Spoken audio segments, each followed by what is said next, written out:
looking?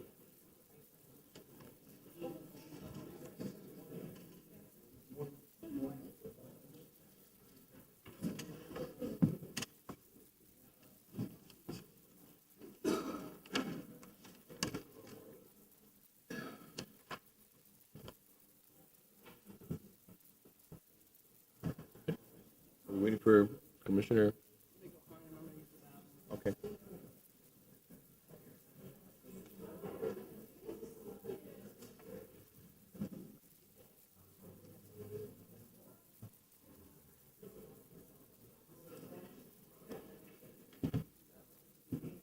Yes, ma'am. Hey, how are you?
Mr. Clerk, you ready?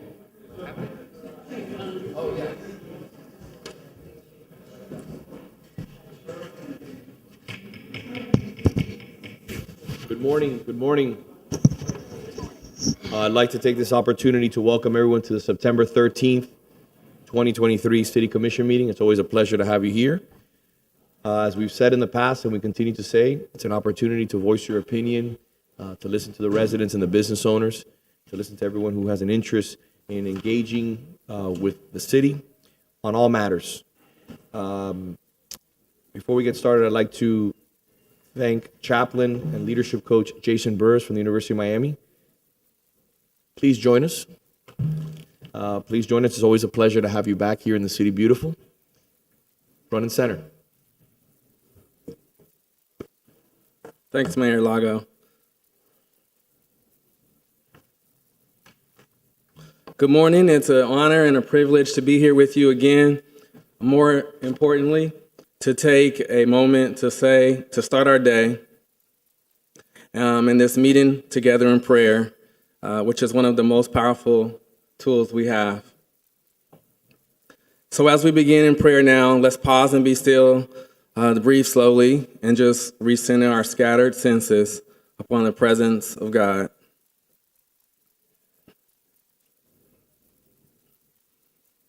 God, I pray that you would open our eyes to perceive you, you would realign our minds to believe you, and you would reawaken our hearts to receive you now and throughout the day to come.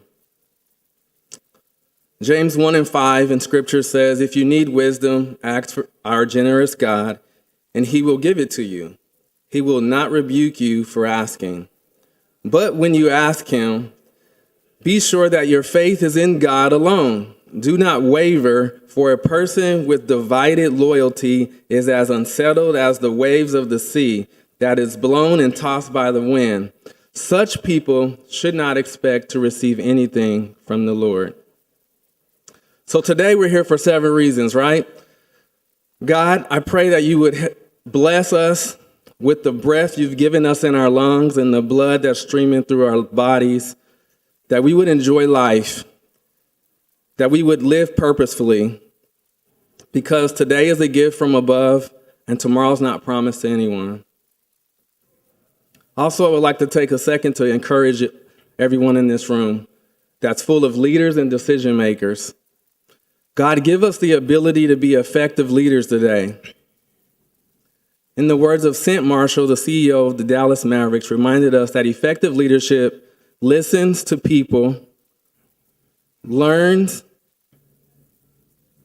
because leaders never stop learning. And my favorite reminder is we love. We love people as people, not as employers, contractors. God, please illuminate what we have in common. Proverbs 16 talks about a godly leader. A good leader motivates, doesn't mislead, and doesn't exploit. God cares about honesty in the workplace, your business, and in his business. Good leaders avoid wrongdoing of all kinds, and sound leadership has a moral foundation. Good leaders cultivate honest speech, love advisors who tell them the truth. Good-tempered leaders invigorate lives, and they are like spring rain and sunshine. Get wisdom. It's worth far more than money. Choose insight over income every time. And lastly, Father, help us to live today to the full, being true to you in every way. God, help us to give ourselves away to others, being kind in everyone we meet. And Spirit, help us to love the lost, proclaiming who you are in all we do and say. In the name of the Father, the Son, and the Holy Spirit, amen. Have a great day. Chaplain, as always, it's a pleasure to have you here. We send our best wishes to all the worshipers and parishioners from your church. And as always, go Canes. It's been an incredible 2-week ride. We have a big game tomorrow. And, it's refreshing to have you here. I always enjoy having you here, so thank you. Thank you so much. Thank you. Thank you. Moving to the Pledge of Allegiance, Commissioner Castro, would you like to please lead us in the pledge? Absolutely. I pledge allegiance to the flag of the United States of America, To the republic for which it stands, one nation, under God, indivisible, with liberty and justice for all.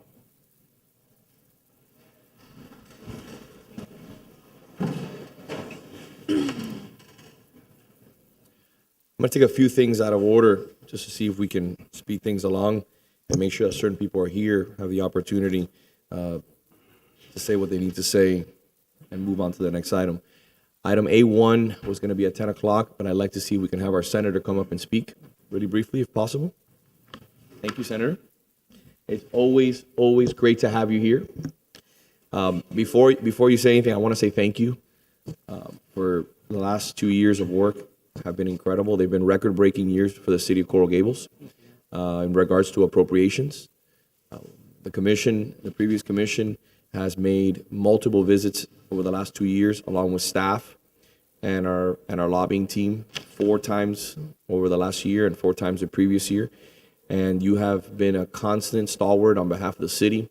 You have advocated for our immense appropriation packages, which are, again, incredibly beneficial for the city of Coral Gables, its residents, everything from clean water to transportation to infrastructure to historic preservation.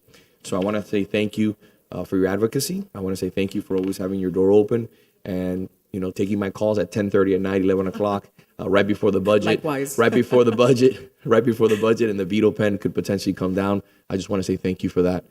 because you're amazing. You're a star. Thank you. Thank you. Thank you, sir. So it is an honor to represent the City Beautiful, and now the City Beautiful has two great senators. I include Senator Calatayu in that, and wonderful representatives that really enjoy this kind of work. And thanks to you as well, Mayor. You are always very good at answering my phone calls. Also, very late at night. Also very concerned about anything and everything that doesn't just have to do with Coral Gables, but just the state of Florida as a whole. So the idea would have been for Representative Busara Cabrera and I to make the check presentation of the $1.2 million that we made readily available to the area of Coral Gables, but I'd like to wait for that.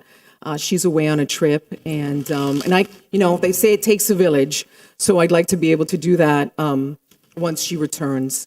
I would like to give a brief of what I was able to accomplish, not just for the city of Coral Gables, but once again, for all of our constituents and here in the state of Florida. And it was really good legislation. So things that I am truly proud of that we were able to do as a whole, bipartisanly, unanimously, is a law addressing human trafficking. I don't think we talk about it enough. Human trafficking is everywhere. We're not aware of it, and most victims don't realize that they are being trafficked. Florida already has a very strong public policy against human trafficking, whether sex or labor, through laws that are designed to deter, detect, and punish those engaged in human trafficking. This bill that we were able to pass and the governor recently signed makes Florida anti-human trafficking laws even stronger. The main provision of the bill creates a civil cause of action that allows victims of human trafficking to sue adult theaters and their owners, operators, and managers which exploit them. I think that sometimes we hear so many things on the news, but we don't hear about legislation as important as this one. A victim may recover economic damages such as medical and mental expenses, non-economic damages such as damages for pain and suffering and mental anguish, punitive damages, and attorney's fees and costs. The statute of limitations for these lawsuits is very lengthy. The bill also strengthens the requirements of educational programs that persons convicted of prostitution-related offenses may be required to complete as part of a sentence.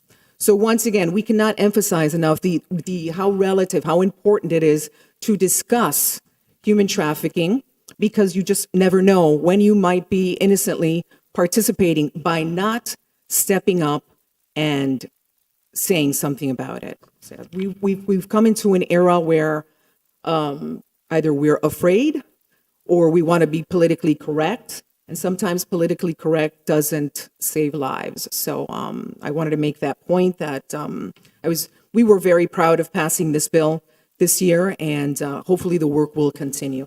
And then number two, and probably my favorite, is the SB 232, exploitation of vulnerable persons. So unfortunately, lately we see a lot of exploitation, in particular in our vulnerable community, which is 65 plus. Many people who have worked ardently, very hard for a very long time, and have put away for a rainy day, all of a sudden welcome friends, relatives that step into their lives and take advantage of them in difficult situations. Whether it's a situation because they have become handicapped or just cognitively just don't function as they should, and all of a sudden are signing away, whether it's a deed to their home or a bank account. We have strengthened laws and continue to strengthen laws. This one in particular continues efforts to punish this kind of exploitation.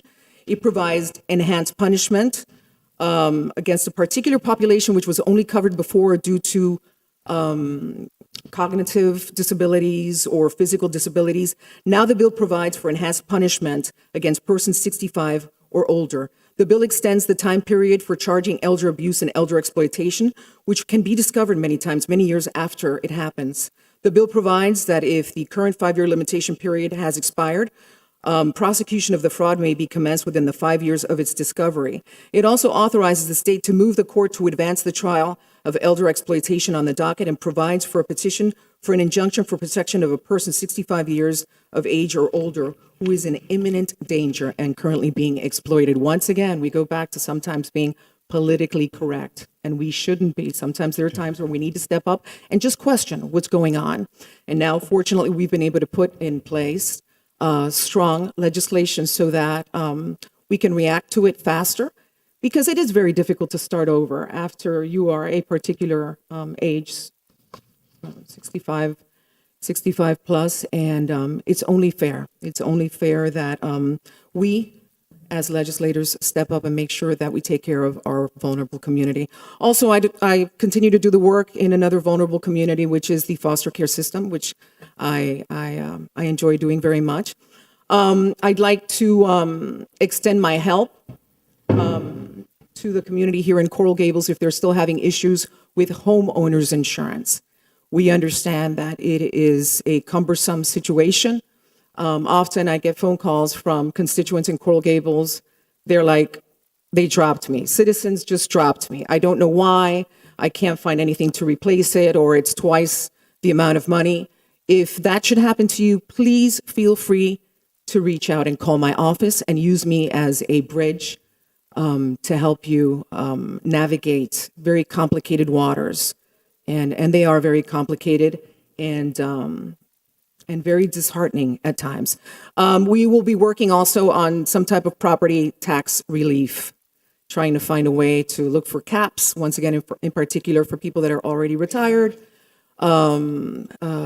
additional exemptions or some kind of a freeze, so that we can sort of navigate these waters for the next 2 years. And always, once again, always open to any comments, any suggestions that you might have with regards to policy and how we can continue to make the city beautiful better. Thank you so much. Senator, thank you for that recap. Very brief, because I know you're tackling a litany of different issues at the forefront here in the state of Florida that affect us here in our backyard. You were instrumental when I proffered legislation in regards to motels. Even though you weren't elected at that point, but you played a big hand, you advocated. I think that's one of the main reasons, like you said, it's close to your heart, the issue of the exploitation of women and children. That legislation, like you said, was one that was tough to pass. It took us multiple efforts to pass it at the state of Florida, the issues of motels and rentals by the hour, but we were the first city to do this. It took leadership to get that done. And thank you for your advocacy and your strong position in regards to that issue, and always advocating for those who are less fortunate and those who are battling certain issues. The issue of insurance, like we talked about over lunch, is one that we're going to be addressing now, hopefully next month, when we set that meeting up with the insurance companies in your office here in City Hall, so that we can have the residents come and visit us here and address issues that they have, especially the elderly. Right now, the amount of calls and the amount of people that tell all of us on this commission how unaffordable it is, in between inflation, in between the cost of insurance, the new legislation that came out in the state, which requires HOAs to have a minimum amount of reserves, has resulted in maintenance fees, so in some cases, doubling. Yeah. You're seeing insurance costs double and potentially triple in certain cases. And also, we're having an economy right now, as you know, and we've had this discussion, that is on shaky grounds. So anything that we can do in the state to help our retirees, los abuelos and abuelas, the ones that raised us, the ones that are on some sort of subsidized income, whether it be Social Security or a pension, we need to see what we can do to make those caps a reality. Because I hate passing the buck on to the state, because we have no control over insurances. We have no control over certain things that right now are completely and utterly in flux. But you have been talking about this since you got elected. Your advocacy is not starting this year because we have a problem. It's something that you've been dealing with since the beginning in the moment since you walked in. So I want to say thank you for being a leader on that when it wasn't a really beautiful topic to talk about, because it wasn't an issue. So thank you. Thank you. And I wanted to add something to that. So you know that on multiple times we voted on homeowners insurance, and on multiple times I voted it down. I voted it up on one occasion, and it was due to bringing back a program that's called My Safe Florida. So, and many people aren't aware of this. So if you have a home, I think the cap is $750,000, and I know that the homes in Coral Gables are valued at a little more than that. But if for any reason anyone has a home that's valued under $750,000, you can cap into a subsidy. I think it's a maximum of $11,000 that will help you replace windows, help you with the roof, so that you can go back to the insurance company and say, hey, what type of a discount can you give me? But once again, I cannot reiterate enough. If you need any kind of help. What I do not know, I will make sure that I find out, and I will make sure that I extend any type of help necessary for our community, and in particular our senior community, to be able to navigate very difficult waters. Please feel free to reach out. Thank you, Senator. I'm looking forward to seeing you in Tallahassee as always and having that great cafecito in your office. The commission has a small gesture for you because we can never make up or return the investment that you have made in our community. So we hope that you'll hang this with pride in your office because Coral Gables is blessed to have you as our representative. So thank you. Let's take a quick photo. Great, thank you. Thank you so much.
Moving on to item A4, presentation or proclamation declaring September 17th through the 23rd, Constitution Week in Coral Gables. We are honored to have Mayor Thompson here with us. Will you please join us? Mayor?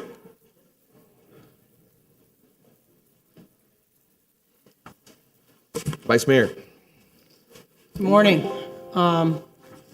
Whereas on September 17th, 1787, in order to secure the blessings of liberty for themselves and their prosperity, our founding fathers ordained, established, and signed the Constitution of the United States, a unique and priceless document that has afforded the people of our great nation with certain privileges, inalienable rights, and responsibilities of American citizenship.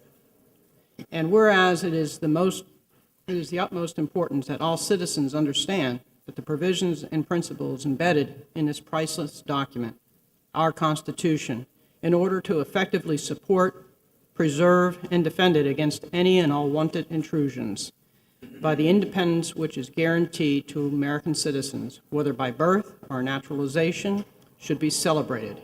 And whereas on this 266th anniversary memorializing the signing of our Constitution, the Coral Gables chapter of Daughters of the American Revolution, a society of women patriots dedicated to the preservation of this priceless heritage, proudly joins us to celebrate Constitution Week.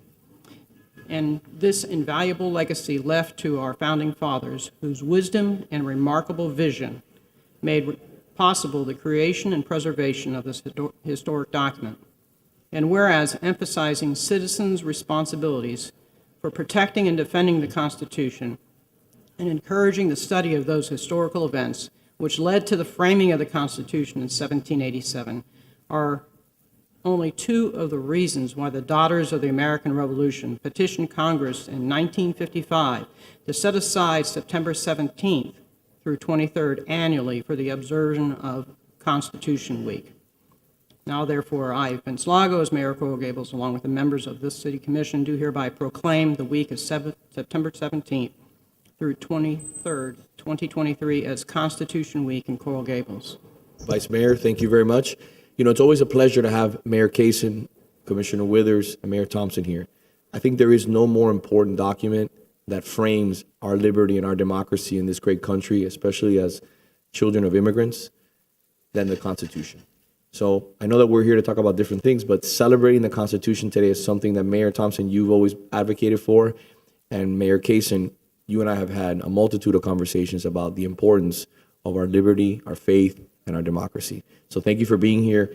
And Mayor Thompson, please take it away. Yes, the reason for my being here is representing the Coral Gables chapter of the Daughters of American Revolution, the DAR. And each year, the city has been proclaiming the Constitution Week that comes every single year, as I say. And our regent, or we call as president of our chapter, we call them regents, Brenda Auer, is unable. She's a Coral Gables resident here, and she's unable to be here today for a medical reason. And I usually come every year anyway, so I told her that's okay. I'll represent the Coral Gables chapter, which actually has been in the city for over 40 years. It's a long time chapter here, and we meet each month, and it's been that way for all these years, and we continue on. We had a lot to do with the Merrick House when it was a derelict property years ago. My CAR I was at that time the president of the CARs, the Children of the American Revolution, because my children were in that too. And we used to go to the Merrick House out in Coral Way once a month on a Saturday to pull weeds. It was all weeded. It was before the city took it over. It was all weeds. So we have we used to have a great plaque there. The DAR plaque was very prominently displayed in the front yard for years and years and years, but it disappeared when a lot of other plaques disappeared. Well, we got to replace that plaque.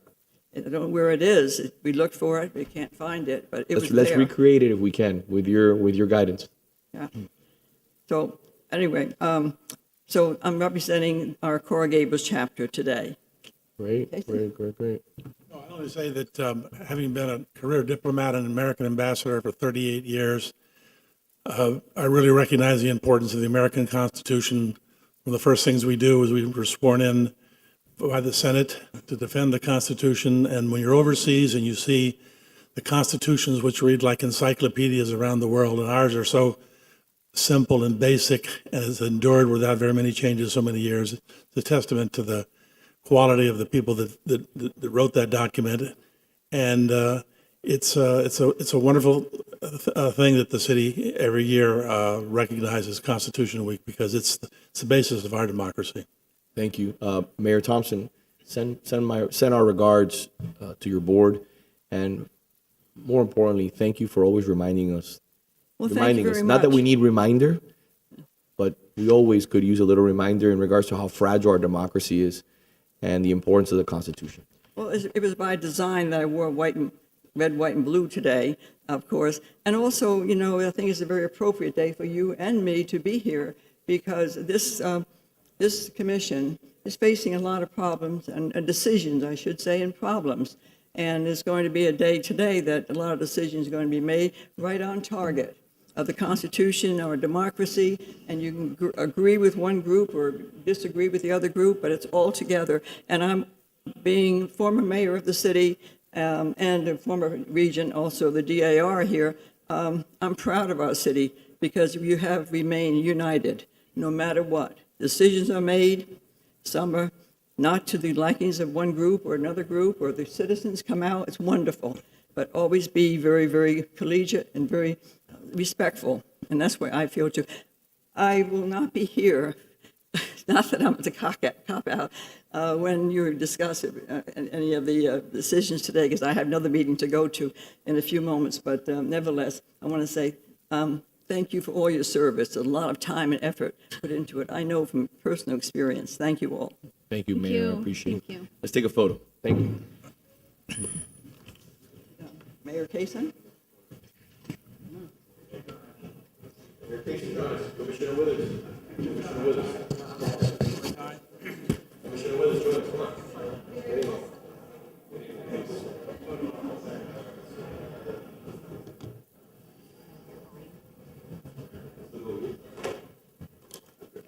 Commissioner, get up. Come on. I'm coming.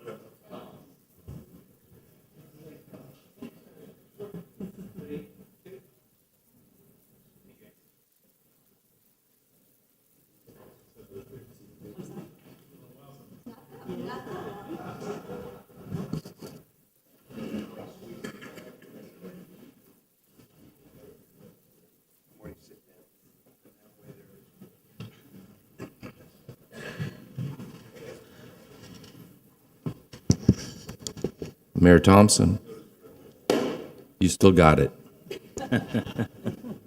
We're going to take, at the request of the clerk, we're going to take A6 really quickly so they can open up the Venetian pool. Kind of makes sense, right? Always a good idea. Kind of makes sense. Thank God we're flexible and nimble, right? As a city. Thank you, Mayor. Good morning, Raquel. It's always great to see you. Good morning, everyone. So let me just make sure they all come in because this is a special day for our lifeguards at the Venetian pool.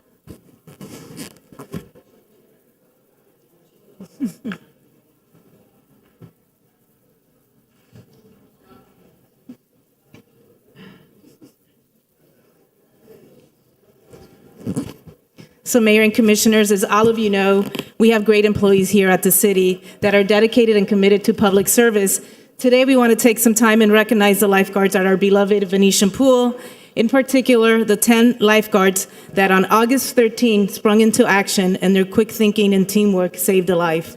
Their actions on the day are a testament to the dedication and training that goes into being a lifeguard. We are proud to have them on our team and grateful for the work that they do day to day to keep all our guests at the Venetian pool safe. These 10 lifeguards, I think most of them are here. I'm going to read out their names, is Carlos de la Cruz, Darren Gilman, Ingrid Lopez, Yosef Murtho, Isabel Naughton, Evan Pare, Brent Robles, Joseph Salzar, Kay Tony, Leah Vela. Thank you and congratulations on a job well done. And I believe Carolina has a few words as well. I would like to start with introducing our aquatic supervisor, Jose Villar, who is essential to the leadership of this team. And some personal words that I would like to share with you guys. I have so much love and respect for this team. And it's more than the fact that that's where I started my career, but because I know how hard this job is. Believe it or not, they're our youngest workforce in the city of Coral Gables. They start at the age of 16 years old. And while we love the gem of Venetian pool and how beautiful it is and how much fun people have there, it is a very, very prestigious asset in the sense of how much life safety goes into that facility. Each and every day, the threat is very real to these young ladies and gentlemen right up here. So with that, I'll turn it over to Jose so he can speak more about that incident and what they've done. Good morning. Good morning. My name is Jose Villar. I'm the manager, aquatic supervisor for the Venetian pool. This could have been a lot worse. And each one of our 60 rescues that we had this year could have been a lot worse. However, because of the training and the standard that they hold themselves up to, we're able to prevent a tragedy every single time. And it's year over year that it compounds. So the last time we had a very major incident was about 10 years. It was about 10 years before that. So now is when we actually see another one, because of their quick thinking, how quickly they reacted. The whole scenario was over in under 2 minutes. People were applauding. They were able to give compressions, the right amount of breaths and everything needed. Nothing happened. I mean, something happened. It was positive, but no tragedy did happen. So definitely, it's a testament to our staff, the leadership we have here in Parks, and the great job the city does in protecting its residents. Thank you. Thank you. Thank you so much.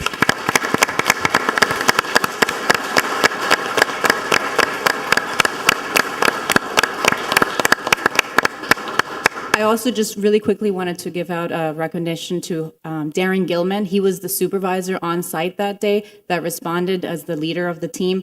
He unfortunately is sick today, so he was not able to attend. But if he's watching, we wanted to honor you as well, and thank you for your service, Darren. Thank you. Thank you. Thank you for all your hard work, and let's take a quick picture. Thank you.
The ones who are working that day.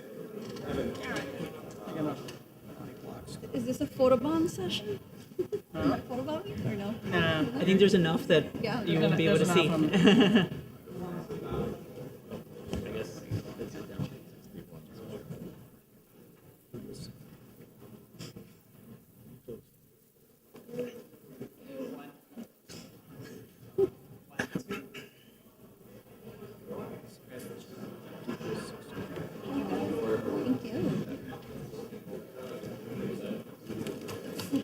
Thank you.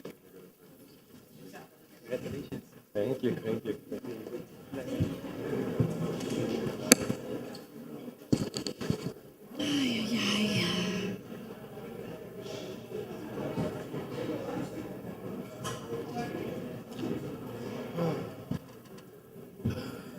Before we get to the item, the 9:30 time certain, I want to listen to two quick items just to make sure we can get people out of the room that are here for them. Item A2, presentation to honor Ellen Uguccioni, First Director of the Office of Historic Preservation of the City of Coral Gables. Ellen, please join us.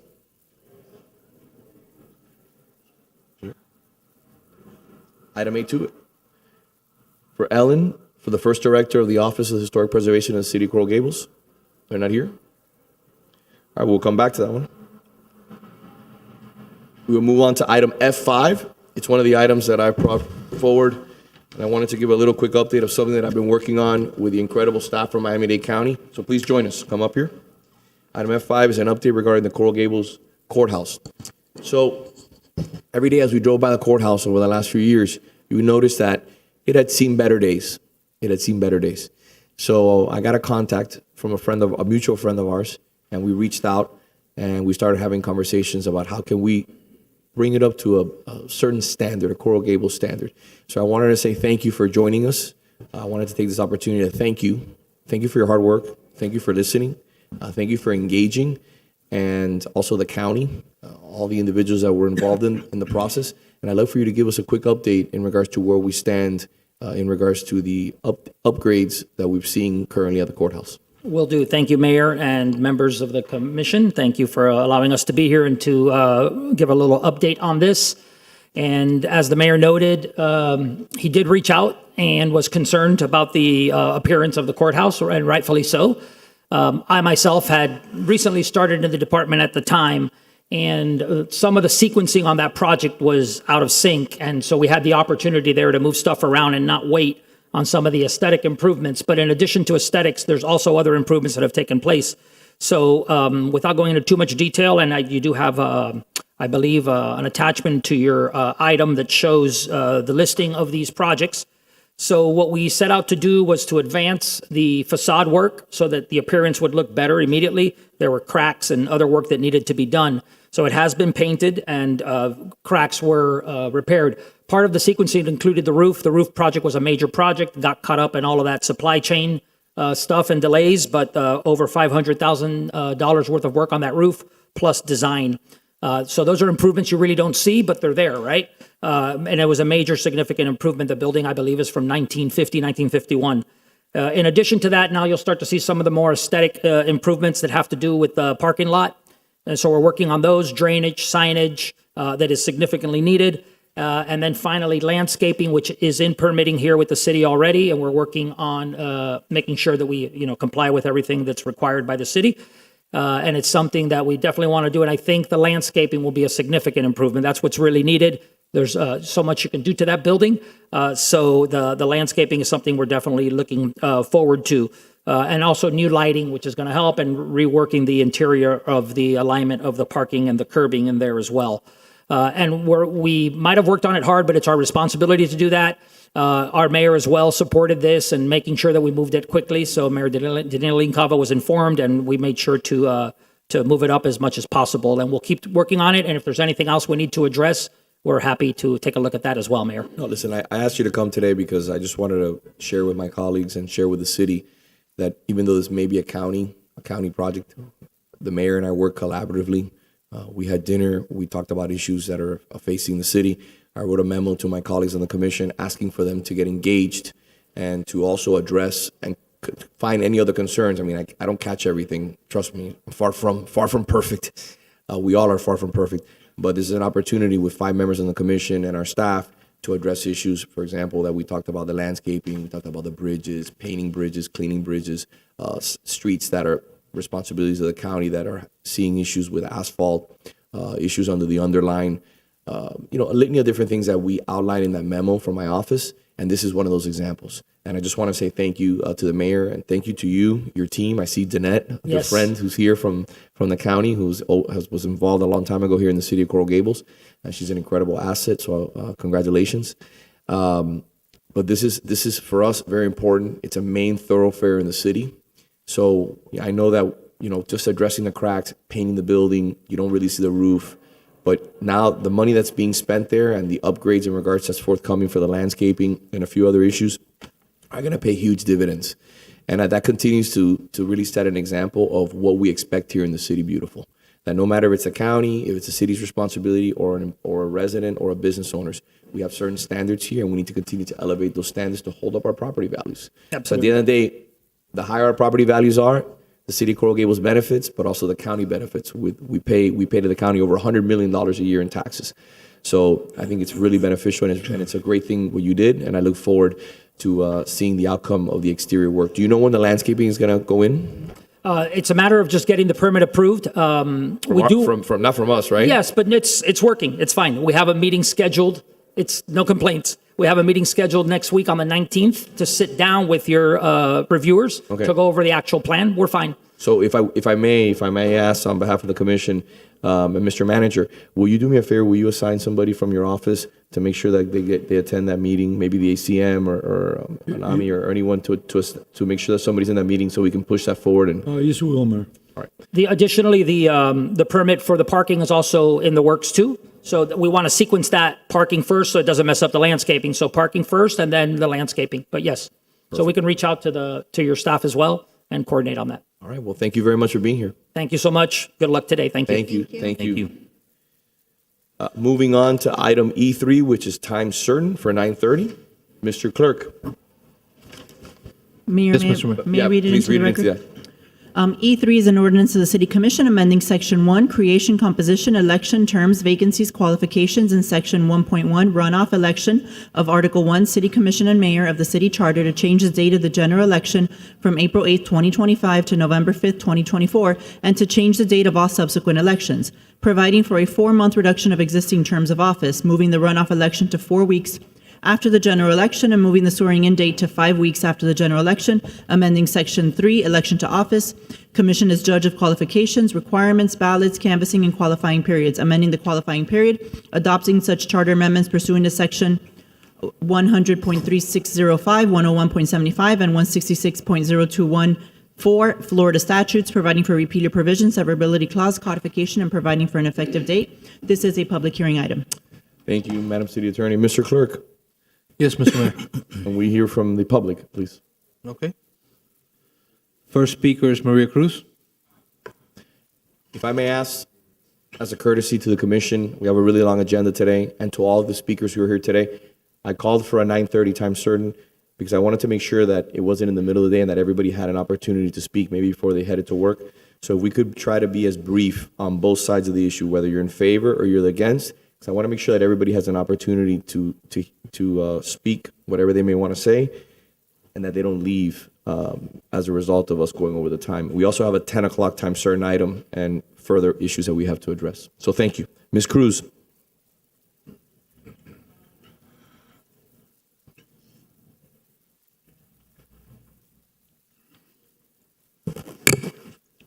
Mrs. Maria Cruz, 1447 Miller Road, a resident of the City Beautiful since 1976.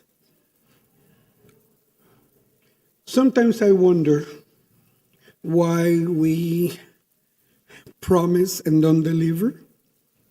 Sometimes I wonder what good is it to come to City Commission and listen to plans and then make plans based on what you hear, and then, lo and behold, emergencies happen, and we have to rush items, and we can't do what we promised we were going to do. Last time we discussed this item, I heard very clearly in this same chamber that this item was going to be brought up in October. Last time I checked, and I'm a little old, sometimes I get confused, but I'm looking at the agenda, it says September 13th. This is not October.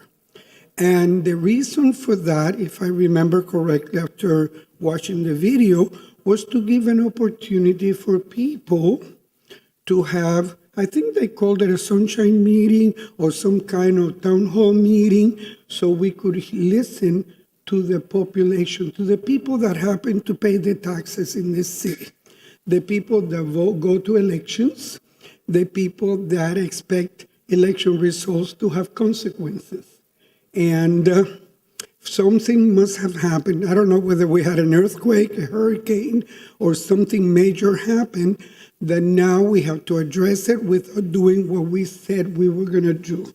I wonder if I can do the same when I promise IRS to send a check or things like that, because obviously the elected officials do not have to follow what they say they will do. I'm sorry, but this is not what the people of Coral Gables were promised, unless there's a major event that's going to happen in October that will keep us from doing what we promised. I think you all are out of line. Thank you. Tom Wells. Good morning, sir. Morning. Hi, my name is Tom Wells. I am a resident of Coral Gables for almost 30 years, and my business is located in Coral Gables. I oppose the requested move of the election of the commission from the second Tuesday of April to be bundled with the general elections in November.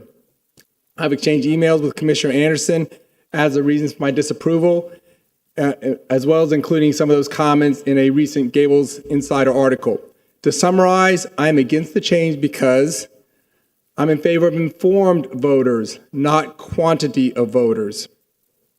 That was referenced in the article that you had, Mayor Lago, in your recent opinion letter. Also, secondly, it will be more difficult for commission candidates to explain their position when they're competing with candidates in presidential, Senate, congressional, state, and other local elections and referendums. All the campaigning, debating, advertising, and soliciting creates partisan voting and voter fatigue. Third, why is moving an election from April into hurricane season in November a reasonable proposition? You may know that Hurricane Nicole hit Vero Beach last year on November 10th, 2 days after the election. For the safety of our community, it would be more prudent to prepare for hurricanes that occur in November and vote for commissioners in April by early voting, mail-in ballots, or day of election voting. I understand that there would be no early voting for a runoff elections that occur in November, which will lower voter turnout. Secondly, if you want to change the Coral Gables City Charter, it should be done by voters. Article 1, Section 1 of the Coral Gables City Charter specifically designates that commissioners' elections are held on the second Tuesday of April during every odd year for an office of 4-year terms. Section 18.3A of the City Code states the following in order to change the City Charter. Required. All proposals for amendments to the City Charter shall be submitted to qualified electors of the city, and in order to become effective, shall receive the affirmative vote of a majority of those voting on such proposals. I understand the law cited in 23-6188 and the Florida Attorney General opinions that suggest the day of elections can be changed by ordinance, as well as the term.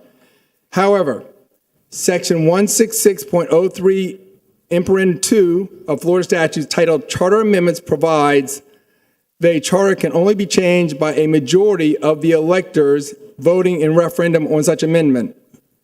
This has been addressed by Attorney General. It's never been addressed by any court. And Attorney General opinions are different from court opinions. If you truly want voters to participate in the election process, they should decide this issue, moving their voting date.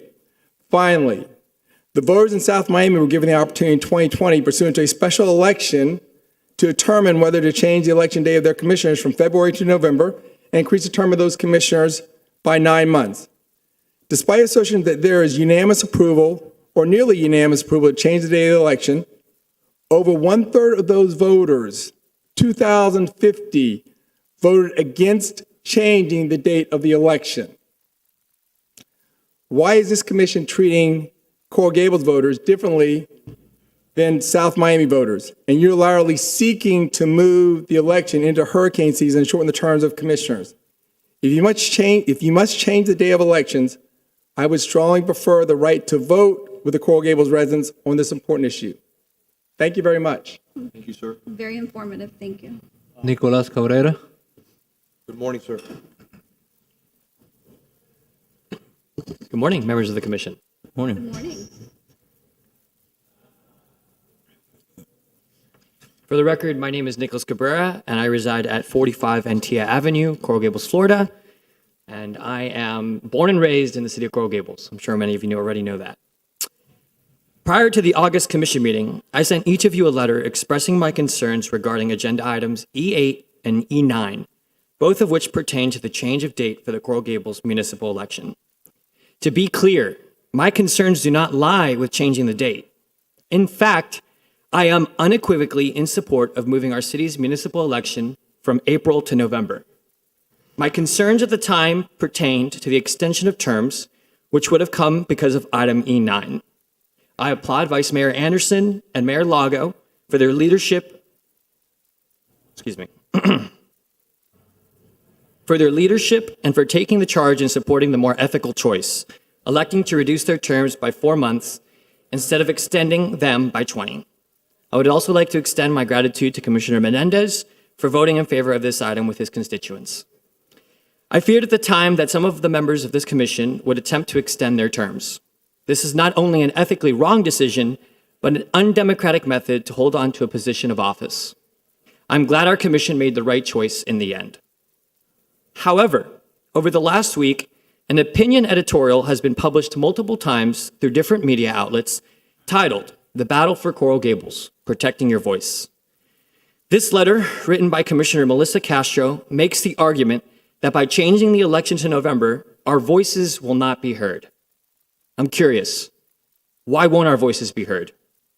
Am I wrong in my understanding that more people voting equals more democracy? Or that more people voting is more voices being heard? Or that more people voting equals more civic engagement? Mayor Lago said it best. Voting is the cornerstone of American democracy. This is undoubtedly true. Voting is our ability to make our voices heard. It is a privilege bestowed upon us as individuals and our greatest tool for making change. Thus, I believe it is a responsibility of our elected officials to make voting a more fair and open practice. I believe it is the responsibility of our elected officials to put their personal concerns aside and make elections more accessible to all voters, not a minority that wishes to make themselves appear as the majority. Our typical April elections witness staggeringly low voter turnouts. Our November elections see over 20,000 voters turn out. This is compared to just over 6,905 voters who turned out for the Coral Gables election in April of this year, representing only 20.92% of the total 33,002 voters living in Coral Gables who were registered at the time. It really appears to me that 20,000 votes are a great deal more voices than just 6,905, or even the 5,787 votes we saw on the April 28th runoff, making up only 17.55% of the total number of registered voters in the city. It is unfathomable that we allow between 17 to 20% of registered voters to determine the future of our community, and that we allow certain commissioners and interest groups in our community to use scare tactics and intimidations, like Castro's opinion letter, as a way to tell the rest of us that our voices aren't being heard.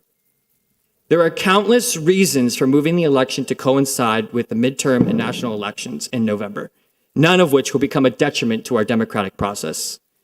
If the concern among commissioners who wish to maintain the April election is their fear of not being reelected, then I have a challenge for you.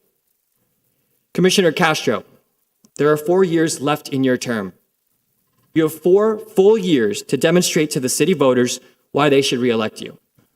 You have 4 years to enact positive change and an ethical change, to be a voice for all residents, not just a select few. Then, and only then, will you have proven that you are the commissioner for the residents, not for 6,905 or 5,787, but for the 33,000 registered voters that live in the City Beautiful.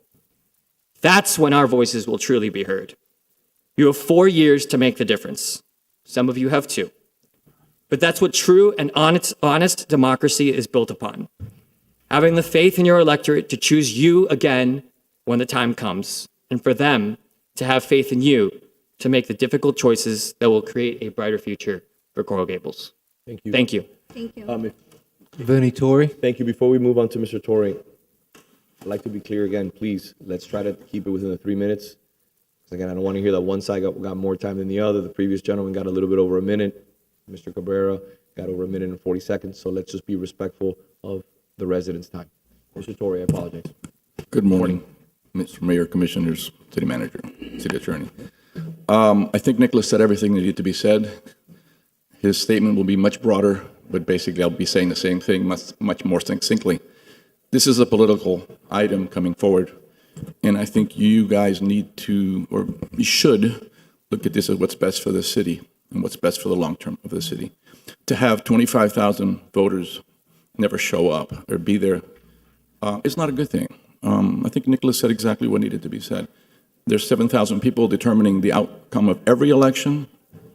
There's a list that's given to campaigners.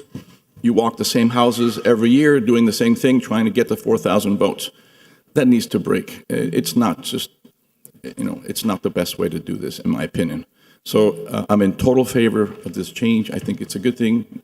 People of Coco Plum, Gables Estates need to be addressed. People down Snapper Creek Lakes, people in Platinum Triangle. There's a lot of people that just are never addressed because they're not needed for the votes. They're not needed for the 4,000 votes. You need to broaden that. They're smart voters. I get a lot of things on the ballot that I don't understand. I take the time to read up on the candidates. That's just the way most people will do. And I think at the end of the day, having you guys proven yourselves will get you reelected. That's the way to do it. Thank you. Thank you. Jim Kaysen. Mayor Kaysen, welcome back. Thank you. It was great to have you. Good morning, Mayor, Commissioner, City Manager, Attorney, Clerk. I'm here to give wholehearted support to moving future municipal elections from April to the November general elections. I think there is no more important decision facing this commission and the future of this city than the vote you will take on this issue today. Those of you on the dais represent the citizens who voted for you. Generally, these are but a small percentage of the electorate. We have 50,000 residents, 33,002 registered voters, and 6,900 actual voters. Only 20% of those registered vote. When I was mayor for 6 years, and especially since 2017, I've heard certain citizens and elected officials claim to be speaking for the residents. There is no basis in fact for those claims. They can claim to speak for a majority of a vocal minority, but not the silent majority, the 80% who don't vote. We need those 80% to vote, to exercise their democratic rights and duty to participate in building this country and community. Today, municipal leaders are winning with 12% of the registered voters. In other words, 88% of the registered voters did not choose them. That undercuts any straight-faced claims to represent the residents rather than the activist community. My view is that our residents are very educated, intelligent, and successful, regardless of their age or ethnicity. We should not assume they don't care about their city or our services or quality of life. They do, but there are several reasons they tend not to vote in April. First, they're busy and too often are unaware of election deadlines or forget that there is a local election. Many are out of town in April or busy with kids or religious activities or travel over the Easter break. Coming after presidential inaugural events and general elections, many are sick and tired of campaigns and just tune out. But if they're asked to choose all their representatives at one time in November, they will turn out to vote. Finally, I believe most residents are content, by and large, with the state of affairs of their city and may feel their vote is not crucial to keeping the city on a steady course. So they shirk their civic duty. Shame on them for that attitude. As a former ambassador to communist Cuba and diplomat in many countries ruled by dictators over a 38-year career and foreign service officer, it embarrasses and shames me to see so few people allowing 5 people to decide important things affecting their future without their input. With a much larger municipal vote count in November, those of you on the dais can legitimately claim to speak for the residents, including those who are perfectly happy with the state of our city and your leadership, and for others if they feel you have failed them in some significant way. A final thought. You can win without money from developers, as recent elections have shown. And given that half of our residents vote by mail, they're going to have plenty of time to look over the ballot, unrushed, and check the 2 or 3 boxes for the Gables candidates they like. They're not that lazy. So I urge you to vote today to move the elections to November and commend those of you willing to cut short by 4 months your terms to make this change possible. It shows great self-confidence and statesmanship on your part. Thank you. Thank you, Mayor. Chip Withers. Commissioner Withers, good morning. Good morning, Mr. Mayor, City Commission Vice Mayor, City Attorney, City Clerk, City Manager. Just seems like I was here a week ago. This issue's been debated as long as I can remember. And I just want to submit to you that I think it's very logical. I don't think even forget the hundreds of thousands of dollars it will save over the years. Throw that logic aside. I think that 100 years ago, logic was put into play when the city designed and our forefathers designed our elections. And I point that out in the fact that the mayor, I think originally was selected to run for 2 years and commissioners for 4 years, which means every 2 years the electorate can replace the majority. That happened once or twice during my terms. And when you look at that, and again, I don't know where the April date first came into play or why that was even selected.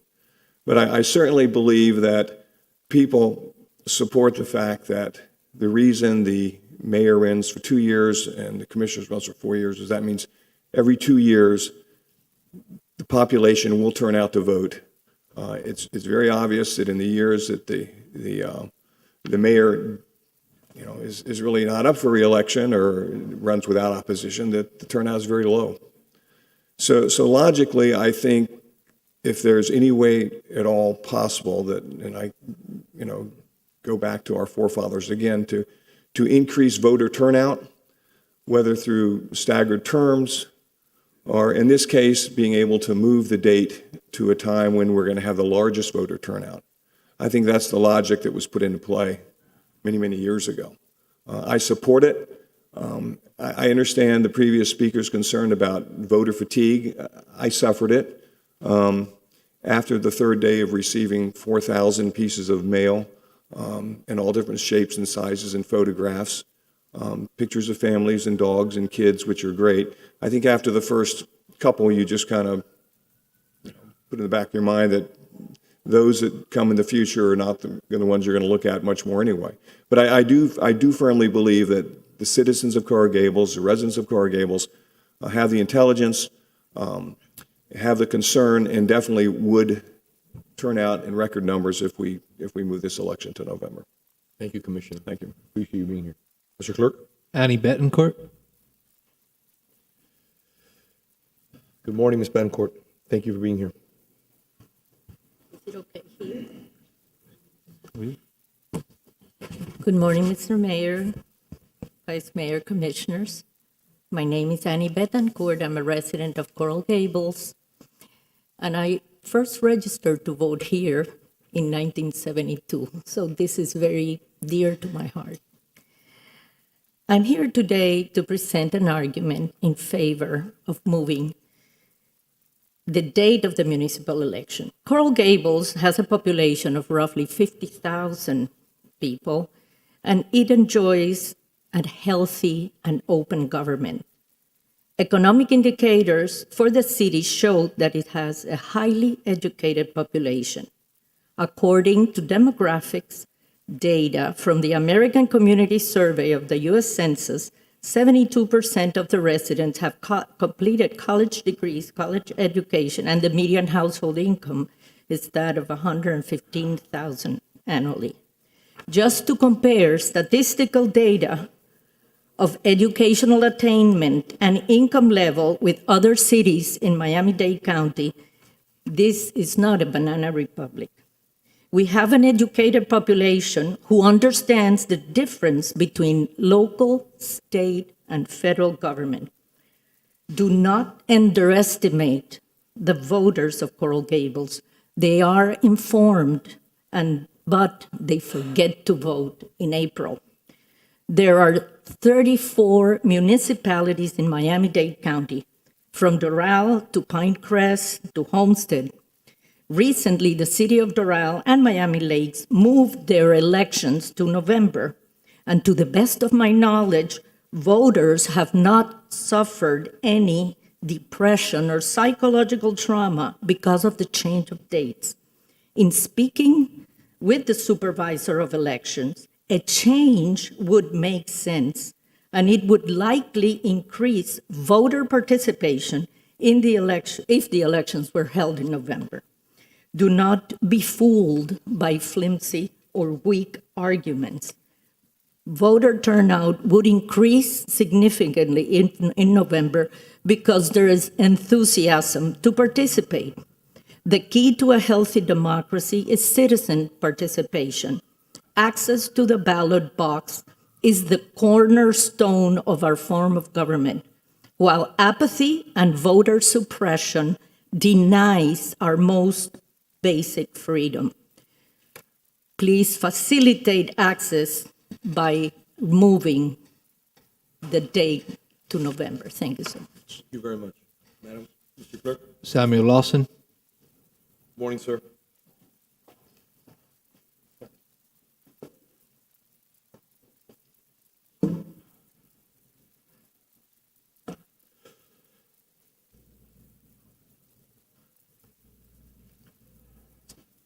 Good morning, Mayor, Vice Mayor, Good morning. and Commissioners, City Manager, City Attorney, and everyone here and online.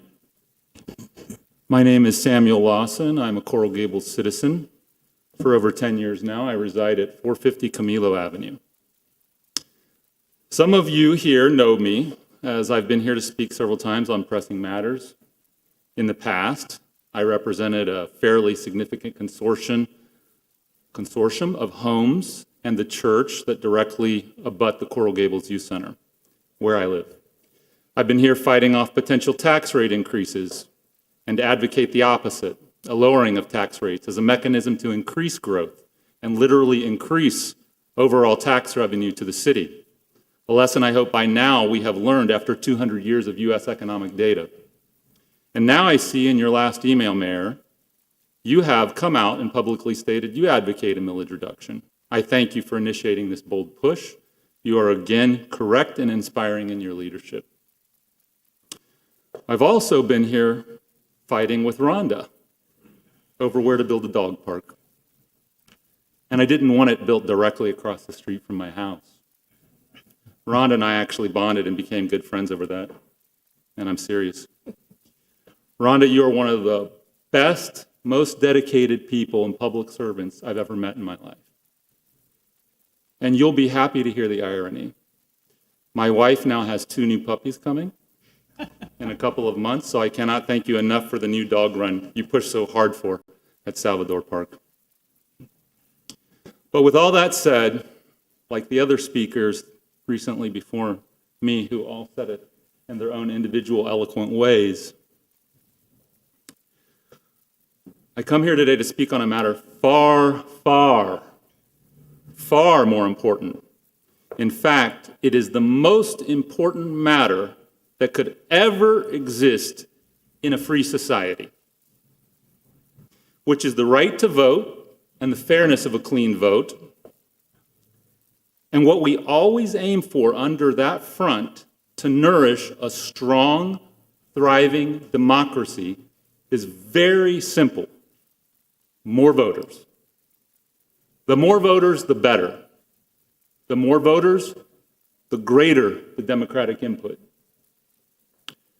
What twisted argument could ever be made to reduce the number of voters brought to the ballot?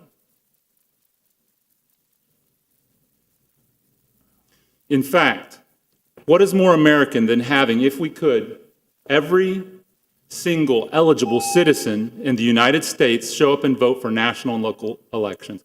Let me ask you, is going to the Dolphins game and having a tailgate party more American?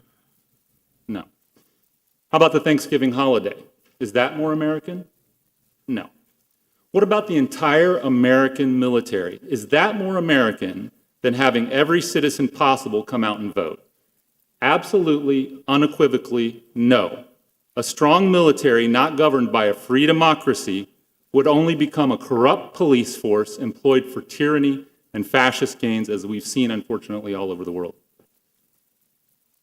The mayor wrote a concise, on-the-money op-ed recently for the Miami Herald, projecting that we could have double or more the voter turnout if we move the local Coral Gables elections to coincide with national elections. Is there anything at all not obvious and irrefutable about that, or not irrefutable about that logic? It's like asking your daughter, would she rather have pizza or broccoli? There's no question at all this would drive significantly greater voter turnout. In fact, the CGNA authorship, the Coral Gables Neighbors Association, and Commissioner Castro don't even contest that. They just offer some statements and some logic as to why it's actually better for us to have fewer voters turn out. To quote, nonpartisan elections would turn partisan. Okay, what the heck? What kind of twisted anti-American voodoo is that?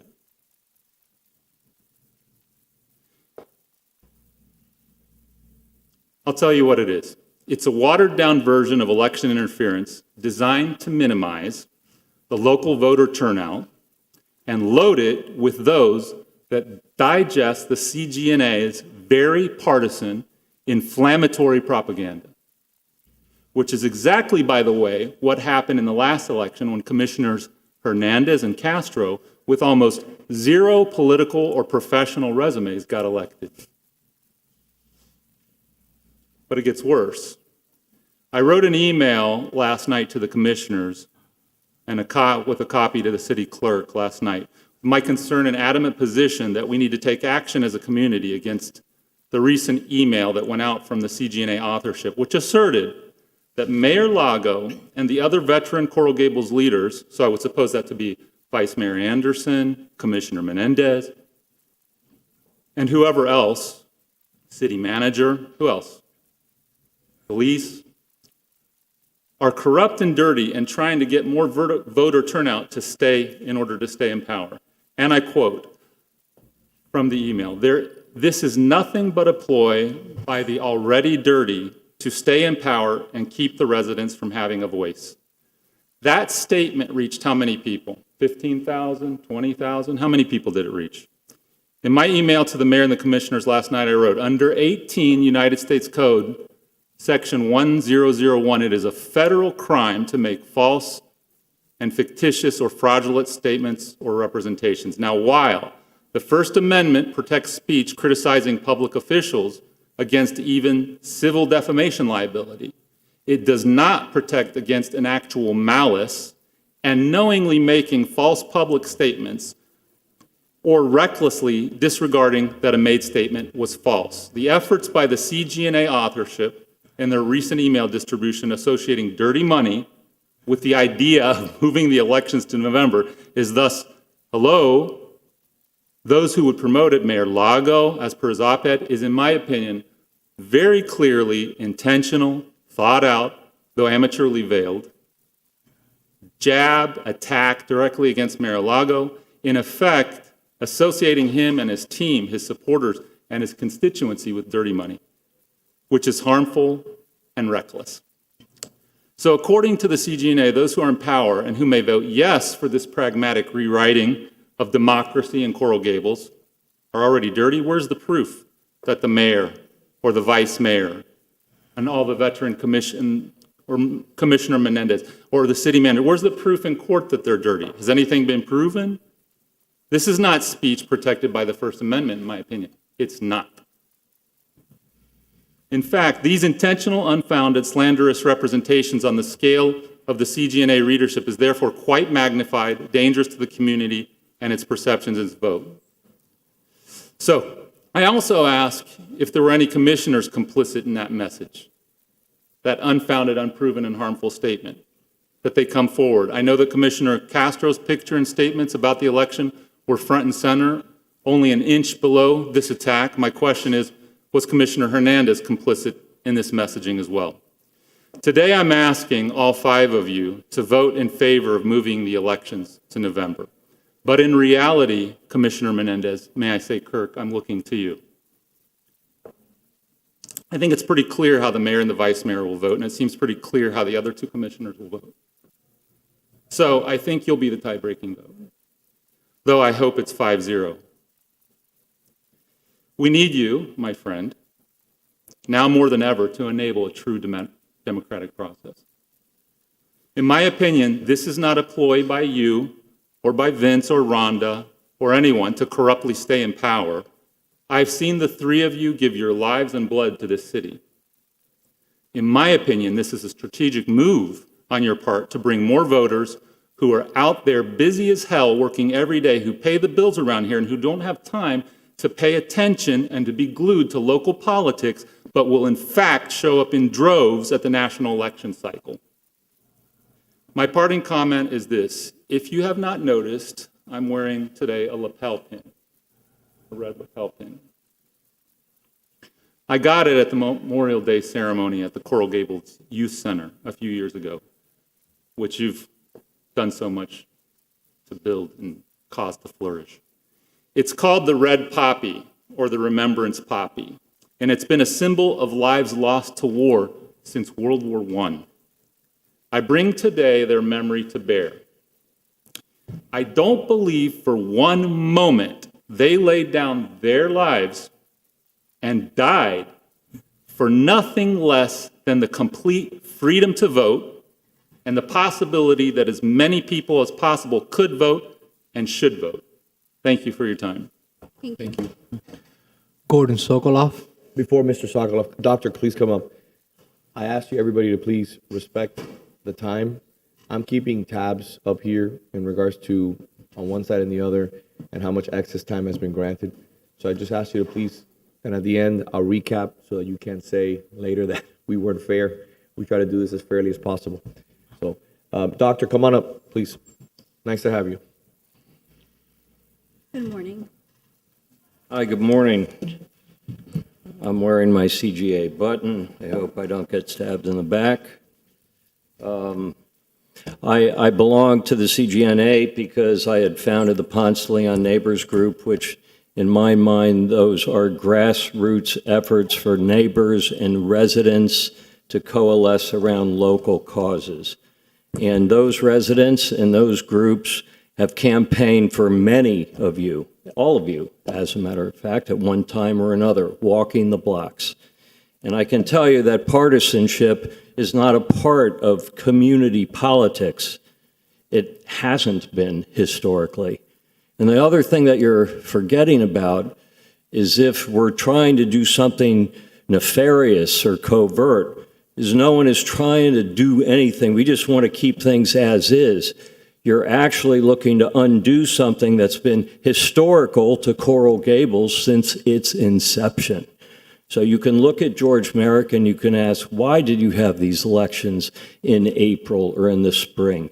And perhaps the reason he would tell you, if he could talk, was so that Coral Gables, which all of you, especially you, Commissioner Menendez, who often talk about how special a place Coral Gables is, it is. And one of the things that makes it special is because our candidates, our debates, our issues are unique to Coral Gables. How many of you go to the polls in November and you're flipping through the pages and you go through the president and the Senate and then you get to the judges, nonpartisan, and then you're wondering, who the hell is this guy? And then you get to the resolutions and you say, what am I reading? And unless you're very informed, and maybe you turn to the Miami Herald or community newspapers, or wherever they publish their suggestions, which I happen to do with the Herald, I'll take out what do they recommend. You don't know who the hell you're voting for. But the Coral Gables elections are unique to Coral Gables because they are about our candidates, our issues, our debates, and they are distinct and separate from the other factions of our society, federal and state, so that we can focus on Coral Gables.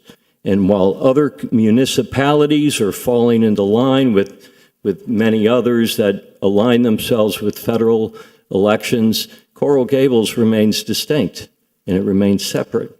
And that is the city beautiful. That is what makes this place special, which is why we want to simply maintain the status quo. We are not looking to do anything nefarious or sneaky, and this is not partisan, and that's the way it should be kept.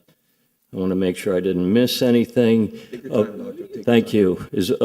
We all want to save money. Who doesn't? And hopefully at your upcoming budget meeting later on, you will find other ways to save money. I also agree with Mr. Wells. Most people, it's not about the quantity of votes, it's about the quality of votes and the intelligence of the voters who are coming to speak. I thought that was an excellent point. There is, with partisanship, the influx of money, partisan money, and influence that cannot help but trickle down into partisan-held elections. This is a very nuanced decision. And no one is un-American, and no one is looking to minimize votership. I belong to Get It When We All Vote, which was an organization started by Michelle Obama. I believe as much as anybody that we all need to vote. And that doesn't and should not discourage the city of Coral Gables, no matter what happens today, to try to get people to get out and vote, whether it's done in November or in April. I ask you to keep them where they are. I ask you to respect Coral Gables and its historical foundings of keeping it in April. Thank you very much. Thank you, sir. Ed Santa Maria. Mr. Santa Maria, good morning. Good morning, Mr. Mayor, members of the commission, Mr. Manager, City Attorney, City Clerk. Happy to be here this morning and talk on this issue. Later this morning, you will likely act on changing the date of the city's elections to align it with the date of the general elections in November. I, along with many I have spoken to, strongly support this measure. While it is true that the city will save approximately $100,000 a year, which adds up, this is not the real thing. This is just a bonus.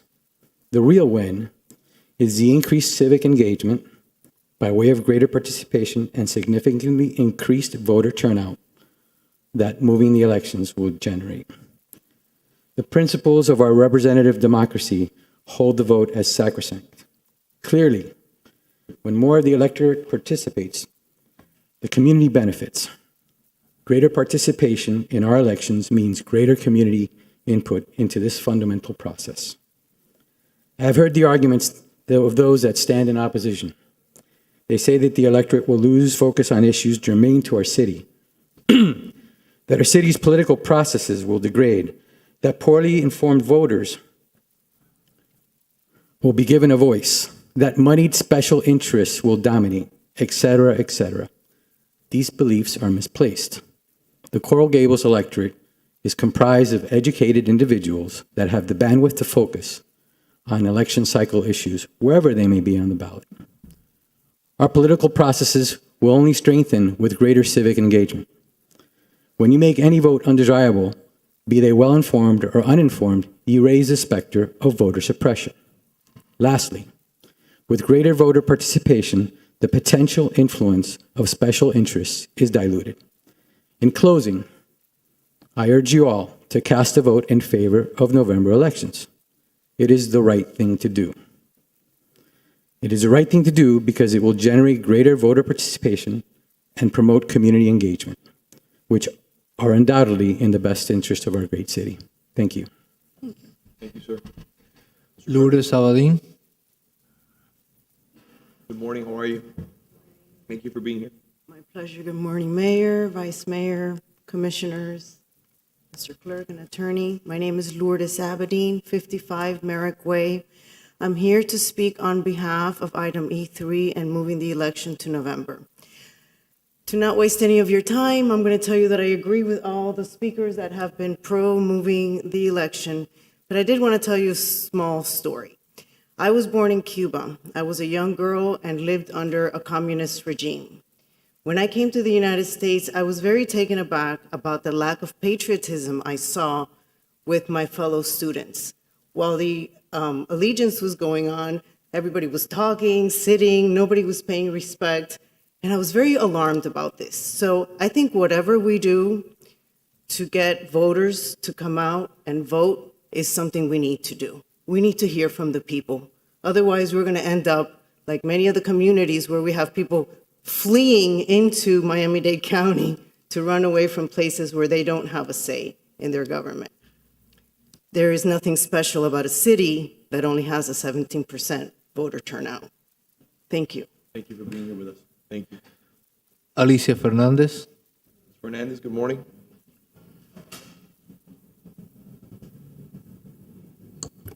Morning, Mayor, Commissioners. Good morning. City Manager, everyone. My name is Alicia Fernandez. I live at 6000 Granada Boulevard. I've been a citizen of Coral Gables for 35 years. And I have voted in just about every single election in 30 years.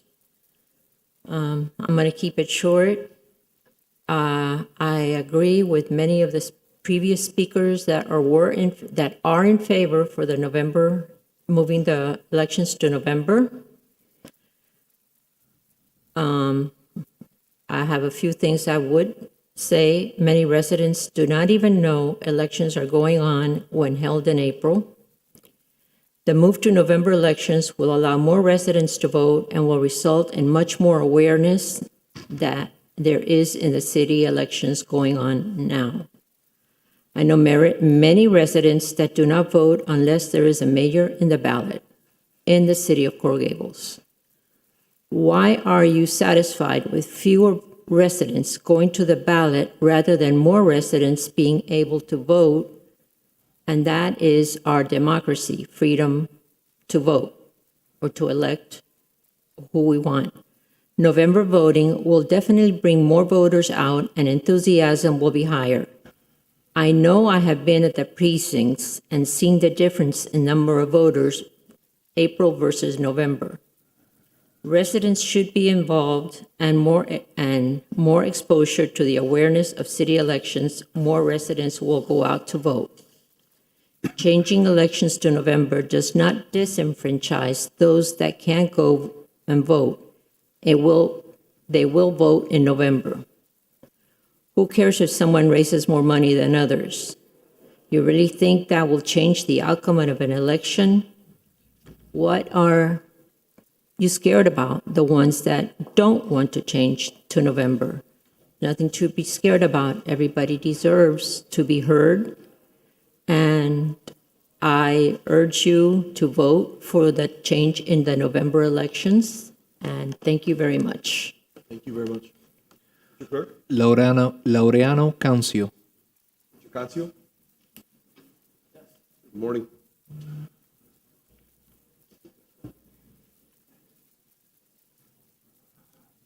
Good morning. Good morning, sir. Thank you for having me here. I'll be brief, although I noticed that everyone who's in favor of the proposition gets a little bit more time than the other people. This gentleman right here had the time of his life talking to you. May I address that, sir? No, you have already said what it is. Oh, my name. Okay, my name. No, I'm saying, may I address your comment? May I? Well, I think usually you let someone finish their comments before you address them. What I was going to say was, you can have as much time as you like. Oh, okay, that sounds wonderful. I won't bore you to death because that's really quite an offer to make because I can talk for a long time. But I won't take you up on it. I would have to say that, let me tell you about myself. My name is Laureano Cancio. I lived in Bird Road. I've been affiliated with the city of Coral Gables since 1961. I came on the Peter Pan Exodus. I think I grew up at the youth center. I think of all the members of the commission, only Commissioner Menendez would go back that far. And it was a great experience for me. And I'm very thankful to the people of Coral Gables for welcoming me, because I didn't live in Coral Gables at the time. I was a poor immigrant. I lived in Little Gables at the time. And as a matter of fact, I used to sell bottles when I was a kid and make my own money to pay my own registration fees. Anyway, it puzzles me, all the arguments that have been made here today by the various people. One of them is that the board wants to increase participation. But they haven't done that in a long time. When they were winning, they didn't want to increase participation. Now, all of a sudden, they want to increase participation. And they really want to increase participation. That's why they have the meeting at 9:30 in the morning. And I had to park 5 blocks away from here because there was no parking. Where were all that? I've been only in this commission in over 20 some odd years that I've been living at this address here in Coral Gables. By the way, I'm also an attorney who has his office here in Coral Gables. In all the time that I've lived here, I've only been twice. The last time I came, it was the issue of development. And at that hearing, if I recall, you were very upset that people wanted to participate, and you threatened the people, and you told them they would be arrested. You would call the cops and take them away. You, the mayor did this. I was aghast because there were a couple of members of the commission who subsequently quit. And the reason they quit is because they weren't getting the proper respect they expected. Well, they should have run for the judiciary. Maybe as judges, they could find people in contempt for speaking in their presence and put them in jail. But unfortunately, in our system of government, the mayors don't get that respect. City commissioners don't. They're supposed to listen to the constituents, not, as a matter of fact, they weren't even, the people who were here at that time had to raise their hands to be able to talk, like little children in kindergarten. Anyway, so if you want to increase participation, I don't see the connection between one and the other. In addition to that, it doesn't look good when we want to change our elections after you lose an election. Now, there's a question: is 2 people lost their elections and so forth? There's a fallacy, a complete fallacy. The mayor, you, Mr. Vallejo, you lost the election. I got your phone calls at home telling me I am your mayor, and I'm urging you to go vote for the 2 people who lost. And when they lost, you stopped sending messages, and they lost by bigger margins thereafter. And I heard that you had told someone that someone had said, well, there are 1,000 people who are against you. He says, oh, it's only 1,000 people. We got thousands of people to vote. 1,000 citizens are against you, and you choose to ignore them. And yet you come before, you make a proposal that we should have more participation. Nonsense. You don't believe any of that. You just lost the election. You want to win. You want to win again. So you want to change the rules. Maybe it's like the kid at the ballpark. You want to change the rules. Maybe we change the rules. Maybe we'll win this time. The fact is that the people of Coral Gables are sophisticated people. They're not the regular run-of-the-mill in Miami-Dade County. They're highly intelligent. They're highly educated. They have money. The average home in this community is worth at least $1.5 million. That's the average home. Those people are not going to be, you tell them, oh, you want to save money. This is going to save us $100,000. I never heard such a ridiculous argument in my whole life. You're going to save $100,000. Well, how about if I tell you that the educational system in this city is in the dumps? And everybody in this town, including you, Mr. Mayor, send your kids to private schools. Don't you send your kids to private schools? At the most expensive city, at the most expensive educational system, that's where your children go to, right? People have to pay a total of at least between $25,000 and $50,000 every year for every child that gets sent there. When I was a kid, it was an honor to go to Coral Gables High School. And everyone in the city sent their kids to Coral Gables High School. And Coral Gables High School is one of the best schools in the country. And yet, what has this commission done in regards to Coral Gables High School or the educational system? Absolutely nothing. If you go there, you go to some of those areas in the city, people cannot send their kids to public schools in this town. They have to send them outside the city limits because there's no capacity in the city school system. You have to send them out, including yourself, because you're not sending your kids to public schools in the city. No one in their right mind would. You go check, see your friends and see where they go to school, all right? Now, there's a section here that goes between Bird Road and University Drive and 37th Avenue and Lejeune Road. That whole area there, what do you think is happening there? The kids, the parents in that area cannot send their kids to public school in the city of Coral Gables. They've been designated by the Board of Education that those kids have to go to Coconut Grove. And not the Carver, the other school in Coconut Grove. And so they designated a charter school down by the youth center where they'd be taken. That charter school has now notified the parents that they can't send their kids there anymore because they got too many kids going there. And yet we're talking about development. We're talking about building more buildings to bring more people to the city. We can't even take care of the ones we have. And yet, anywhere in this country you go to, which I've been everywhere, okay? I lived in New York City. I lived in New Jersey. I lived in Michigan. I lived here. Everywhere you go, if people pay $1.5 million for housing, they want good educational systems. And you say, what's the thing we can do? It's a county issue, right? It is not a county issue. If you go to Key Biscayne, you will find that they have their own elementary school, they have their own middle school, and they have their own high school. And those people living in Key Biscayne have first try at that, first option to go there. Now, if they have any vacancies, maybe they'll take somebody from outside. We don't do that in the city. In the city, what we do is we open it up. My wife exercises at the gym here. Everybody from outside Coral Gables comes in and crowds the place. This past month, she couldn't register. Somebody from outside of town came in. I registered at the youth center, and they have the same thing. People go in from outside the city. The pool. My wife went to the pool. They stole her telephone at the pool. She was just swimming there, and she came back, and somebody stole. Why? Because they let anybody come in. It's not restricted to Coral Gables. Yes, we pay the taxes. We pay the taxes, and we assume we're stupid because we're going to believe that just because somebody has money, they're going to vote for them. The last election was lost not because of participation. It was lost because there were bad candidates that you submitted to the people of the city, and the ones we got were much better. Thank you. And I talk about Ms. Castro and Mr. Fernandez. They're excellent people. And they stand by the issues, and they support the people who elected you. And I'm proud to be associated with you guys. And Mr. Menendez, I'm proud of you because you use Center Connection.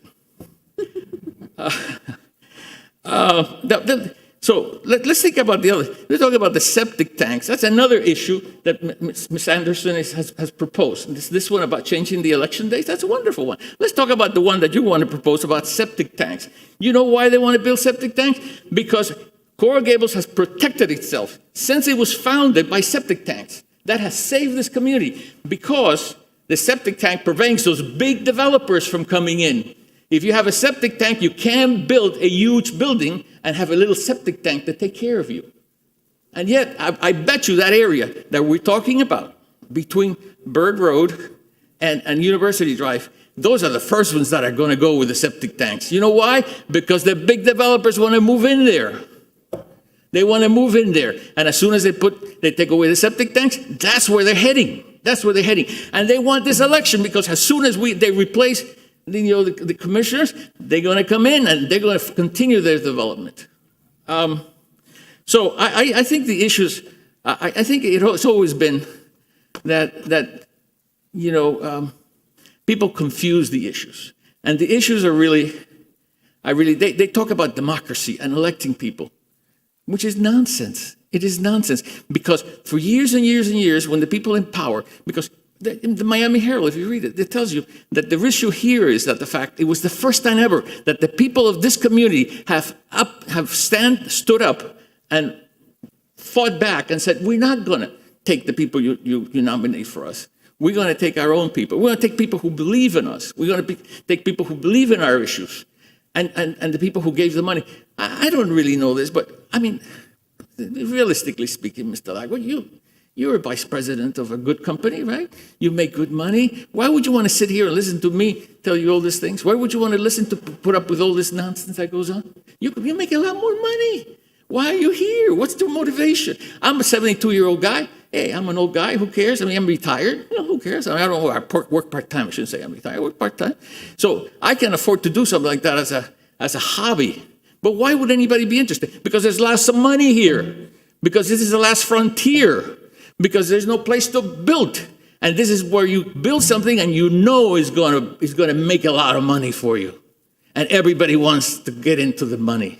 The construction companies, they fly by the Bird Road. The cars fly all over the place. And they say, we have policemen protecting me. What? Sleeping policemen, you might mean, because they don't stop. They go 60 miles an hour by there. And who are they? Trucks. I run on the streets. I run by your house. Every day I run by your house, by UM. And you have all these cars running. I feel I'm going to get killed one of these days. Is anybody stopping? No. And who are they? Trucks. They're building America, building more money. Downtown, there's a survey that came out. Who uses downtown? Nobody from Coral Gables uses downtown. You have all these outsiders coming in. Okay, so in a nutshell, this issue about the elections, it's not real. Come on, it's not real. Stop lying to yourself. All these people come in, when you're mayor, you can convince people, come in, hey, we need you to come. We're going to have it at 9:30, but not anybody else, because we're going to have it at a time that nobody else is going to be able to show up. Not a good way to go. And lastly, but really the most important one of all, this community is divided. We all know it's divided. We got the people in favor of development. We got the people against development. We have them, right? And instead of bringing us together, this whole thing of annihilating the competition, annihilating the people who oppose us, change the elections. No, you lost. Be a man. Just get together with the other side. Work out a deal. Let's work together instead of in a separate, you go your way, we go our way, and no. That's not the way America is about. That's the real American way. That's the America I discovered when I came here in 1961. It's not an America of killing the other side. It's an America of working together. And I think that's what we ought to do. And thank you so much for hearing me. Thank you. Next speaker is going to be If I on. may, just to address. Oh, sure, yes, absolutely. Very simple. The previous gentleman who spoke got 7 minutes and 5 seconds extra. You got 9 minutes and 30. Yes, but you told everyone else they only had 3 minutes. I know, but I was respectful and let everybody finish. I didn't want to interrupt anybody. But I want to say one thing to you. Thank you for being here and having your voice heard. It was very nice. I appreciate that. Thank you for everything you said today. I had a political science professor once, and you know what he said? In America, there's freedom to speak. Unfortunately, if your words have power and if people listen to you, all of a sudden they crack down on you, baby. They crack down on you, and they don't want you to speak anymore. I just hope I'm not the tree that falls in the forest and no one hears me. They heard you today for over 12 Well, minutes. I hope Thank you. I hope it convinces some of you regarding your positions. I mean, Thank you very much. I appreciate that. Mr. Clerk? Next speaker is going to be on Zoom. Is going to be Carter Sox. Mr. Sox, the floor is yours.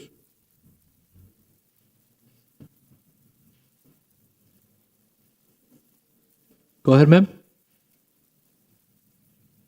Good morning. Can everybody hear me? Yes. Thank you so much. Good morning, Mr. Mayor, Vice Mayor, and Commissioners. I appreciate you taking the time to hear from me. I just wanted to chime in. I am sort of here to speak, I think, on behalf of myself and other people who are not always able to attend every commission meeting and cannot follow every neighborhood association email and every single thing that happens in the commission. But this issue came to my attention, and I wanted to just speak out about it as sort of an average person, an average citizen. I'm a mom of two, a 2 and a 4-year-old. I work full time. My husband works full time. We live in Gables at 1407 Alvarado Street. We love the Gables. We love being part of the community. And moving the elections would make my life so much easier. And I just wanted to voice that opinion just as a practical matter. I know there are all these issues of freedom of speech and democracy and all of these other things. As a practical matter, as a citizen of Coral Gables, did I vote last April? Absolutely, I did. I took the time to make sure I understood what was going on. But as a practical matter, if the elections were in November, that would make my life a lot easier. We all have a lot going on with our families and our jobs. And as much as I care about our local politics and what is going on, I don't have the time to be as fully invested as some of the prior speakers here and some of the people who I think regularly speak before the commission. So I just wanted to come on and just speak to the very practical nature of this. I, to be honest, can't even believe this is really an issue. But for those of us who just live in the Gables and are trying to support our families and do what's right for the community and be involved, moving the elections to November would be a huge help in that we could go one time on the way back from school drop off and get all of our voting done at one time.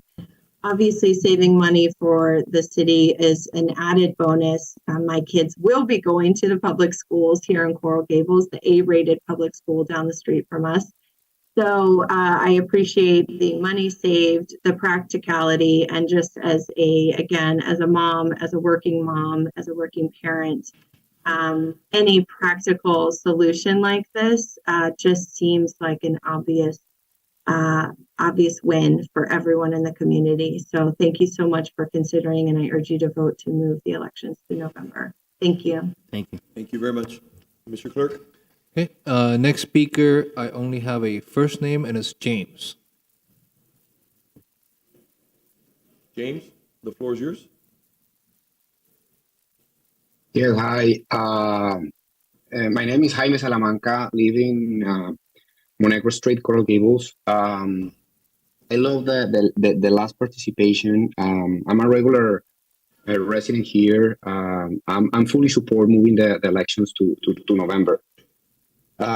Actually, I also want to make a personal comment, and I think it's pretty arrogant to say that quality over quantity. That is the most arrogant thing I've heard today. That is,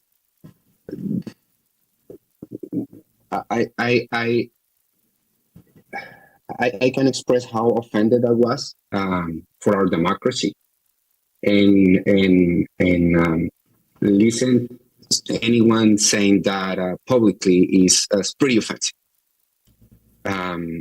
Again, I think everything has been said already. I fully support the speakers, and I agree with all of them that are in favor of moving the elections to November.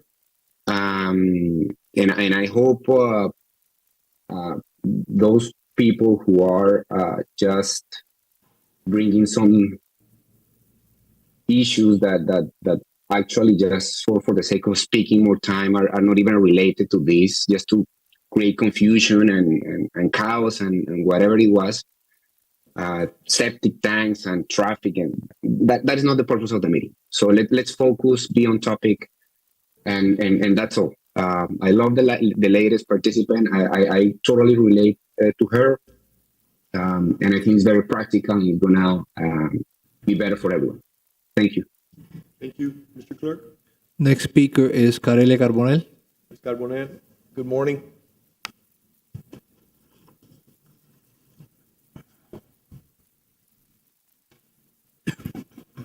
Good morning, everyone. Can you all hear me? Yes. Yes, ma'am, go ahead. Hi, I'm here. Yes, my name is Carelia Martinez Carbonell, and I'm a resident of Coral Gables for over 30 years. I live on Altera Avenue. And I'd like to read my statement. The first, I guess my first observation, though, after listening to everyone is, are we all now saying that over 100 years of election history, or close to 100 years of election history, our elections are illegitimate because they were in April and there was only a certain amount of voter turnout? And never have I heard that we're benchmarking to the national turnout. So, that's just an observation, because elections are what they are, and people exercise their right to vote or not to vote. But here's my comment. First, why is this item coming back on second reading? And I know people have asked this, because the official record shows that at the August commission meeting, Commissioner Menendez voted yes with the condition that the second reading would not occur before October meeting. This stipulation was in exchange for his initial approval of the motion. And that was to have time for some type of sunshine meeting, allowing the discussion of this issue with residents. But however, the second reading is on the agenda for today. Why was his stipulation ignored? Second, please consider my personal observation. There are two reasons, among probably others, given to justify changing the traditional election date: money and voter turnout. And in my opinion, they're both weak arguments. Number one, considering changing a time-proven historical tradition solely on the monetary cost is short-sighted and shortchanges a priceless historical heritage. Why tinker with a 100-year-old election cycle that goes back to the wisdom of the founding fathers? Mr. Withers, I know he asked why April. This is the answer. Coral Gables election history was initiated in April 1925 when the fledgling city was incorporated, with Edward Doc Dammers elected as its first mayor of Coral Gables. He served a 3-year term. However, he served a 3-year term. Yes, money can be a driving force. However, historical heritage is priceless. Coral Gables has always taken pride in its historical uniqueness and independent spirit. Please keep it that way. Number two, guaranteeing that changing the election date will increase voter turnout is flawed in today's day and age. In today's election, time and date have become irrelevant. Irrelevant. People can vote weeks in advance. They can vote by mail. They can vote by Dropbox. They can vote in person. No one has to experience voter fatigue or voter disenfranchising, because people can vote at their convenience. People who choose not to exercise their vote or their right to vote basically do not want to vote. And that's in capital letters. And number three, and my last point, merging our local elections with the national schedule adversely affects us, the Coral Gables residents, by, number one, disenfranchising votes due to changing the terms that we as residents voted on. We voted for you as the terms indicated.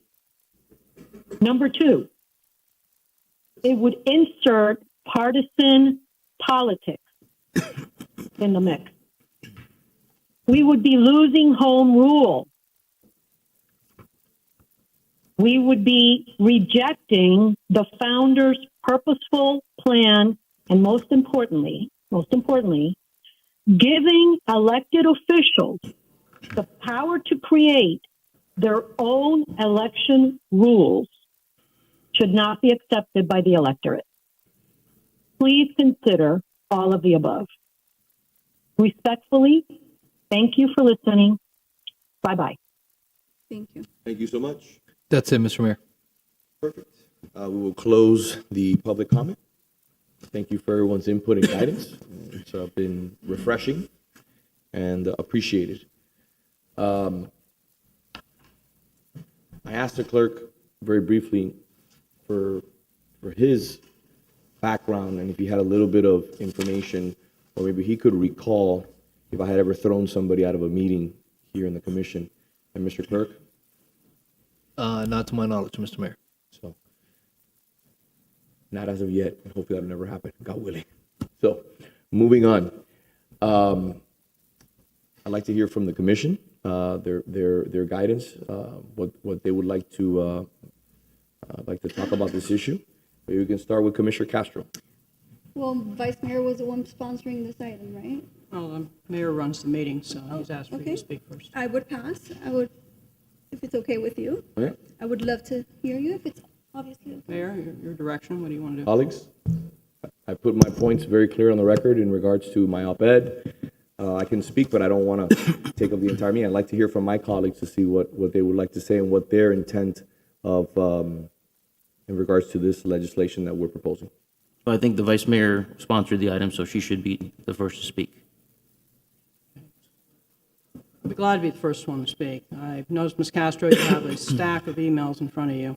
Oh, may I interject? I'd like to enter that into the record for the request of the clerk. I have the emails here, both pro and against the legislation, so I'll enter it into the record for review and for consideration. Mr. Mayor, those are all the emails received by my office up until 8 o'clock this morning. I've kept on receiving emails throughout the meeting, so I'll continue to put those into the record after the fact. Thank you for reminding me, Commissioner. Vice Mayor, excuse me. So I'll start on a few comments before I do the comparison here on the emails received. I provided the CGNA my email list, 13,000 folks that received emails from me during the election, and I shared that list with them. And it's been built upon afterwards to be a bigger list. In order to put things in perspective, I see you have a stack that's about a half an inch tall. It's 500, 1,000, 1,500. To say that that stack of emails that is a half inch tall represents the will of the people would be inaccurate. Because out of 13,000, and I have 1,500 pieces of paper here, you have maybe 100 sheets of paper. That would not be true. I brought this item and first wrote about it to the residents on June 21st. It was in the letter that I sent out to the residents covering a myriad of issues, and on page 1, at the bottom on June 21st, and I've gotten responses from many residents on many issues, is moving the general elections to November of even years is now under consideration. By moving a general election, the commission could save approximately $125,000 per election cycle, or $625,000 over 10 years. These savings could be used to improve our city. That was put in this letter back on June 21st to make the residents aware that we are discussing the item, and we since discussed the item in June and in July, and every single member of this commission was in favor. And I brought this after the most recent folks who were elected, not to, number one, I had a lot to accomplish the first election. It was refreshing to see your willingness to try to get more voters to the polls, because no matter what I did in a way of trying to get people out to vote, we still had a dismal result. And when something is not working, you don't keep doing it. So let's go back in time and look at history. I pulled the census from 1925 when this city was incorporated. And of course, naturally, you incorporate a city, you need to have an election right away to select your mayor and commissioners. That's April of 1925. At the time, we had 991 individuals that were white that could vote at voting age, and 48 that were black. Our total population at the time of voting age is 1,039 people. That is a very small number. It doesn't take much to get folks together. You didn't have the conflict at that time between television and radio and everything else that was the myriad of things for folks to deal with. It doesn't really cost that much to reach all these people today. The CGNA has proven that through the email blasts. You don't have to send out the mailers. My first mailer went out when the ballot went out. The timing was exact. I sent out 4. I had 2 very well financed candidates. Here, I meant to pass this out too. That were in my election. We had the senator's daughter-in-law,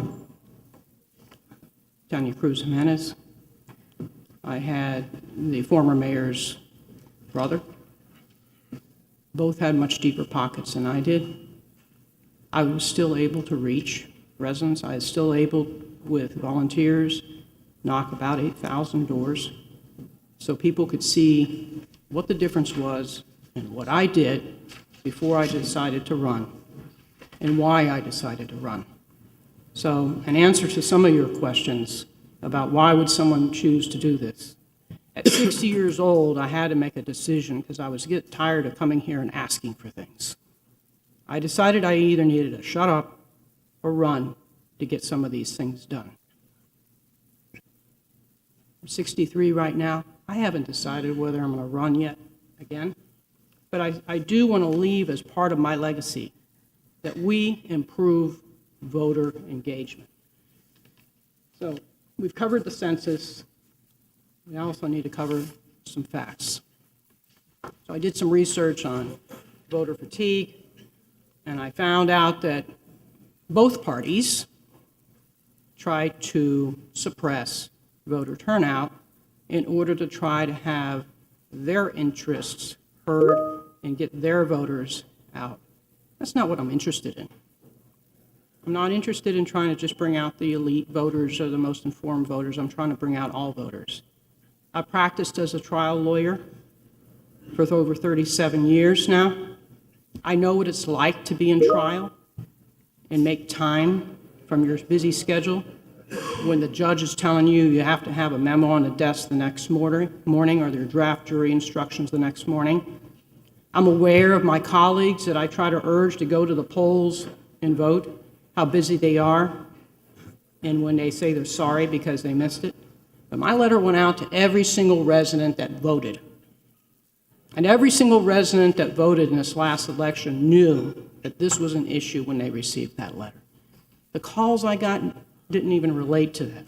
People were interested in the FPL burying of the lines, septic tanks going in. They were very, very interested in that because they've been out on the waterway, they've seen the dead fish, they've seen the algae growing, they've seen the decline in our tourism industry because of those types of things.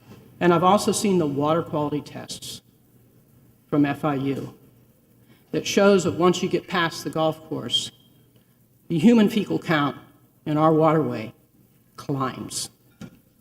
We need to do things about it. I was a young woman in Hialeah living there when my father dug the trench for a septic tank to be put in, the septic to sewer to be connected. That was between 1965 and 1970, and it didn't result in overdevelopment.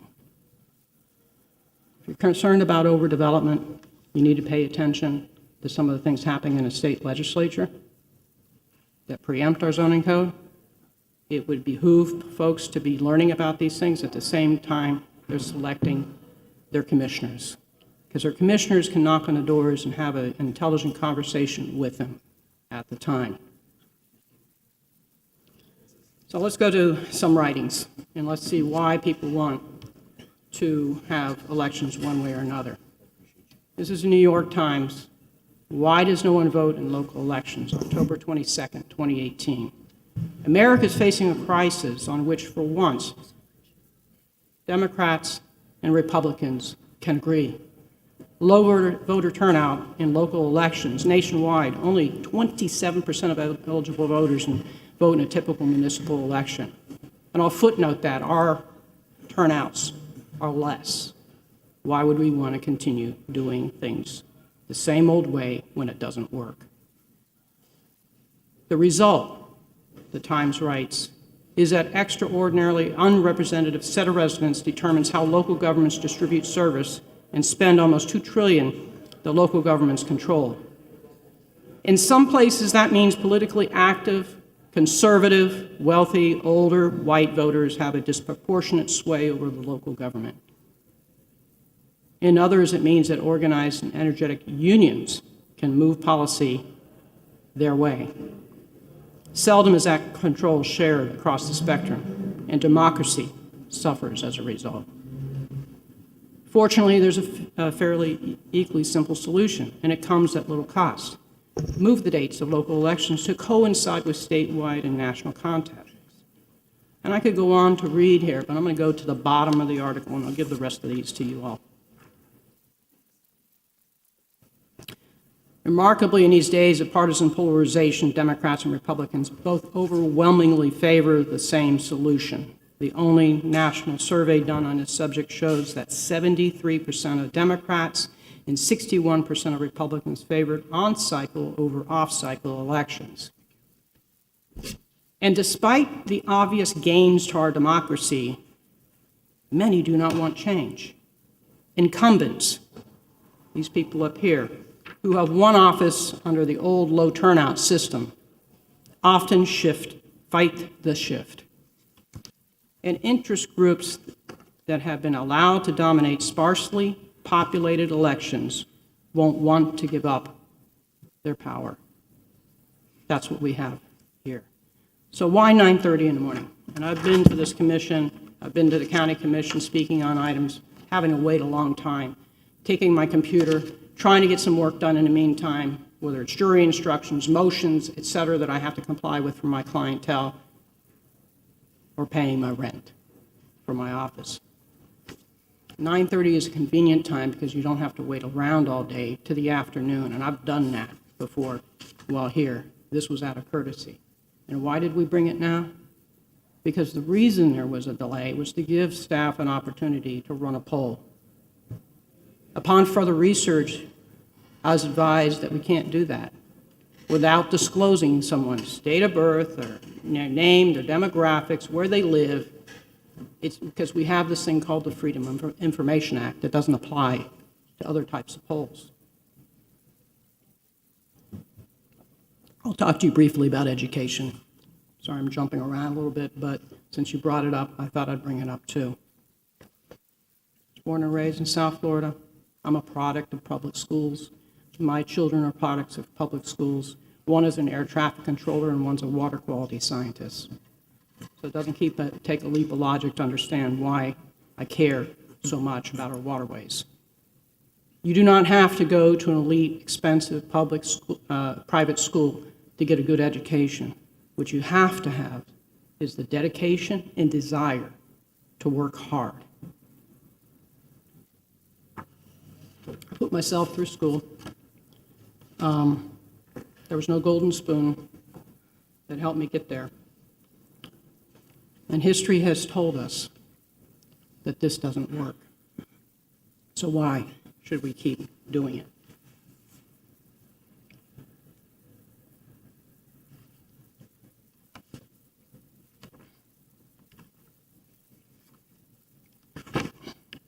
We'll look at history here a little more, and we'll talk a little bit more about what some people had written in the past.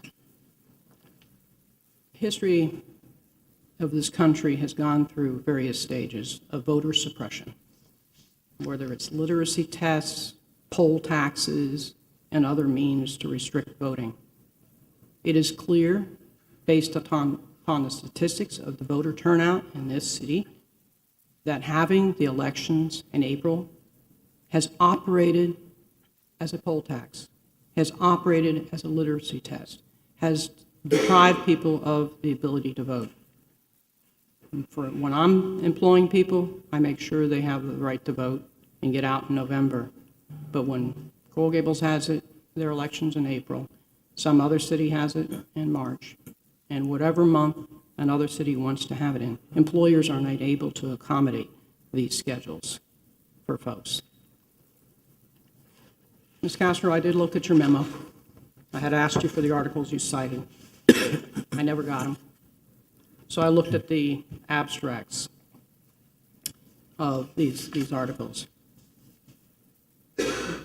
These are a great segue to many of the points that Mr. Holmes has brought up, Rip Holmes, in the past about Citizens United and how, First Amendment rights clash now with people's ability to buy votes. We have a very intelligent electorate here, and these economic papers are not political science studies. They're basically making the case that we need to regulate campaign donations. You have one from 1996, you have one from 1994, you have another one from 2001. An underlying principle of all this is something that's infected our elections, is that people print false information. Assumptions that every elected official up here is corrupt, therefore I'm the one that's going to save the day. That type of campaigning, I would hope, would stop. It doesn't work with our electorate. The prayer that we had this morning spoke about what it took to be a good leader. Do not mislead. Do not distort. Be honest and tell the truth. Don't tell the voters that we're going to get bad leaders if only the most elite of us get to vote. Why on earth would you want to suppress voter turnout, is my question to you. You were in favor of this in June. You were in favor of this in July. You're an elected leader. You do a good job. Your people can vote for you again. You use your record. It's best for democracy. It's best for voter turnout that we move these elections. I've received some nasty emails, one calling me a Nazi for trying to do this. I looked up the definition just to refresh my memory. This is not discrimination based on race. It is not discrimination based on religion. It's not discrimination at all.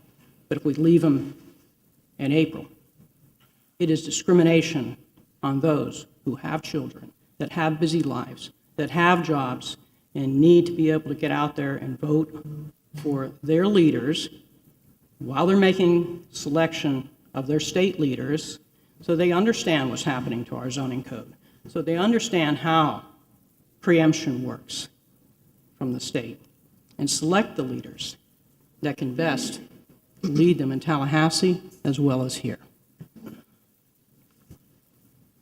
A couple of other emails I'm going to put in the record. Ed Williamson wrote he was not able to come today. He had wanted to come today, but he had a medical appointment.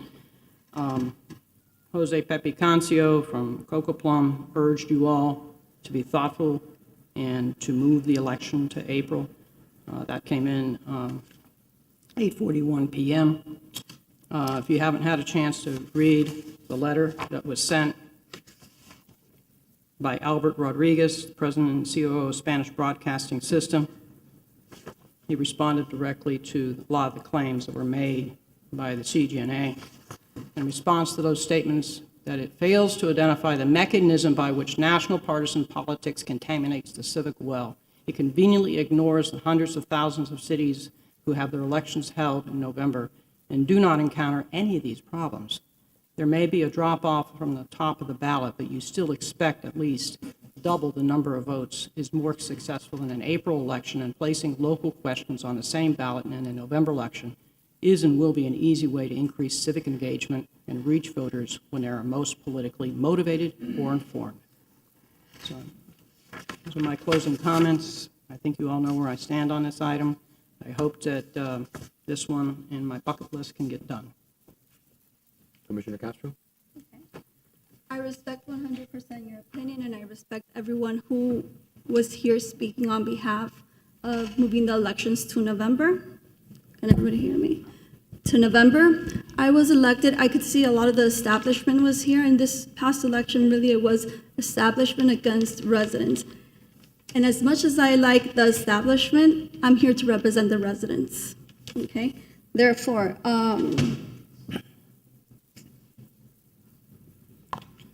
let me go ahead and show you the amount of emails that I've got, which is 136 emails that want the elections to stay in April.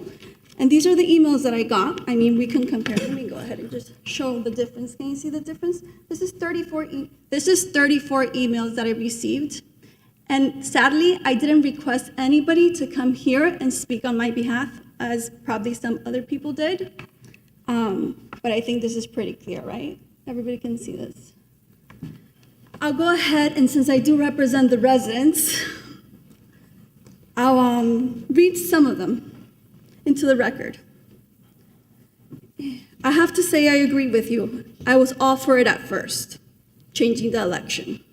But after careful consideration, I say the risk to having resident representation on the commission rather than BOTCs is simply too great. Why do I say this? During a partisan election, the loudest voice always wins. Who is the loudest voice? The one with the deepest pockets. How do pockets get so deep? That's my concern. Having our elections separate from the noise of national elections will allow candidates' voices to be heard, as there will not be distractions of national elections and the noise they bring. Okay. Standalone elections in general are better focused on local issues, and I have to agree 100% with that. Democracy is not what's at stake, it's most local elections. Local elections are based on hometown issues, and that's what's paramount. And I have to agree 100% with that too. History and statistics will tell you that. Let's face it, beyond the local residents, what happens in Coral Gables? Wrapping them with large state national elections tend to dilute what is needed locally, and every voter gets wrapped into bigger issues, political aspects, and ignores or forgets about local needs. And I could continue, but I'll just, as we can see, they're pretty long and extensive emails. National elections have a unique importance and should not be mixed with the most local of all elections as citizens of Coral Gables. Having the city elections separate from other political races allows us to focus on the candidates and the issues affecting our city. It also keeps the possibility of unfortunate, decisive, rhetorical that has become too commonplace away from the selection of our city commissioners. The cost savings are important consideration. However, we have chosen to live in Coral Gables and have already accepted and embraced higher costs for our services. And then it goes into stating examples of what we pay for or not.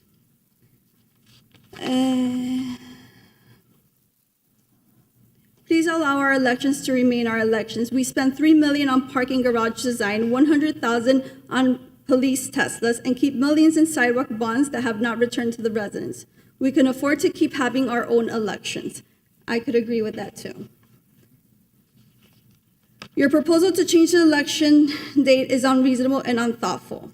In November, the entire nation is focused on general elections through the country, and yet you want residents of Coral Gables to focus on local matters. No logic to your proposal. I say no to item E3. Listen to the people. Listen to the residents who placed you where you are today. And then I come to really think about this, because I think a strong point here is we need to focus on local matters, okay? I'm pretty sure everybody read the Miami Herald, the community newspaper, and all other articles. I'm not sure if everybody understands how campaigns work, okay? When you're gonna campaign on a November election, you're gonna need a lot of money because there's so many mailers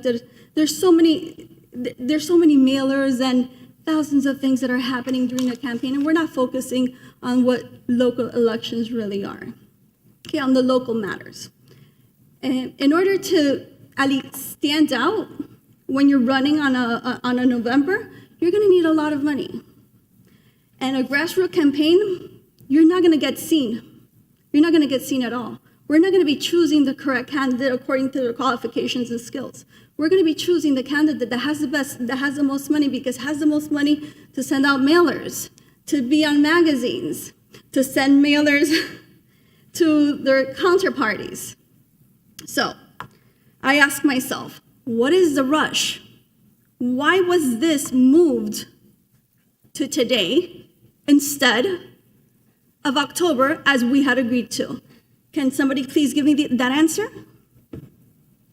Yes, Mr. Manager, can you, if you would be so kind, can you discuss a little bit about what we inquired with several pollsters to try to get a poll done and what the findings were? And then I will address the issue of putting this on the agenda today. Yes, Mayor, we looked at the polling issue, and as a city, we have a problem polling in that we cannot keep that information private. Whatever we poll, whether it's through a phone call or through email, everything that we poll must be made available through the freedom of information. And so it becomes very ineffective for the city to poll. Something like this is better run through the private sector where these issues are not involved, or we would have to disclose that your vote or how you think would be available to all. So it's really not effective. Polling is not effective for a municipality. So, Mr. Manager, in response to that, and I want you to keep going, please take your time. This becomes a privacy matter. And each one of us received a phone call from the manager explaining the issue of the poll. No, I didn't. there was no call. Mr. Manager, Me neither. did you have a chance to notify the commission in regards to the poll? We I didn't discussed. even know there was a poll. No, there wasn't a poll. It was the findings of whether we. Yes, I think we discussed the issues of the problems involved in polling for the city, and Not with me. Okay, well, Sorry. So And if I mine may- was at the agenda review yesterday. So this information did not come to us prior to the agenda even being drafted. The only issue that was outstanding of making a decision and bringing it back for second reading was whether we were going to poll yes or no. So at the end of the day, we're going to listen to the commission. The commission has heard from the residents. And we're going to make a decision whether we keep the elections in April, we move into November, we defer the item, but it'll be a decision made by the commission today. We now know that polling is a privacy issue in regards to our residents, and the last thing we want is for us to produce a poll, spend that money, and then have several entities do a public records request and have all that information out in the public, which is not, in my opinion, and I think in the opinion of the commission, in the best interest of this community, because people's votes are sacred. Imagine somebody pulling that information and then publishing it or doing something with it. I don't want to be behind that. So please continue. and if I can say, Mayor, the fact that we cannot have a poll brings this up for a discussion. Any commissioner can bring up whatever they wish as far as a commission item. And this is better discussed now, because I do believe that polling is not what we can do effectively. So if the commission in the future wishes to poll, this takes care of that issue. We cannot effectively poll. If the commissioner really is there to vote, and polling is not an effective means for any other issue. So this is a good discussion to have, because in the future, we really can't do polling unless we want to discuss all the privacy issues from our electorate, which I think is a very poor idea. Thank you. And Commissioner. Okay. In my opinion, this is not just about changing dates. I would say this is something more personal, right?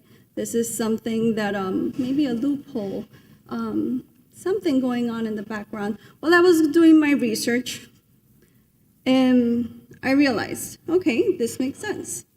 How do you get contributions that are significant enough to be able to stand out in a November election? I could tell you that residents are not going to raise $800,000 for you. Where is this money coming from? I don't know for how many elections the first thing we're facing is overdevelopment, okay? And as much as I love development, they should not be giving contributions to candidates on a city that's facing overdevelopment. That's the only way lobbyists, developers, PACs, and coming down to that, Mr. Mayor, Yes, ma'am. did you not say that you were not going to run for mayor here? I was considering it, and then after speaking with a lot of residents, as I represent the residents, many came out and had conversations with me. We went out to breakfast, we went out to lunch, and we had a nice conversation about whether I should run again or not. And I felt motivated to continue representing this great city, which has done so much for me, and I'm blessed to serve. Well, it happens that all of this is happening so soon because you just filed to run for mayor on August 28th, 2023, when all of this is coming about. And it also happens that this is aligning so perfect. Ms. Castro, it was my decision to put this back on. But he's the one pushing it. If I may, Madam Vice Mayor, we do follow Robert's rules. Under Robert's rules and our city charter, we are not allowed to interrupt each other. No, I understand, but We're not allowed to interrupt each other. If you want, I would like to. You go right ahead. Right before you do that, let me just, If I let me may, just, if I may, let me just, Commissioner, really, I'm so let me sorry, just- let me finish, I'm sorry. Not today. Coral Gables first, what is that? That is, do you want to say what that is, Mayor?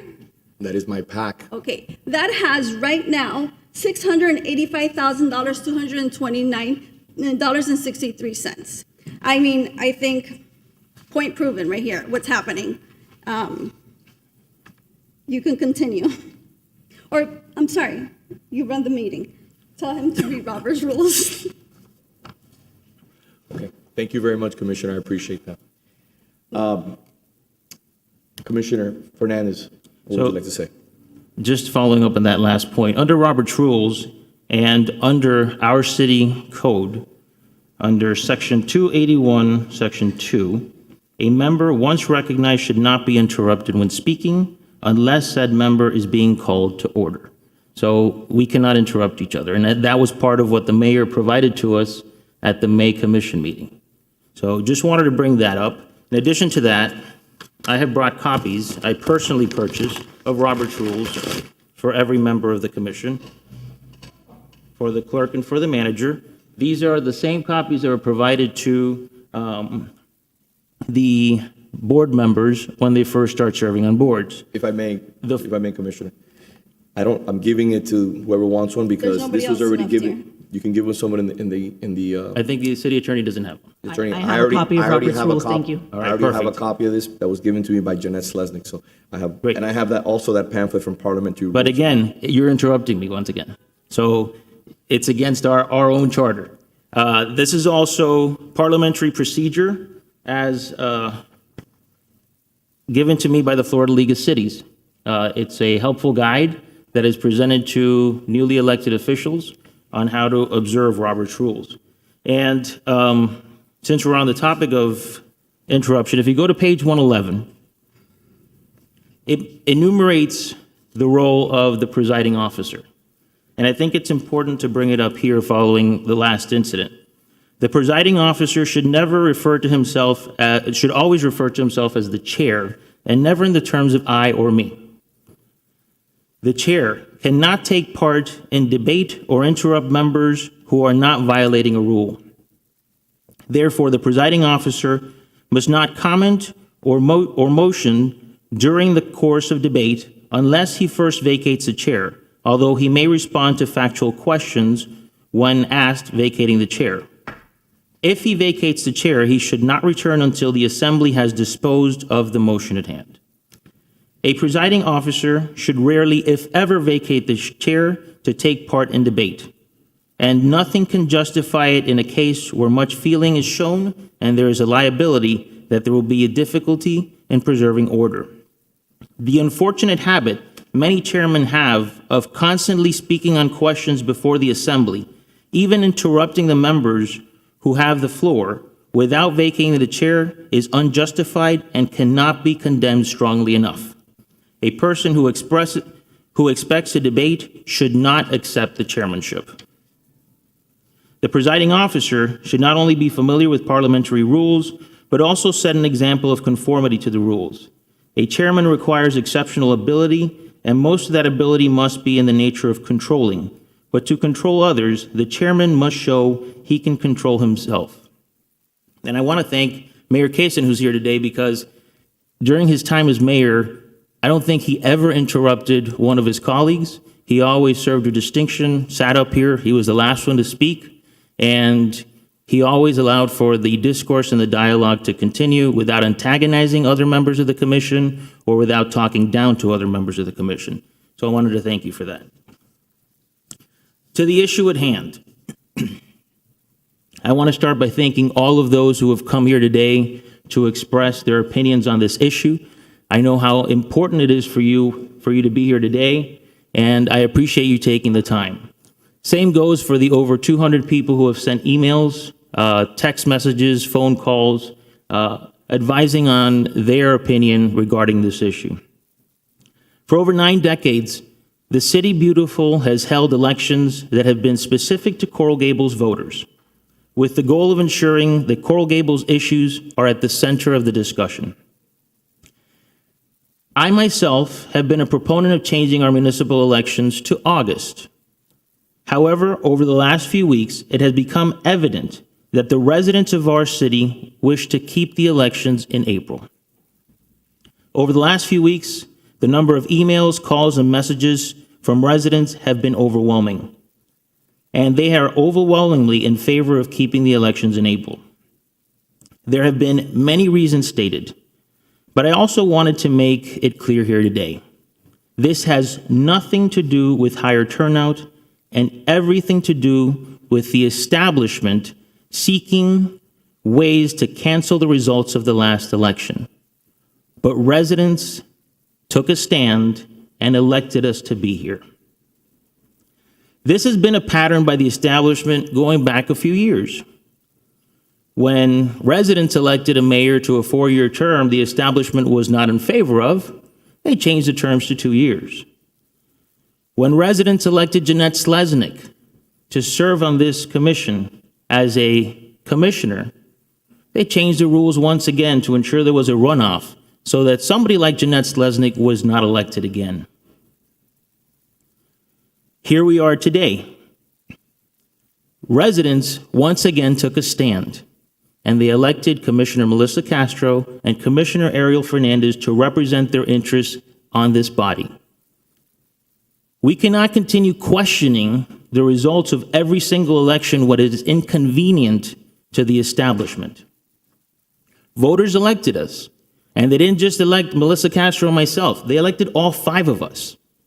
And our role and our responsibility is not to continue bickering, is not to continue chastising each other, is not to continue to put each other down. It is to work together as a body that leads the City Beautiful for the next 2 years. That is our responsibility. It's not about placing items on an agenda just to make a point. We are the City Beautiful. Let's act like it. Enough with the grandstanding, enough with making things so hyper-political where, Mr. Mayor, you don't even acknowledge us when we walk into the room. The lack of respect that you have for your colleagues is, quite frankly, just something that should come with censorship. A change to the November election might increase turnout in the general election, But using the definition by those in favor of the change, suppressing votes in the deciding election, Miami-Dade County Elections has informed our clerk that there will be no access to early voting in the December election. So while we will increase the number of voters for the November election, the December election, which would be the one that ultimately decides who sits on this body, will probably have less voters, because the only options to voters will be vote by mail and election day. With all this in mind, I wish to place this item for further consideration and input. Much as my colleague Commissioner Menendez had asked for at the last meeting, his request was ignored by those wishing to rush this through. There may not have been an item, a poll or a survey done, but the fact that Commissioner Castro and I don't know if Commissioner Menendez was informed prior to this meeting, but the fact that we were not informed of what the status was shows that the establishment is not those outside, it's within our city hall. And it's controlling the information that's getting to the duly elected members of this commission by residents. And that is not a disrespect to Melissa Castro and myself. It is a disrespect to the 50,000 residents of the city of Coral Gables. We received an email from former Mayor Raul Valdez-Fowley, and it reminded me that the last time this question was considered and that there is a process in place to consider such changes, a charter review committee. Last time this item was considered was 8 years ago.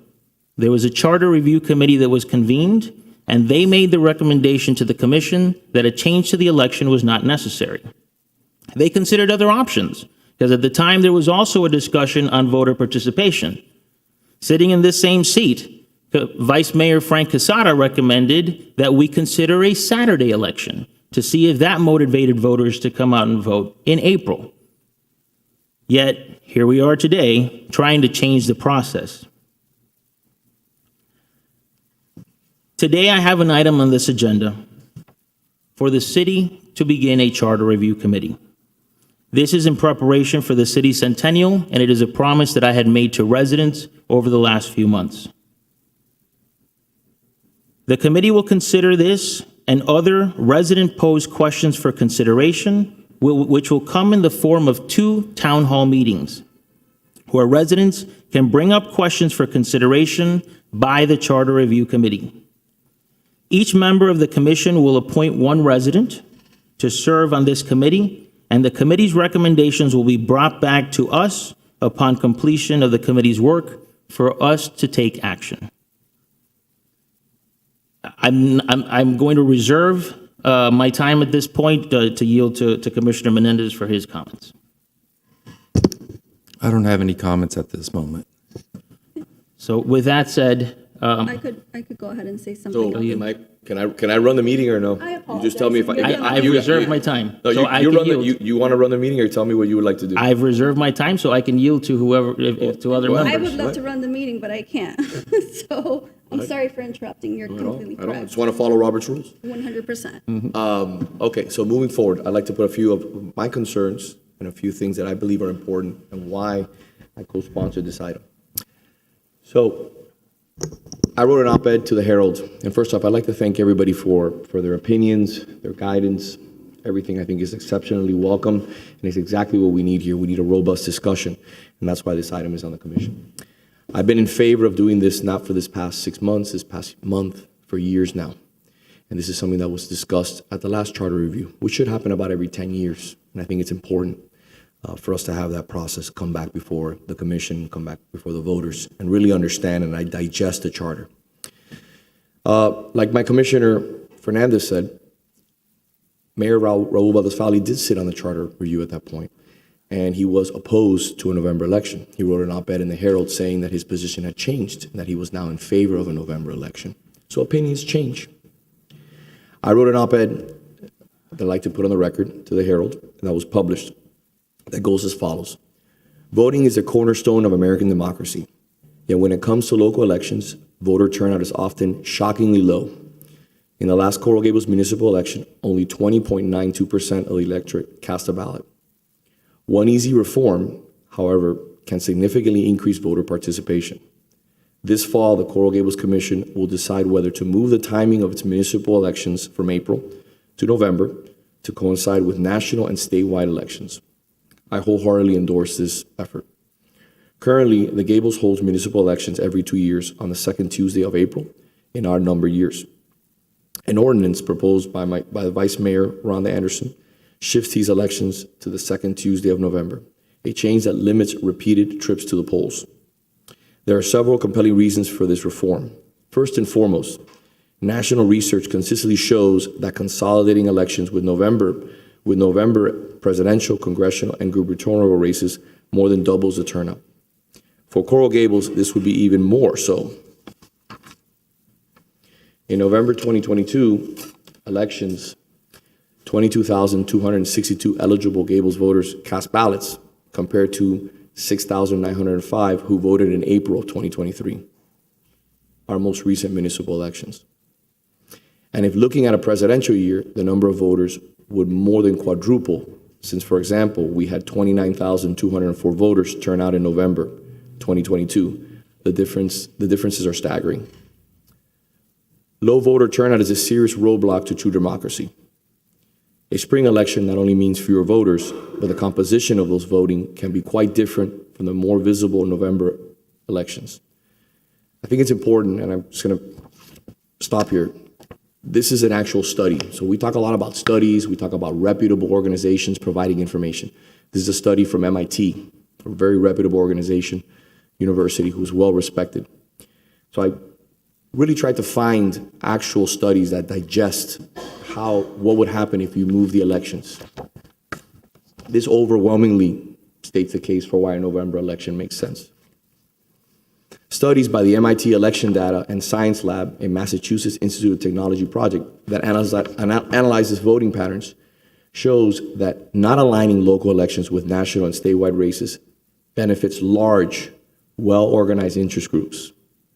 Increased voter participation ensures a more diverse and representative electorate, voicing a broader range of views on local issues, one that have a direct impact on the quality of life of our city. So this is not my opinion, this is MIT stating the larger the election, the more difficult it is for special interests to grab a foothold in these elections. So a simple date change strengthens local democracy, and it also would save local taxpayers at least $100,000 each election cycle by eliminating the need for additional staffing and resources that year. Piggybacking on November contest makes local voting almost without cost to the city, since those casting ballots for higher level offices need only to check off a few more boxes further down the ballot. There are other good, clear-cut reasons for this change, not the least of which is voter fatigue. As a candidate who campaigned door-to-door for city office in the spring, I often heard, "What, another election?" Several elections within a few months are tiring. Voters need to learn the data of their local contests, find their polling place, find time to go out there or arrange for a mail-in ballot. As evidenced by the numbers, too many citizens just aren't bothering during April, a time when many families are vacationing and enjoying spring break. Their mindset is just not on politics. Changing the timing of municipal elections would necessitate trimming those currently in elected office in Coral Gables, including shortening my own term by 4 to 5 months, but it is the right thing to do. Reform is already occurring in dozens of cities across the nation and locally. South Miami and Pinecrest have made this shift. For instance, it's time for Coral Gables to act. We have a well-educated, highly aware electorate. We must do better than 20% voter turnout when selecting our elected leaders. So just a few more points, because I know that I think we've talked a lot about this already. When you talk about there's 34 municipalities in Miami-Dade County, I did a lot of research on that to find out who does the elections and how they do it. 27 of those cities have a November election. And they're transitioning to, and some are even more considering it. So we could see a change to having all 34 municipalities in the near future. Like I mentioned, in 2023 was the lowest voter turnout in over a decade. That's pretty significant, our August election. And for those who mention partisan politics, I could show you examples how partisan politics already exists in August elections. We all go and speak to the Democrat Party, Coral Gables Democrat Party. We go and speak in front of the Young Republicans, seeking their engagement. I've gone to speak at the Young Republicans at University of Miami, along with the Democrats, talking a little bit about what the city is doing and how they can get involved in politics. Because as we know, at the University of Miami, these young students, they just don't get engaged. So we're always trying to find ways to bring them in. So I think, in my opinion, if we move things to November, we'll see not only a significant amount of individuals who will be engaged, but you'll see less engagement from special interest groups because they can't control the elections. I think also when they talk about donations, before in an August election, you're chasing after voters that are ranked 4 and 5. In November elections, due to the fact that it's a presidential and a governor's race, you have to chase every single voter, 1s, 2s, 3s, 4s, and 5s. So it's not about the issue of money, it's the issue about getting out there and touching hands and making sure people know what you've done. I'm proud of my record. I'm proud of what I've done here in the city. I'm proud of the legislation that I've passed. I'm proud of Open Door Fridays for the last 10 years, town hall meetings, engaging on a litany of different things. I'm proud to put what I've accomplished in this city before the voters. My voting record speaks for itself. And I think that moving forward, we have to remember a few things. Democracy is not conditional. We want the most Coral Gables voters to come out. Since the founding of the United States of America, since our country was founded, we have been doing everything in our power to bring more and more people into our democracy. Amendments 15, 19, and the Voting Act of 1965 are clear examples of how we've done everything in our power through the Constitution to bring more people of all diverse backgrounds to come in and engage in voting. So I think we need to take a step back, think about this. And that also pains me to say this because the idea of a low-informed voter is a clear dog whistle. We're better than that. We're much better than that as a city. Every vote counts. Quality over quantity. I've never thought about it that way. Especially most of us on this dais are of Cuban background. We have immigrant family members and friends who have been clear to us and have told us over and over again what a privilege it is to vote. Never take it for granted. So the more people that we can bring into this tent, the more people that we can get engaged, I welcome it. It's not an issue that I frown upon, and it's an issue that I've been supporting since the last discussion that we had on our charter review. So does anybody else have any other comments I'd like to make? Yes. You're welcome. Go ahead, Commissioner. In my personal opinion, I think it is unethical to change our own terms. I'm pretty sure if we wanted to change them, I guess it should be after our terms are done. We got elected for these terms, we should finish them. But I'm pretty sure you wouldn't agree with that, right? Number two. Are you asking me a question? I mean, it's kind of rhetorical. No, but are you asking me, would you like for me to? You could go ahead. Let me finish. Give me 1 second. Thank you. We need to do a better, I think it's evident that we need to do a better job at marketing our April elections to get more people out there. If people don't know, we can definitely work a lot harder on that. And as a closing, for me, it's a very, very sad day today. This is the day that my mom passed, and I'm here serving the residents in the city of Coral Gables. Let's not make this a sad day for Coral Gables. I'm done. Thank you very much. Anything else? I guess just recovering my time for a second. There was one point that I did miss, which was the point of voter suppression. Every time I hear that a vote against a change of the election is voter suppression, it makes it seem as if the 33,000 registered voters in the city of Coral Gables did not have an opportunity to vote in April. This city and the past commission, under the leadership of the three of you, actually expanded early voting last election to ensure higher participation because it fell on a holiday weekend. So when I hear that not changing the election has to do with voter suppression, can't be further from the truth. I mean, we cannot force people to go out and vote. They have an opportunity. They're presented with an opportunity. Voter suppression would be changing the election to November with a December runoff. That does not give them an opportunity to go out and early vote if they're traveling, getting ready for the holidays, returning from a holiday trip for Thanksgiving, because this would fall the weekend after or the week after Thanksgiving, according to the 2025 calendar. So that was just my final point. With that, I would like to make a motion to defer this item and immediately call up item F17 for consideration. May I? Yes. Okay. Because we haven't even had time to discuss the other. So let's stay on the item that is before us. We talk about trying to encourage people to vote, and other cities have tried to do that too. If you look at the article that I gave you just a few moments ago, New York City was typical in 2017 and had 25% of the city's registered voters participate in a mayoral contest. Los Angeles turnout has been so low, 20% of registered voters in 2017, more like our city. That city council even used cash prizes to encourage voting.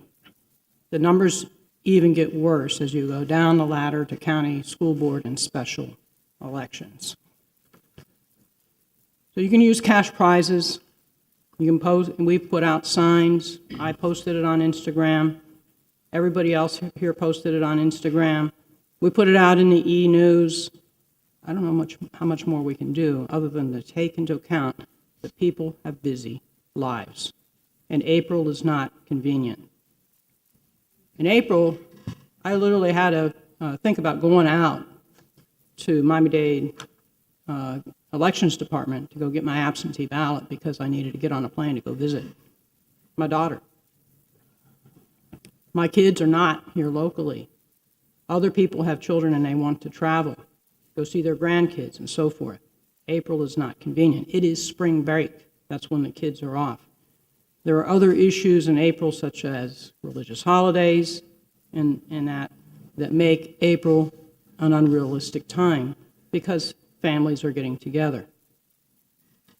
Everybody knows when the national elections are. Everybody knows and makes some time for it. The statistics speak for themselves. If it's broken, it would not be wise to keep doing it the same way. And Commissioner Fernandez, I will invite you and agree with you that we should stop chastising each other, posting negative stuff, criticizing each other like you did to me the last meeting, posting false information to incense the public, okay, spread by CGNA. It ends up being a situation where it is not nice to do this job anymore, okay? You might enjoy doing that, but I don't. So I'm going to challenge you to be consistent with the prayer that was there this morning. Be truthful. Be honest. Do what's good for this city, not just good for yourself. I'm the one that brought this item. Ms. Castro, I'm sorry I interrupted you, but I do have a problem when people make false statements. This had nothing to do with the mayor running. It has nothing to do with me running. It's about having a better democracy here and allowing people to vote. We should not ever, ever take the attitude that only the smart voters should vote or only the elite voters can vote, only the ones that have the time to vote should vote, okay, in April, and not go visit their families and interrupt their days because they're busy working, whether they're doctors, surgeons, lawyers, or other professions that doesn't make it easy for them to get to the polls. So I don't know why you have a problem with this. You're sitting here now on this side of the table. I was hopeful that we could join forces and bring in this community together and bring in voters to the ballot box and making it much easier for them to participate. So on that, I close. I recovered my time. May I? I'll yield to you. Just one second. Hold on one second. Madam City Attorney, can we discuss a little bit about yielding time, recovering, because I'd like for you to clarify that for us. So Mayor, as a general matter, this commission has a history of collegiality, and the commission meetings have generally run very smoothly and in order. A strict application of Robert's rules sometimes leads to a little bit of inefficiency, and so traditionally, as you all know, we have not followed Robert's rules in a very strict manner because it has worked, right? It has worked, and I think it has led to more efficient meetings. So that being said, this is like a new thing that's come up. In our city, though, the mayor does run the meetings, and speakers are recognized through the mayor. So, if you have a specific question, we can. Yes, I don't have an issue if anybody would like to speak, but is the commission yielding me time, or are they going to decide whether I run the meeting or not? I just want to kind of understand. You tell me, Madam City Attorney. You're the one that's in charge here. Yes, Mayor. So let me go back to the code one moment. So the mayor, as chairperson, shall recognize all commissioners, city manager, city attorney, and city clerk who seek the floor under correct procedure. All questions and comments are to be directed to the chairperson and restated by the chairperson, and the chairperson declares all votes. Of course, you preserve decorum and order. You call to order any member of the commission who violates any of these rules. And generally, yes, you preside over the meetings and you run the meetings. So moving forward, if the commission has nothing else they'd like to say on this issue, we have a motion on the floor that was made by the commissioner. Would somebody like to second that motion? I seconded it. I haven't had a chance to look at the language on that. Go ahead, I guess. Just for point of clarification, it's just to discuss F-17. So this is to defer this item in order to discuss F-17. We're not able to take both of them up together because they were not linked. Correct. Vice Mayor Anderson? No. Commissioner Castro? Yes. Commissioner Fernandez? Yes. Commissioner Menendez? Yes. Mayor Lago? No, I was hoping that we would have to finish this conversation before we moved on to the next item. When would you like to defer this to? Tell me. No, it was to call up this F-17 right now. But I'm saying, when would you like to defer the item that we just? I think the motion was to defer it, in the short term, is my understanding. In order to discuss F-17, which is the item on the charter review committee. It was a resolution, I think. All right. Madam City Attorney, would you be able to read it into the record? Yes, of course. F-17 is a resolution of the City Commission creating a charter review committee. And would you be able to read the actual resolution? Vice Mayor Anderson said she hadn't been able to read it, so. You want me to read the entire Yes, resolution? please. Then let me pull it up. Give me one moment. Plus, I'm having a little trouble with my computer, so I'm not able to bring. Yeah, the computers have been having issues today. You want to share mine? It's right here. They're not connecting to the Wi-Fi. When you maybe get IT in here so we can have an intelligent discussion.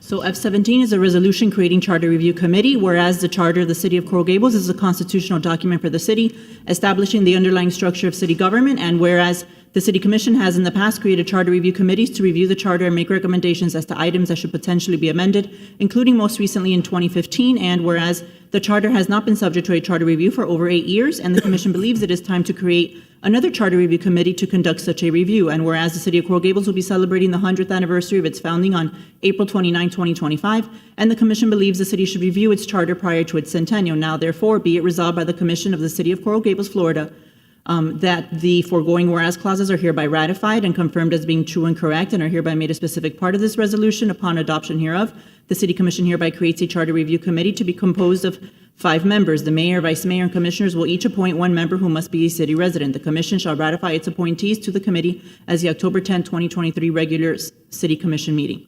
The commission shall take input from residents on potential questions to be considered by the committee after the appointment of the committee members and prior to the first meeting of the committee in the form of 2 town hall meetings to be held no less than 30 days apart, and the meetings cannot coincide with any religious or federal holidays. The commission will discuss resident input from the 2 town hall meetings at the next regular city commission meeting following the last town hall meeting in order to provide guidance to the committee on the questions it should consider. The commission will then hold a joint sunshine meeting with the committee in order to provide the committee with guidance on the questions it shall consider. The committee will elect the chairperson from among its members and set its schedule. The city attorney's office will serve as counsel to the Charter Review Committee. The Charter Review Committee will follow guidance provided by the city commission in the aforementioned sunshine meeting as to the areas of focus for the charter review, although the committee is not limited solely to those areas unless otherwise directed by the city commission. The committee will also hear public comments at least once during each of its meetings. Any proposed amendments to the charter approved by the committee will be considered by the city commission for potential inclusion as a ballot referendum, if a referendum is required, or for potential amendment by ordinance where appropriate under the Municipal Home Rule Powers Act. The mayor or any commissioner, as well as the city manager, city attorney, and city clerk may also propose charter amendments for consideration by the city commission. The Charter Review Committee shall be considered a temporary advisory board that will sunset once its mandate is completed. The members of the committee shall serve without monetary compensation. Members of other city boards may be a member of the Charter Review Committee as well. Thank you. So in conversations with staff, recommendation was that this be done sooner rather than later, just to make sure that there's enough time for the committee to make its recommendations and to thoroughly review the issues that are brought before it. But this is something I was already planning on doing. I didn't think that we needed to do it as quickly. I thought the last Charter Review Committee only took about 4 or 5 months. The city attorney told me it took a lot longer. So for that reason, I'm placing it on the agenda for discussion. I think the time is now to start preparing our city for its centennial, especially with questions such as the change to the election.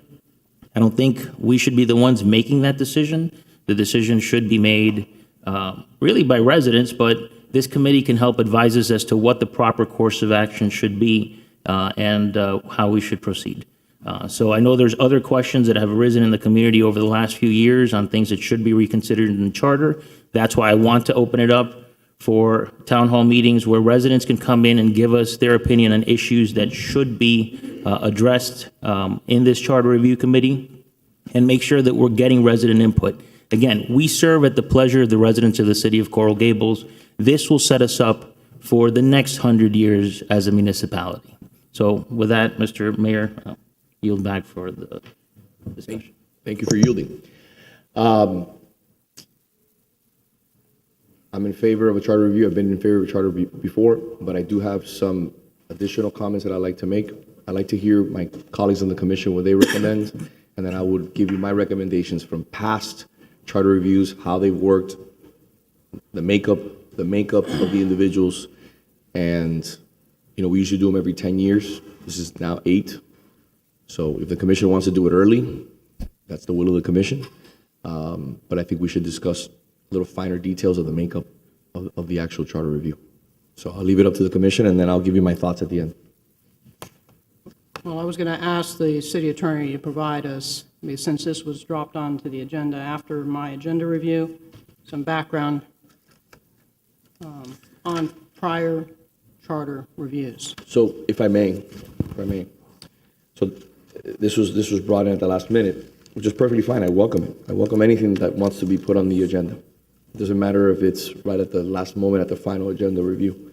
It's a good thing to have these conversations. So if you look at the last charter review that was done, it was 8 years ago. We usually do them every 10 years. The makeup of the charter review was the 5 members of the commission appointed an individual. The city attorney had an appointment, and the city manager had an appointment. 10 years in the past, it was the same makeup. And 10 years in the past, it was the same makeup.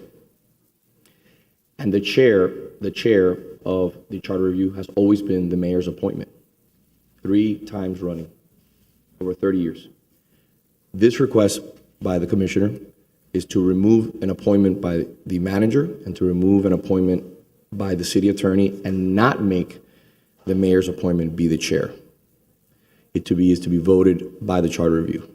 I'm a believer. We're talking about not changing things.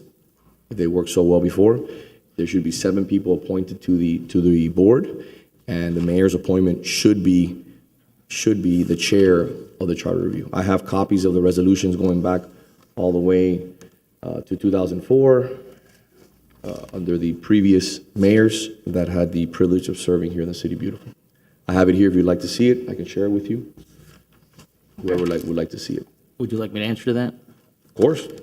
So the reason that I reduced it to 5 members is we are the 5 members that are elected by the people. City attorney and the city manager serve at the pleasure of the commission. So in order to have truly resident input, it should be representatives of the commissioners. As far as the makeup of the chair, if we're talking about opening up elections and the process, this is an opportunity for the city to lead and have its charter review committee select its own chair from within its 5 members. I don't think that that's a major change. I think it just allows an opportunity for the committee to select its own direction and leadership. Anyone else? Well, my comments are the following. We did this 8 years ago, and we've had the same charter review committee members come forward and make a comment as to the issue that was at hand. This has been interjected in between. I think a more thoughtful review needs to be done. I do think there's a benefit to having an appointee from the city manager. You all get agenda briefings, the city manager's there so they understand the implications of doing things a certain way. It's one thing to have resident input, but if the residents don't know what it is, what the impact is of what they're suggesting, they will need someone there to advise them, both from a management standpoint as well as the city attorney's standpoint. You have a representative at every planning and zoning meeting from our city attorney's office, because when you're making decisions of such magnitude, you need to understand the ramifications of what you're doing. You know, discussions are had by each one of us with our city attorney in order to be able to understand the impact of what you're doing. And likewise with the city manager, to know what the ramifications are. If you do this, if you do that, will it affect anything else? So to remove those 2 appointees when it has been a time-tested tradition that has worked, unlike April elections not working, I think it's a mistake, and we shouldn't change that. So, Would you like me to answer? Let's give everyone else a chance on the commission. Commissioner Anderson, I think she asked a question. So did you ask a question? I apologize. I didn't hear it was a question. regarding the makeup. no, it's a statement. It's a statement. I think you already explained the makeup, so. So, Commissioner, do you have any questions or any? In Section 3, 2 town hall meetings to be held with no less than 30 days apart and to it not coincide with religious or federal holidays. I think that is marvelous. I cannot emphasize more how important it is to have resident input. I think that this is, congratulations, I love it. It's really good. It's really, really good. Anything else, Commissioner? That would be all, thank you. Perfect. Commissioner Menendez. Just a question for the city attorney. This comes in for discussion today or a resolution? There is a resolution attached to the agenda, so it's an actual resolution item that you could vote on today. Okay. Will we be voting on it now or after E3? So the E3 was deferred, now you're considering this, it's whatever the commission decides to do. All right. If there's a motion on this, then you will decide on this. I prefer to have E3 go first and then have this follow in terms of votes. So is that? In terms of my only comment, in terms of a makeup, and I hear both sides and I understand, I think a compromise would be to have that charter review committee sort of a reflection of what we do up here as a body. We have the city attorney, her office, and we have the city manager. They participate, they're involved, we ask questions, they help us, guide us, but they're non-voting members. So I'm good with the city attorney's office and manager having representatives there, but a reflection of what we do here. When it comes time to vote, it's the 5 of us, but we obviously get a lot of guidance from them. So I think it's important to have the manager's office and the city attorney's office at the table when the charter review committee. I think it's a valid compromise. So I just want to make one point, to clarify one point. Our office would serve as counsel to the Charter Review Committee under this resolution, and it has under the prior Charter Review Committees. An appointee by the city attorney would be there, and the tradition has been that the appointee of the city attorney is a current or former city or county attorney and would be part of the committee to make policy recommendations, which my office would not do as counsel to the committee. Because I know in some other city committees, boards, I think you have outside attorneys sit on some of them. So And that I'm not has been the saying you tradition here. specifically, but a representative, someone appointee. representing your office from the legal side, and then someone from the administrative side that can sort of everybody work together. I think that would probably be a fair compromise. Commissioner, if I may, Commissioner Menendez. Yes. In reference to the other pending issue, what would you want to do in regards to who would chair the meeting? Would you want it to be the way it's been in the last 30 years, or would you like to change that as per Commissioner Fernandez's request? What's the procedure that we've used in city boards or even the mayor's council? How do we follow a standardized procedure, or is it really depends on? So generally, and without going back and checking every committee or board, generally, each board or committee elects its chair annually as a general matter. In 2004 and in 2015, the Charter Review Committee enabling resolution said that the chair would be the mayor's appointee.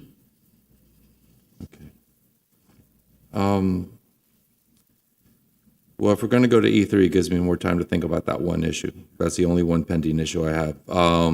I can see the arguments for both sides. I like to follow what we do in terms of our boards in general. So boards in general, the board itself, the members select the chair, right? Yes. Again, I haven't gone back and checked every single one, but that's my general understanding. All right. I'll withhold my final thought on that one issue unless we're going to vote now. If we're going to go back to E3, I'll come back to it when we bring up this item again. Thank you, Commissioner. Does somebody want to make a motion? Well, I have a friendly amendment then. The resolution already, to the resolution. Just based on what he was saying. It currently states that the city attorney's office should sit in those meetings. Why don't we add that the city manager's office also sit in those meetings? And the clerk, I think, is there anyway because they're normally taking note of the meeting, so. Yeah, I do just want to clarify, my office sitting in those meetings is as advisor, as Correct, the same counsel way to as the it is committee, here. not making policy recommendations, Correct. not a voting board member. Correct, as you do here. As drafted, and then that's how Correct. it's drafted, this proposed resolution is drafted, Correct. which is not what was done the last two times. Correct. So are we moving back now to the previous discussion? I think we don't want to have a vote on this at this moment. That's from my understanding from Commissioner Menendez, the I Vice think we Mayor. should take it up in the order that we addressed each item today. All right, so we will then go back to the time certain item, which was E3. All right, so what is the will of the commission? Do you want to have further discussion? It's 12:15. We have a pretty long agenda today. I know that we have to have a budget hearing at 3 o'clock. What is the will of the commission? Yes, Vice Mayor. I'm going to make a suggestion that I think will satisfy all the parties here. We can vote on E3. If it passes, and the Charter Review Committee disagrees with us, we can bring it back. I would like to get this done, because we know that from speaking earlier this summer with the city attorney, that we need to let the elections department know sooner rather than later. Second option is we can move it, and if it doesn't work, we can always change it back. Any other thoughts on that? Would you like to make? I do have a thought on that. The cutoff is July. So we technically have 9 months. June, July is by the time we have to actually give them the information. So 8 or 9 months. Well, you also have to take into consideration if candidates want to run. Yeah. The way this is drafted, they need to be ready by June to file. It's just like the example you said. We have 9 months. We have 2 years till the supposed next charter review, which is done every 10 years. We want to call it 2 years in advance. We'll call it 2 years in advance. I think the biggest issue here is what the Vice Mayor said. If we're going to move the elections, the candidates have to work harder because they're going to be shaving back 5 months from their term. So it just tightens it even more. The time is to make a decision up or down now, whatever is the will of the commission. Yes, Commissioner. I disagree. I think I've made it obvious. I don't want the elections moved to November. If anybody has any other compromise or any other idea, this is not something that needs to be decided right now unless you're running for election in the next 2 years. You know, I can't ignore, I'm sorry. Go ahead, Vice Mayor. I can't ignore what the studies show throughout the country, that voter turnout consistently is so low on off-season elections that if what we're trying to do is suppress voters, then we leave it in April. If you want voters out there and you want them to give an opinion on something, whether we keep runoffs or continue to do elections in November, then you need to put it on a November ballot. That's the only way you're going to get a true representation from the city residents. So I'm going to move E3 to pass to... So we have a motion on the floor. Do we have a second?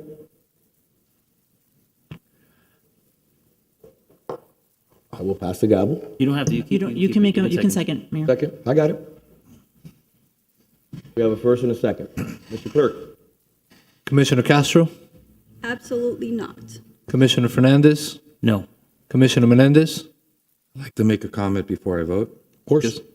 On first reading, I was the third vote in support of this item, but with the stipulation that the item would not come back for second reading until October, to allow our community, our residents, the opportunity to ask questions, get answers, and share their views on this important matter. The stipulation that garnered my initial support was completely disregarded when the item was placed on this agenda, the first commission meeting in September. This rush to action denies our residents the right and the opportunity to be truly heard on a matter of great historic significance. And since this rush to action says no to our residents, no to our history, and no to the basic democratic principle of government of the people, by the people, and for the people, therefore my vote is no. Vice Mayor Anderson. The stipulation, Mr. Commissioner Menendez, was for the purpose of conducting the poll you requested. Can't be done.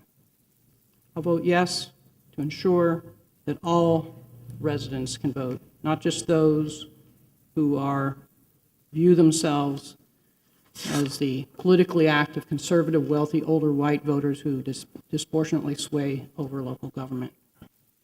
History has spoken that this is not the way to run elections. And yes, I vote yes on this. It's a sad day in Coral Gables, that's what I can say. Mayor Lago. Yes. Moving on to the next item. Thank you very much. Next item on the agenda, excuse me one second, let me get a little organized. You think we could take a quick break? Let me run the meeting, please. I'm asking a question. Just 1 second, 1 second, 1 second, 1 second. I got to deal with one thing and then we'll go.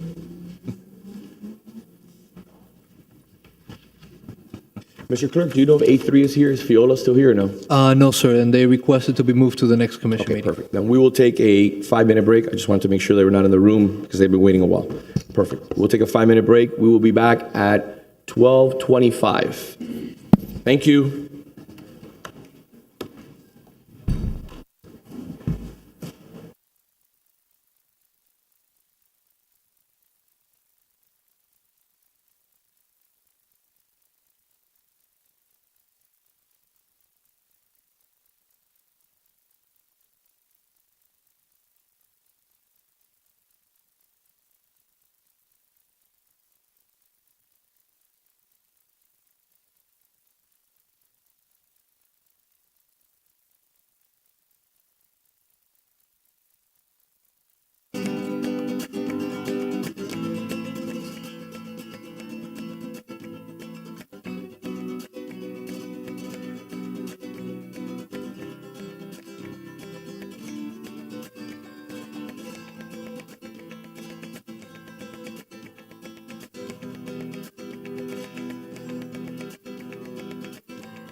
I yield back to you. I yield back to you.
Mr. Clerk, we're gonna start with A7 when everybody's back.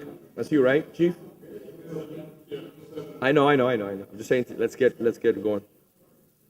No, that's a fire. We're not doing A7, right? A7 is deferred? A7 is deferred, yes, sir. All right. So let's do 8 and 9. Is A5 also deferred? I'll let you know now. Okay. F14 is also deferred. So, Mr. Manager, let's get started with A8 and A9. Yes, sir.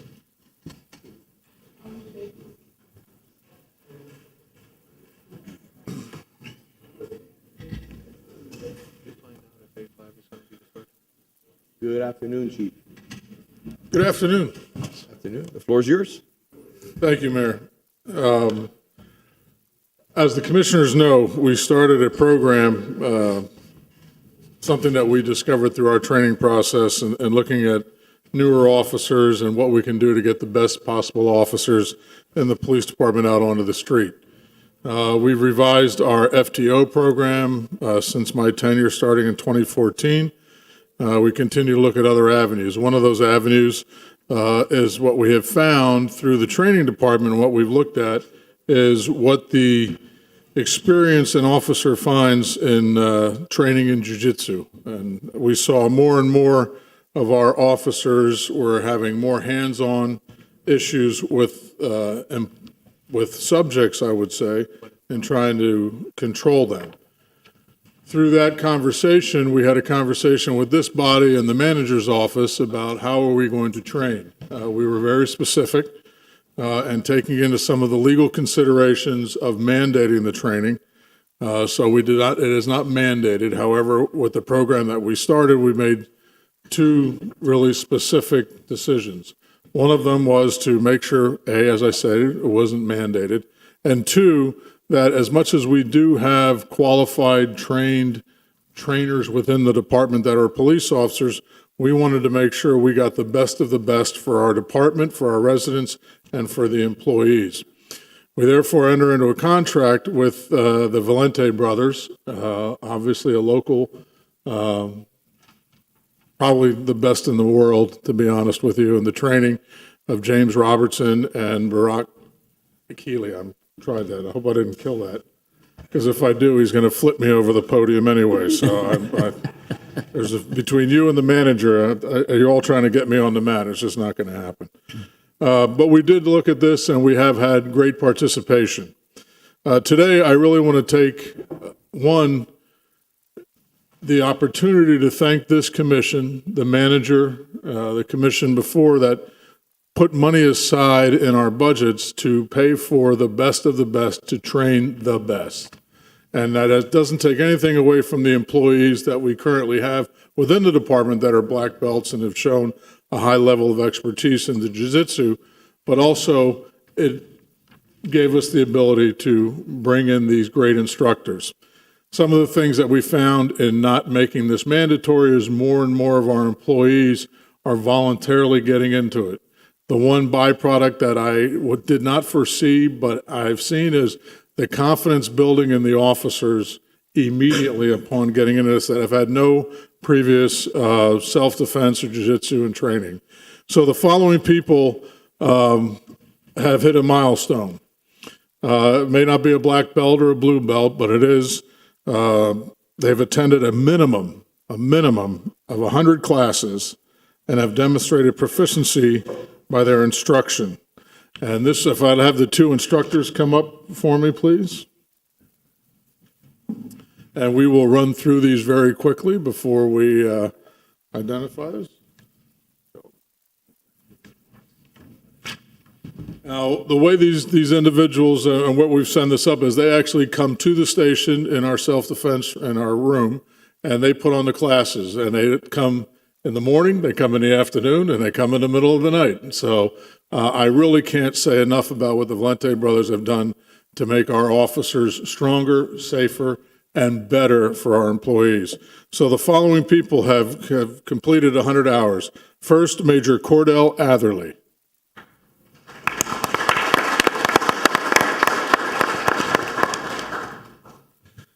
Bianca Torres.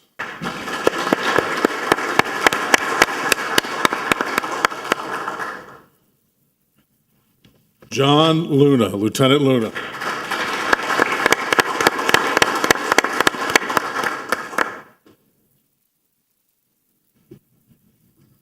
Sergeant Josh Nunez.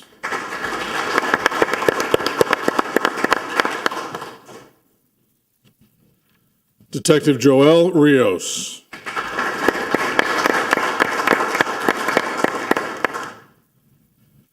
Officer Gabriel Guerra.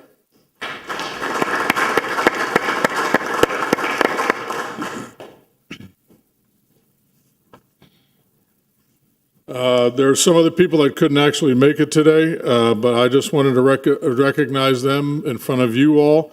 And this is the fruits of your labor, those decisions that you make up there about your employees, budgetarily, the training, the things that you do, has made all of these officers better officers. And I would submit to most of you, best in the county, maybe best in the country in some places. And this program has shown benefits. There are other people that are eclipsing on this mark of 100 hours, and we will bring them forward as well when that time comes. So on behalf of a very grateful police chief and police department, I want to thank you all very much on behalf of all of the members of the department, because this is something special. And to hit 100 hours as quickly is the dedication of what these officers did, and obviously these instructors. So They're up there all the time in the gym, and we are just very proud of a department to lead the way in this kind of training for our officers. So congratulations, ladies and gentlemen. Appreciate it.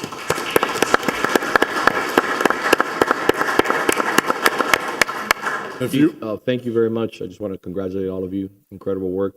Again, you're just raising the bar, the caliber of officers that we have on the street. This commission backs the blue emphatically, and we're blessed to have you. And to the instructors, thank you for bringing your expertise. It's amazing. I just want to try to remember, we have so many different types of legislation that come before here at the commission. Mr. Manager, was this proposed by Commissioner Force? So I want to take this opportunity, and I know that sometimes he listens to the commission meetings when he's not swamped at the courthouse. I want to thank the commissioner for this is one of his signature pieces of legislation that he brought when he was here as a commissioner, and it's something that, again, is paying dividends while he's no longer here. So that is a testament to ideas, to working together, and to finding opportunities that will, again, at the end of the day, not only benefit our police officers, but these individuals are put in very, very strenuous, high-intensity, situations where they have to react quickly. And sometimes they're put in a situation where they may have to draw their gun, or they have to go to hand-to-hand combat with somebody. These are the tools that potentially could save somebody's life, especially our officer's life. So I want to say thank you to the Commissioner Force, to our chief, to our city manager. You guys really pushed for this also, worked hand-in-hand with the commissioner to bring this to fruition, and to obviously the trainers who are here. Thank you for your working with the city, and any way that we can expand this program. I know Commissioner Force would love it, and count on me and count on my office and the city manager to continue offering this to our officers. So thank you very much. I appreciate you. Mr. Manager? Yep. And the officers go home and the person goes to jail, everybody is alive. And I think what we saw from the country was the lack of training, and this provides that kind of training where we don't want to and that's absolutely necessary. And I think it provides the training with the mindset to go to the training. So thank you, Commissioner, very much for sponsoring this and continuing to sponsor something that really makes our department much better, and it makes it really a department that is number one. Thank you. Thank you. Chief? And just for the record, the finance director wants me to keep all of these trained people up here throughout the entire budget process this afternoon. You want to know why you didn't see me the first part of the morning? Well, because I had them here. If you would, Mayor, with your permission, if I'd like to bring up the rest of my senior staff on this side and present to you the detective of the quarter. That way we can roll right into that. If Detective Emir Moises would join me at the podium. There's very special cases that we like to recognize somebody over a course of work. Detective Moises, come on over here. Detective Moises has been with the department for a few years, and this case actually started in 2017. Originally, we had an individual who had followed another resident home from a restaurant outside the location. Through his work, the defendant, who was later identified as George Montero, was taken into custody. This was one violent individual. And the residents here actually went through the entire prosecution along with ATF, many federal partners. The prosecution went on for a while. During the prosecution, during the court, the actual subject had people actually witness tamper and witness threaten our residents who were victimized by this individual. It was because of Detective Emir Moises' work throughout the last few years, and not just closing the case and moving on, that we were able to not only successfully prosecute the individual who was recently found guilty May 16th of 2023 and sentenced to 20 years in federal prison. It was because of his unmatched dedication to the residents of what we do, far apart from just making the arrest.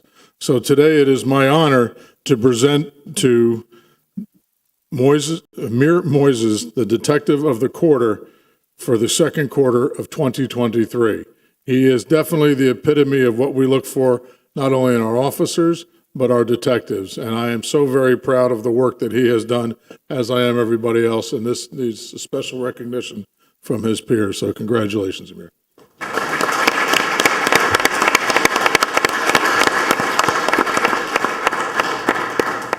Well, I had this huge speech prepared, but I know you guys got to move on. But I want to thank For you, I would like to hear the speech. But for everybody else behind you, not so much. You got the floor. So at the end of the day, if it's any police officer wants to come up here and say something, we stand with you guys 110%. So it's about you today. Thank We're you, celebrating you, so take all the time that you need. Thank you. No, I just want to thank the commission, chief, and all my colleagues that supported me and helped me with this case. This is not me alone. This was a team effort. A lot of hours of everything from investigations to listening to jailhouse calls. So there was a lot involved. Just thank you. There it is. It's a 5-year case. It's a lot more than an 8 or 10 hour day. So congratulations. We're very proud of you. We need to, I know there's certain limitations in regards to what we can publish and what we can say, but these are what the residents need to hear. And we don't have enough of listening in the commission meetings, because when we get a call from a resident about an issue that the police is dealing with, things don't get resolved in a week. They don't get resolved in a month. Sometimes they take years. But your tenacity and our chief, the chief and all the command staff that's here, you guys do an incredible job. Just because we didn't get it resolved in a month or in 6 months or in a year, our police is on it, and they're working every angle to make sure that we deliver on behalf of this community. So I want to say thank you to all of you again, once again. All of you. Thank you. Thank you. You want to take a picture with the group first, and then we'll do Amir afterwards?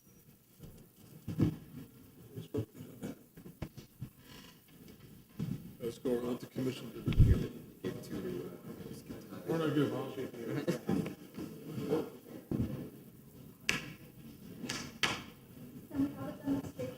Well, not with me, but so apparently I picked up 2. So as the ex-FOP president, I skipped him, so I'm probably going to get burned in effigy. But Lieutenant Javier Bruzos, who is now in communications, was also one of the 100-hour people. So that was not intentional.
Nobody can see me.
we're done with the presentation of protocols, right? We're gonna do Ella at 4 o'clock. What? Yeah.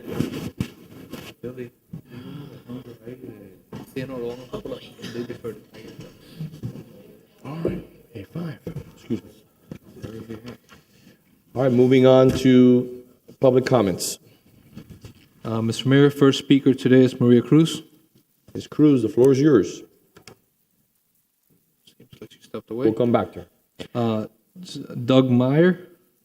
Mr. Meyer, good afternoon. Thank you for being here. Sorry for the wait. That's okay. Thank you very much. My name is Doug Mayer. That's okay. I live at 1101 Cortez Street, which is in Little Gables. I dropped off a copy of this. You should have each had one on your desk when you just sat down. I am working with a group called Neighbors for the Preservation of Little Gables. And our group is against annexation of Little Gables by the city. There are a number of reasons why we are, and I'm not going to go into those. But 2 days ago, my wife and I received this letter from the city announcing the annexation and that they were going to get public comment and so on, which was fine, except that inside there was this form. And it says, yes to, in favor of annexation of Little Gables by the city. And, you know, I sat there and I looked at this and I said, well, where's the place where I marked that I'm not in favor of this? And of course, it's not on here. So somebody from the city sent out a form asking for my opinion and gave me the choice of yes or yes. But, you know, there is no way on this form that you can say no unless you want to write it on red and send it in. So I would urge the city to be a little more even-handed. If you're really interested in what we think in Little Gables, give us the opportunity to respond to either side of the issue. Don't choose for us by sending us a card that we're supposed to mail back in that only says yes. Thank you very much. I appreciate it. Thank you so much. Lynn Bluestein. Before we need to move on to the next person, Mr. Manager, will you respond in regards to why this was done this way? Yes, of course, Mayor. This is a petition, not a ballot. It's only, what it's doing is just asking if there's 20% of the people that want to move forward. And so it's just a yes. If you don't send it in, it's obviously a no or I don't care. But this is a petition, and it's a first step in moving forward. So I think there's some that are thinking this is a ballot. This is a petition. When it goes through the process, then there will be a ballot, a final ballot that will say yes or no. So I'm sorry, sir. I don't care what you call it, a petition, whatever. It still has a statement on it, and it only says, I'm in favor of annexation. It does not give a person who receives it the opportunity to object to the whole idea of annexation. So however it went out, whatever the intention was, I object to the fact that it went out that way. It should have been a more equal opportunity for people to either be for or against the proposal. And it just looks like the city is setting this up for the result that they hope to get. And that bothers me. You will have a ballot. This moves forward. You will have a ballot. This is the protocol set forth in the county. Hold on. The only way that it gets to a ballot is if you receive a 20% threshold of the petition. Once you will have that ballot, you will have a yes or no option for you to vote which way you would like. I realize that, but I think this is deceptive at best. And I appreciate that. And I appreciate that. Thank you very much. Thank you. Thank you. I just want to put in the record, I had nothing to do with this because I've been getting a lot of emails and calls regarding this. I had no input in any of this. Okay. Ma'am? Hello. Good afternoon. My name is Lynn Bluestein, 4330 Southwest 15th Street. I was born in Doctors Hospital, Gables High, class of 71, and chances are I've been around here longer than most of you. I decided to educate myself on the history of Coral Gables and found the following on the Coral Gables Museum website. Coral Gables is often referred to as the City Beautiful. In truth, the city is nothing short of beautiful. Its winding boulevards, lush green treescapes, and uniform architectural styles have earned it the reputation of being a city wherein nothing is unlovely. Coral Gables utilized and appreciated the concept of a planned city where nothing was built without the consideration of the impact on the surrounding urban environment.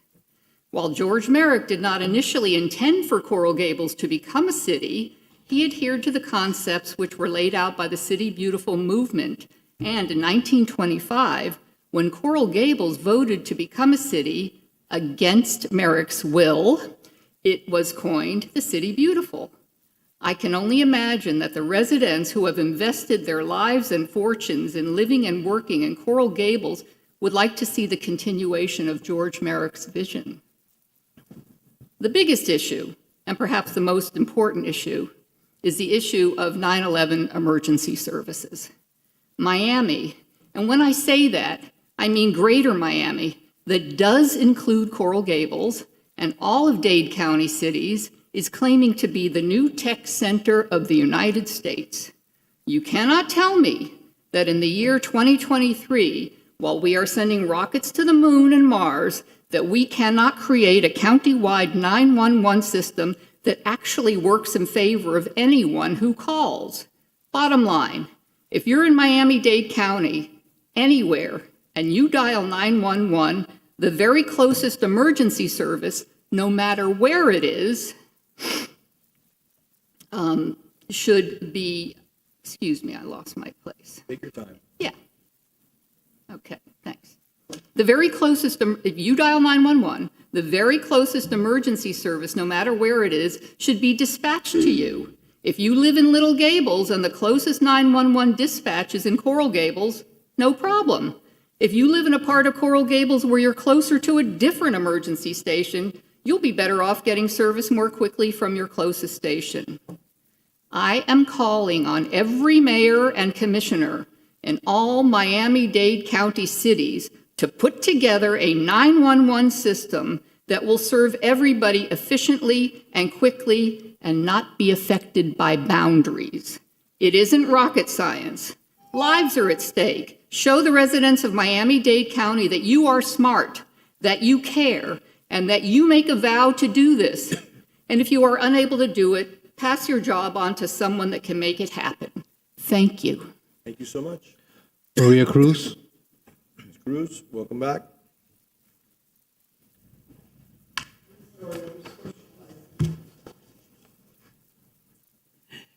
Good afternoon, Maria Cruz, Mrs. Maria Cruz, 1447 Miller Road. Short and sweet, I have a few short comments. F7, we talk about a city park after Sally Jude and Major Dorothy Thompson. I think should be a city park named after Sally Jude, well deserved, and a city park named after Major Thompson. Somebody brought up to me that the naming is for people that have passed. Because, people worry that what could they do before they die that could bring about changing the name. I am sure that Mayor Dorothy Thompson will not get in trouble between now and the time she passes. So I think that there should be a park on her name. The rest of the living humans can wait till they die. As a sponsor of that item, that was a typo. Okay. And the intention is to have two parks. F6, we're talking about maintenance of business properties. I love the idea, but we have a problem because we have other properties in the city. And I'm going to tell you, many months ago, when I had white roofs, I got cited many times because my roof was never clean because of the buses going on over the dirt. So can we please start looking at roofs again, making the roofs look good? And landscaping. May I suggest somebody needs to drive on Santa Maria Drive and see what's going on there with the median and the landscaping. Now the latest is that if the landscaping is bad, they're putting river rocks on it, not crushed rock, humongous river rocks on the little islands. I don't think those are allowed. So let's see. And the third one, a reminder that you all said, because we seem to forget, that we all said there were some areas where there will be sidewalks as part of the agreements when the properties were sold or leased or whatever. Doctor's Hospital still does not have sidewalks.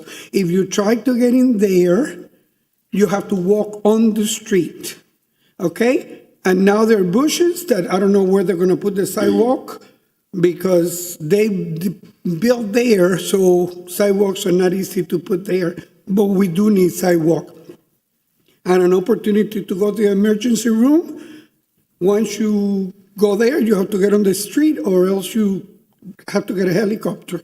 Okay, so please remember, they agreed to put sidewalks there. Thank you. If I may address that. I spoke to Mr. Hermes Diaz.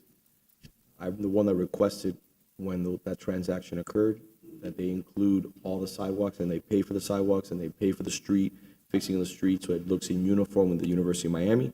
Those sidewalks are being currently worked on in reference to design, and they're also going to include university. That's my understanding, correct, Mr. Manager? That is correct, Mayor. The design's almost complete. We've already had meetings with Doctors Hospital and Baptist, and we will, once it's finalized, we'll have one more meeting and then initiate the construction process. Thank you. Mr. Clerk? Gordon Sokolov. Dr. Sokolov, welcome back. Hi, Gordon Sokolov, 225 Alessio Avenue, Coral Gables, Florida, planet Earth. I want to just talk about two items because I'm not going to be able to stay throughout the duration of the meeting. One was F-17, which was the City Commission creating the Charter Review Committee. I like that idea. I think it's time, and it seems to be the anniversary for that to occur. What I think is important and has been lost in other appointments, for instance, the Plater-Zyberg committee that was appointed, there wasn't true resident representation on that board. It was a lot of developers, architects, their attorneys. And I think that if you're going to do a charter review, it is good to include some grassroots, homegrown, born and raised, just like me, residents to serve on that committee. I believe that's what Commissioner Fernandez is getting at, is just true representation from residents without any other kind of special interest involved. That's been one of the violations of some of the other, actually, in frankness, even on some of the boards. The other item I wanted to speak with, which was on F6, I think Mayor Lago mentioned this. I'm not even sure what the discussion is going to be about, but I do have a property on Ponce, and it's about the maintenance of landscape in the front and back of the property, which is our responsibility, which I embrace. I understand that, and I think I've done a good job with my own property along Ponce. However, I would like to mention that the cracks in the sidewalk along Camilo and Ponce, where my building is, I've brought up to the city nearly a year ago. One of the frustrations that residents often have is that the city and the code enforcements are saying, do as we say, not as we do. And I think that when I have to pressure clean my sidewalks, when I have a canopy of trees that is in gross need of trimming, and it's those trees and the canopy which creates all the mildew on the sidewalks and the cracks in the sidewalk, those things should be addressed as soon as possible. So residents like me are happy to comply, but the city has to do a better job on their part, I believe. Thank you. Thank you. Mr. Clerk? Mr. Mayor, we're going to go on Zoom. Speaker's going to be Cheryl Gold. Ms. Gold, welcome back. We can hear you. Okay, thank you. Good afternoon, Mayor and Commissioners. Cheryl Gold, 721 Biltmore Way. First, I want to thank Commissioners Castro, Fernandez, and Menendez for keeping our local elections in April. I think this is what will serve the community best. So thank you for that. I'm speaking now because comment is no longer permitted when an agenda item is being discussed later on the agenda. So I'm going to talk about Biltmore Way now because I won't be allowed to comment later. Since I previously sent to you all a detailed 3-page letter, I will take this opportunity now to share with the public some history and facts. I am now in my 7th year advocating for the transformation of a massive urban heat island into a 4-block walkable corridor, lowering temperatures by as much as 20 degrees, reducing energy use, improving stormwater management, absorbing CO2 emissions from auto and air traffic, and beautifying the neighborhood. During these 7 years, I have spent countless hours discussing various proposals with staff, elected officials, and neighbors. I even collaborated with an award-winning designer of public spaces on concept plans and tree species. I have appeared before the commission on numerous occasions, written emails, participated in phone calls, met with residents, and attended city meetings. The city established a process. It hired 3 consultants to date. It held community meetings in 2018 and the spring of this year. Both times, residents voted for their preferences. Your own Public Works Director confirmed at a recent commission meeting that all the residents, except for one table, voted for the same option. Nevertheless, because the results did not turn out the way Commissioner Anderson wanted, yet another traffic study was requested and yet another community meeting was planned for the fall. And despite the democratic process that has already taken place, the commissioner is seeking to meet on an individual basis with residents and condo boards to review options and get their preferences for what goes in front of their buildings. Are these the same options that were previously voted on, or are they new ones?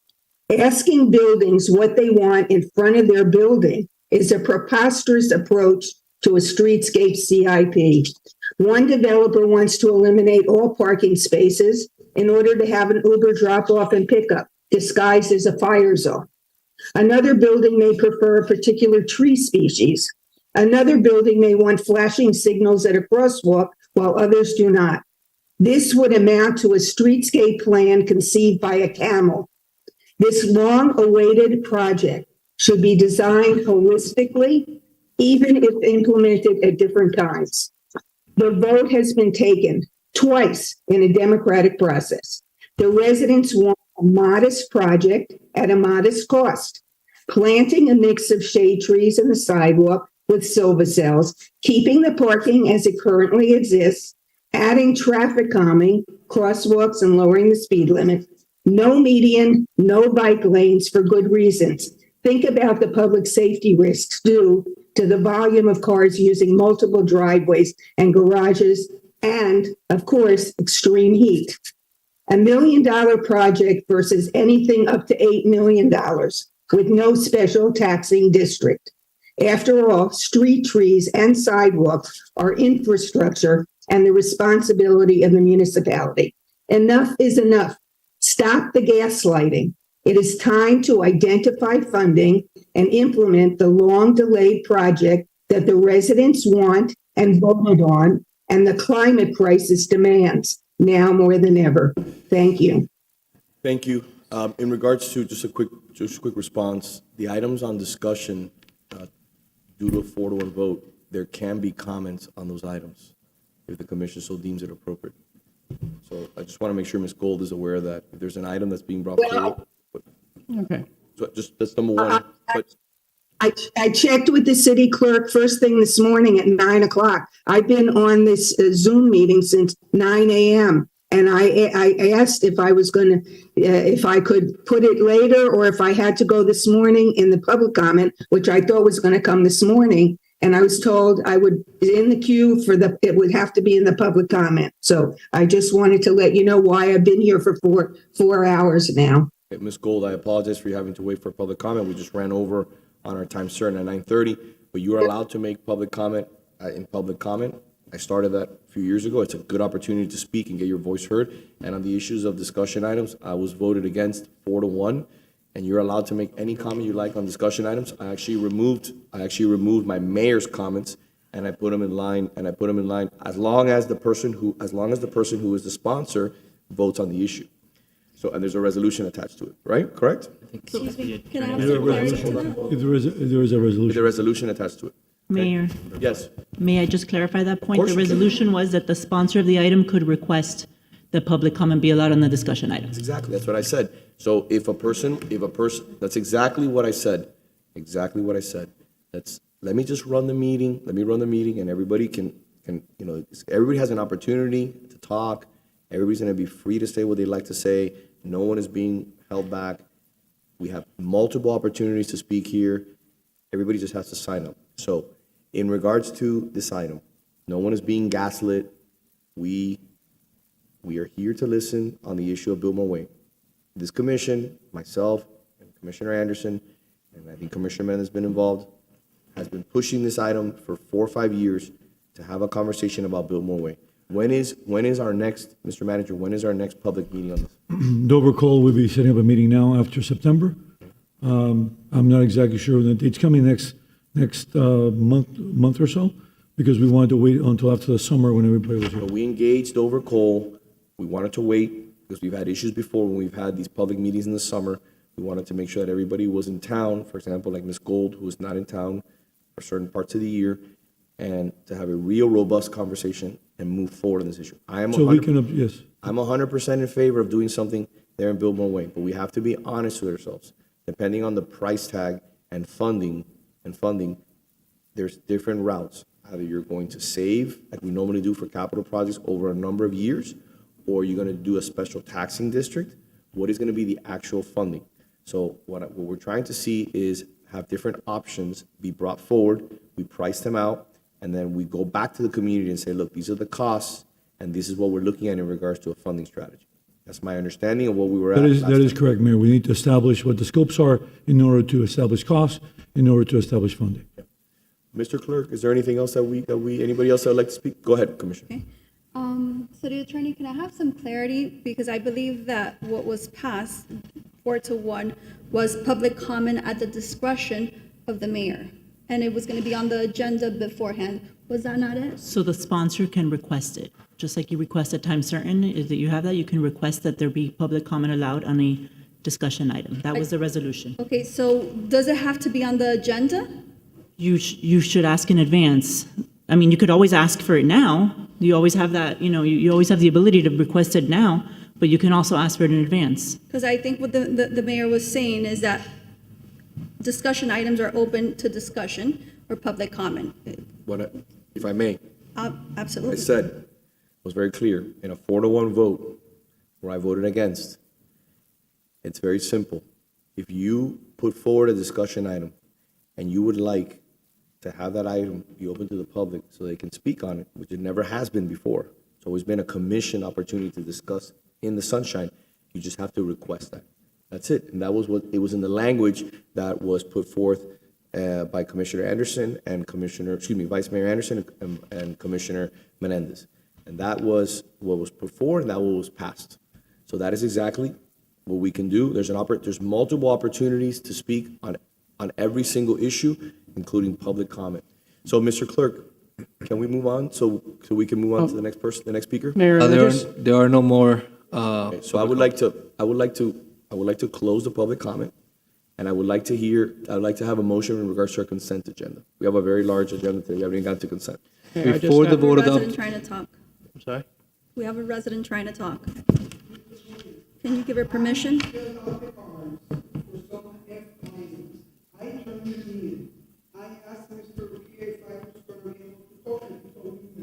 That is correct. I did say that. Okay. Madam City Attorney, will you please address the issue with the resident, please? So the resolution. But not, let's move on with the commission. Like maybe we can have someone from your team have a conversation with the individual- resident and yes. explain exactly how the Offline, process goes. perfect, Mayor, that I makes didn't write sense. the legislation. Commissioner Menendez did and the Vice Mayor did it, and it passed 4-1. So you wrote I think who wrote the legislation? It was the vice mayor? A I wrote response- Okay, I wrote the legislation, and I wanted it to operate in the same manner that we do when we ask for something to be time certain. That's the model. It's your discussion item. All you have to do is ask, and you may receive. Now, Mayor, with a little leeway, I would like to clarify for Ms. Gold one thing. I didn't push any particular designs. There are folks from the Transportation Advisory Board that were serving at the time that wanted to put bike lanes. It wasn't me. Ms. Gold, if you want to have a nice discussion about funding options, stay tuned for this afternoon, and we can discuss it at that time. I was going to come to your building in person, but let me know when you're ready, or stay tuned this afternoon. We'll have that discussion then. And I have a really quick question for the city attorney, I guess, or maybe the clerk. So under the legislation that was approved, if a resident sees a discussion item on the agenda and they wish to speak, are they allowed to reach out to the sponsor of the legislation, let them know ahead of time that they would be interested in speaking? That way they're not waiting 2 or 3, 4 hours to see if that's going to happen. So I think the intent was that it would be done in advance of the publication of the agenda so that the public would know if, in advance would know if public comment would be allowed on a discussion item. The default answer is there public comment on a discussion item would be no, unless it's noted that there will be public comment allowed. Now, if they, certainly a resident can always reach out to an elected official, and the elected official can make the motion here or at any moment, to I think that's a way to avoid confusion. So I have a better idea. Because again, the plan is to reduce the powers of the mayor as much as possible and chip away at that. Just let's just allow all public comment and discussion. And everybody can talk on all the issues, as many people as want to sign up, along with public comment, along with referendums, along with resolutions, ordinances, city manager, city attorney. All that stuff is already available for public comment. Let's just allow everything to have a conversation. If you move it, I'll second. But why don't you draft that and we'll come back? But it's the person whose legislation that was brought forth was the vice mayor.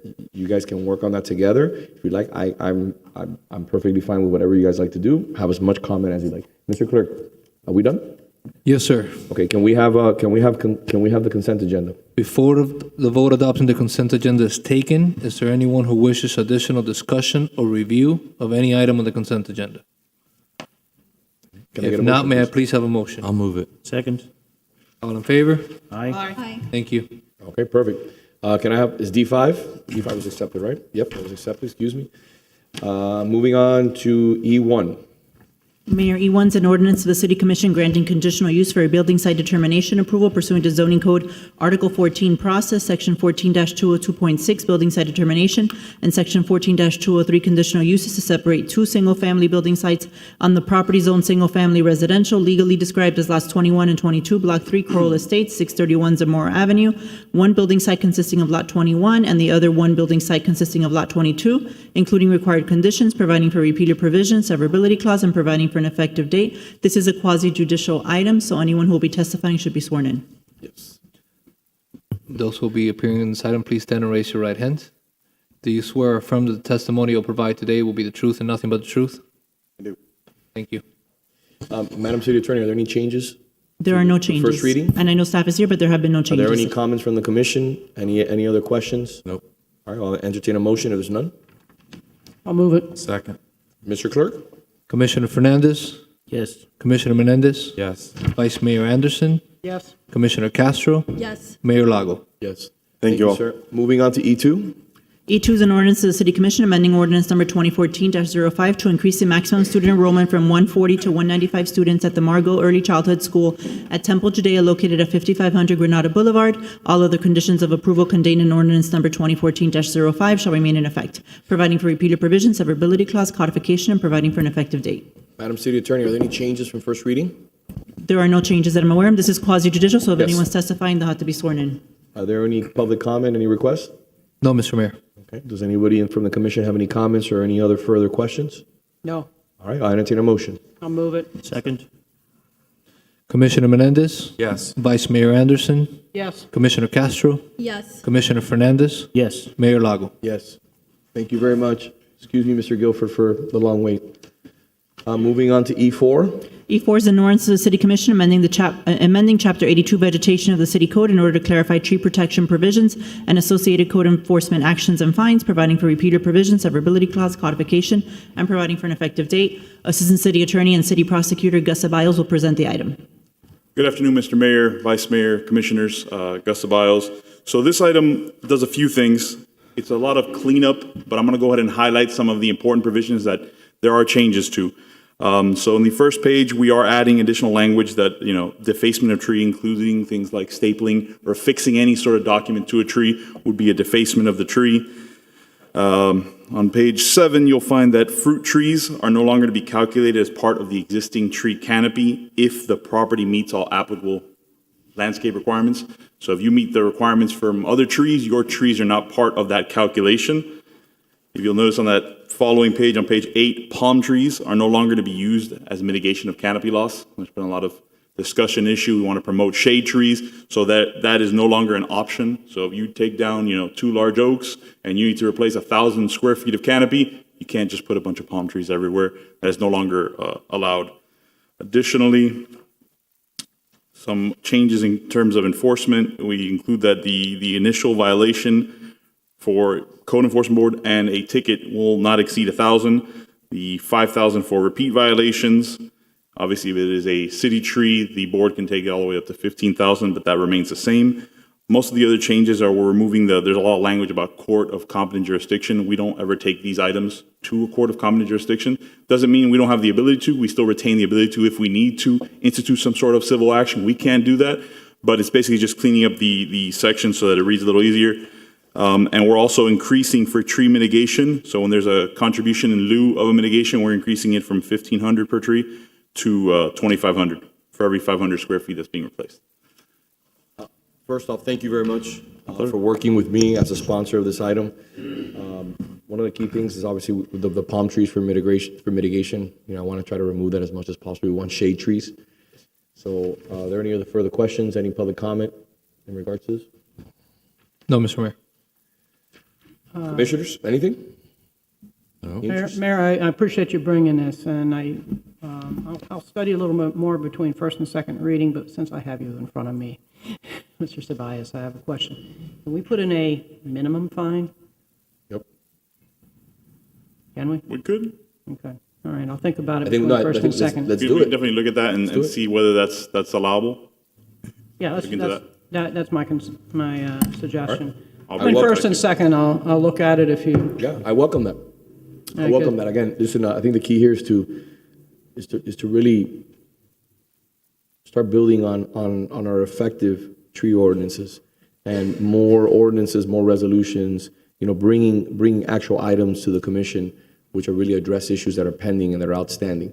So this is an example of one that we need to clean up. I want to really limit what we're seeing out there. I mean, I'm seeing trees get cut down, on the median. The fines are peanuts.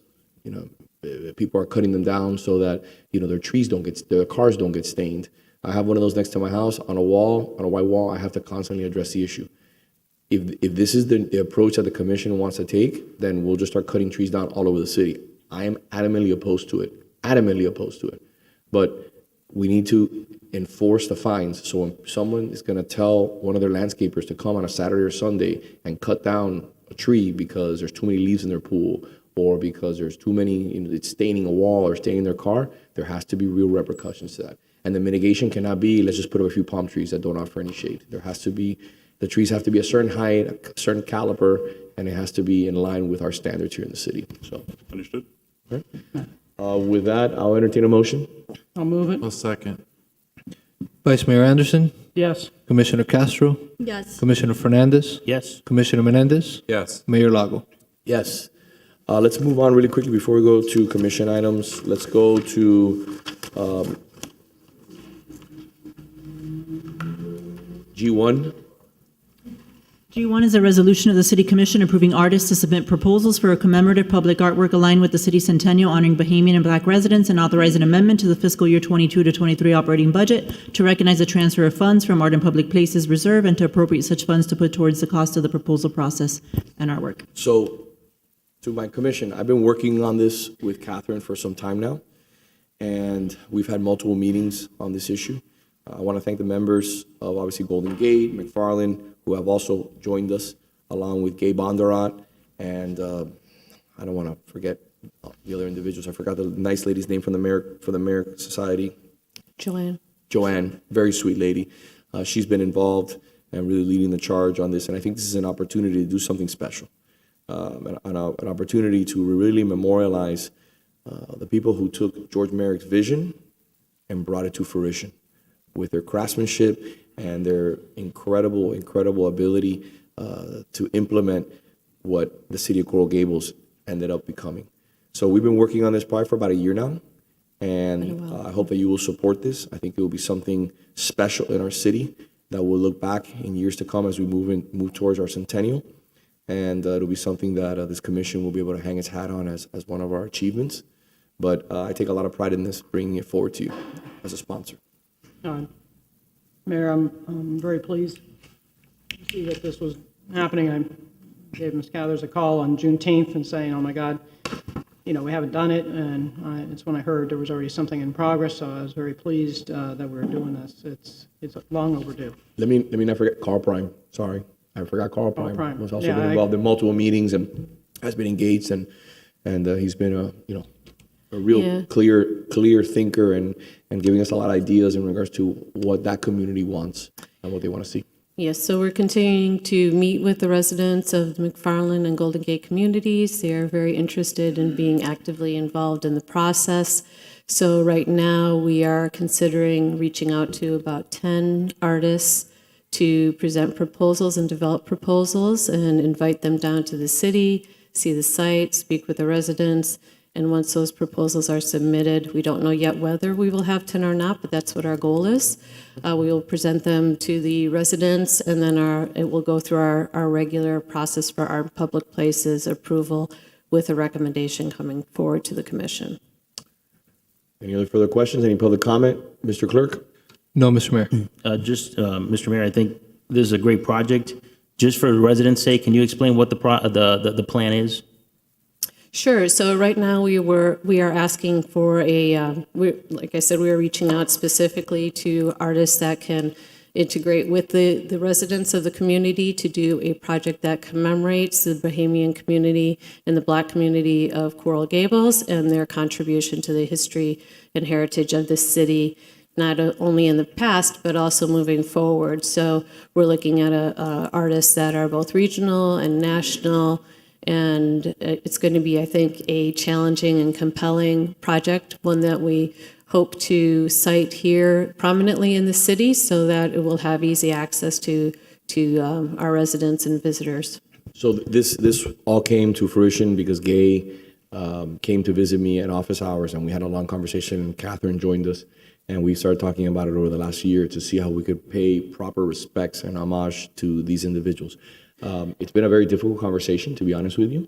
Yeah, this is something that we feel has been important thing to do and the right thing to do for a long time. The last conversation we had 2 weeks ago downstairs was a very robust discussion on what artists, where are they from, who are the artists, do they properly represent our community? What are we hoping to achieve by this?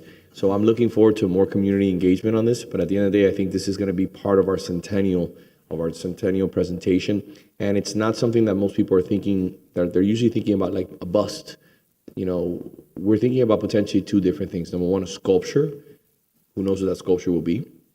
And number two, potentially a plaque, which will commemorate the names of the individuals who again, were the founding fathers of that community, which played a huge hand in really developing our city. So this is still being flushed out, and I think this is the next step moving forward to start getting artists and community engagement and really putting something that over the next 2 years is going to be something special. So without any further ado, if there's no other questions for the commission, I'd entertain obviously a motion. I'll move it. Second. Commissioner Castro? Yes. Commissioner Fernandez? Yes. Commissioner Menendez? Yes. Vice Mayor Anderson? Yes. Mayor Lago? Yes. Thank you. Thank you. Great job, by the way, Catherine. I know you're doing a lot of great things here. Moving on to H1. H1 is a resolution of the City Commission authorizing the city manager to execute a certificate and plan of termination of 427 Biltmore Way condominium on behalf of the city as termination trustee and as a sole unit owner, and the final warranty deed as termination trustee. Mayor, as you know, the 427 building is completely used now by development services, so there's really no need for it to continue as a condominium. Yep, I'll entertain a motion. I'll move it. Second? Mr. Clerk? Commissioner Fernandez? Yes. Commissioner Menendez? Yes. Vice Mayor Anderson? Yes. Commissioner Castro? Yes. Mayor Lago? Yes, moving on to J1. J1 is a resolution of the City Commission amending Resolution Number 2023-305 in accordance with Section 2-30 of the City Code entitled Regular Meeting, Special Meeting, setting forth the revised meeting dates for 2023, more specifically, changing the previously scheduled Tuesday, December 5th, 2023 City Commission meeting to Wednesday, December 6th, 2023. Do we have any comments, any input? That was my request because it's taken me so long to get endocrinologist appointments for my husband. I finally got his first one in over a year done at University of Miami. The doctor would like to see him back on the 5th, and I poked around to see if I could get another date around there, and the answer was no, so this is why I've put this request in. I'll move it. I'll second. So there's, I I'm think, sorry, right before, these dates are the dates that we're going to be in Tallahassee with the chamber. Oh. I think we need to put that into consideration. That's good to know. I apologize, I caught Not aware of that that. a little bit late. Good afternoon, Mayor and Commissioners. The Chamber is doing their Tallahassee fly-in December 5th and 6th. In the past, commissioners have done a joint trip with the Chamber during their fly-in. So if that's going to be an option, it's just something you guys should consider as you set your meeting dates going forward. Well, let's take a look at the calendar then.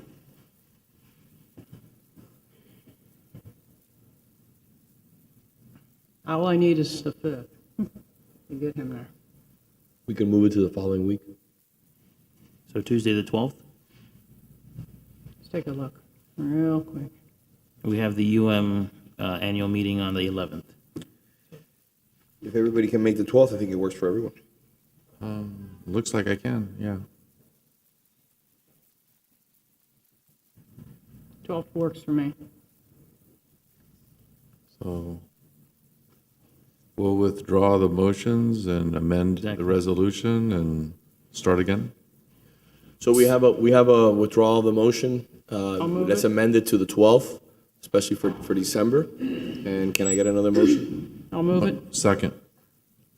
Sorry, we just caught another consideration. That is during Hanukkah, we're going to check our administrative order to make sure that that wouldn't be in conflict with the administrative order. I So apologize. why don't we do this? Why don't we accept all the dates except for the first one that we're dealing with in December, and we can iron that out over the next 2 weeks to figure out what works. Is that okay?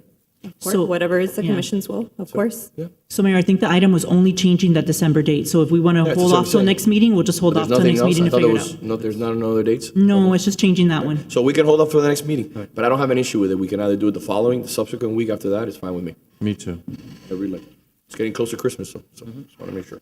I know people have travel plans and all that kind of stuff, so. I'm one of those folks with travel plans. I have But grandkids in California. we gotta figure it out, Mr. Manager. So have a conversation, or have Naomi get in contact with all of us, or send us an email of where the conflicts are so that we can move forward. Okay? Wait, I think she We says think an the update. 12th is okay. All right. If you want to do the 12th. So we have a motion, we have a second for the 12th? All right. Yeah, we do. All in favor? Aye. Thank you. All right, let's go have lunch. We'll be back at 2:15. Thank you.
It is the result of a historic significance determination filed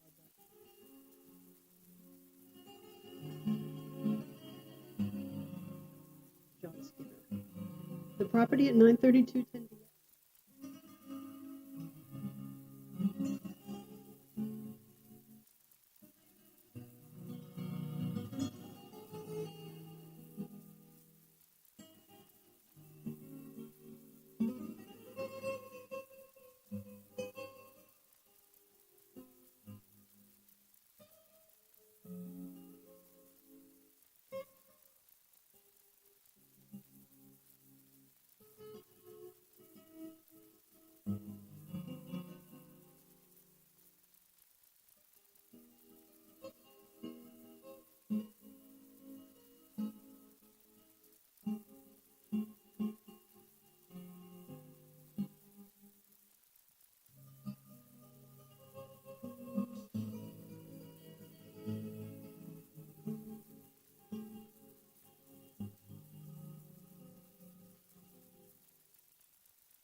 The property at 932 Tendia Avenue is before you for consideration for designation as a historic.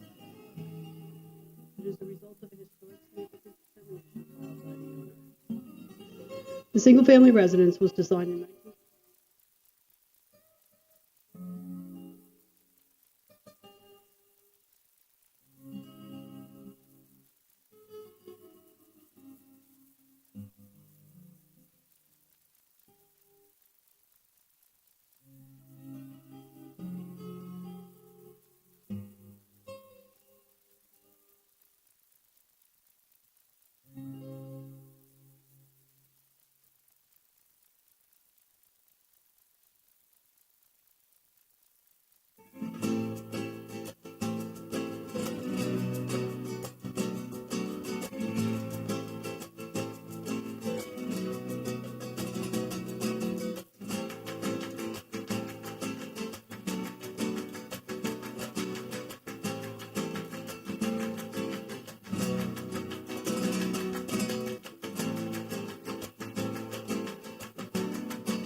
Mr. Clerk, you ready?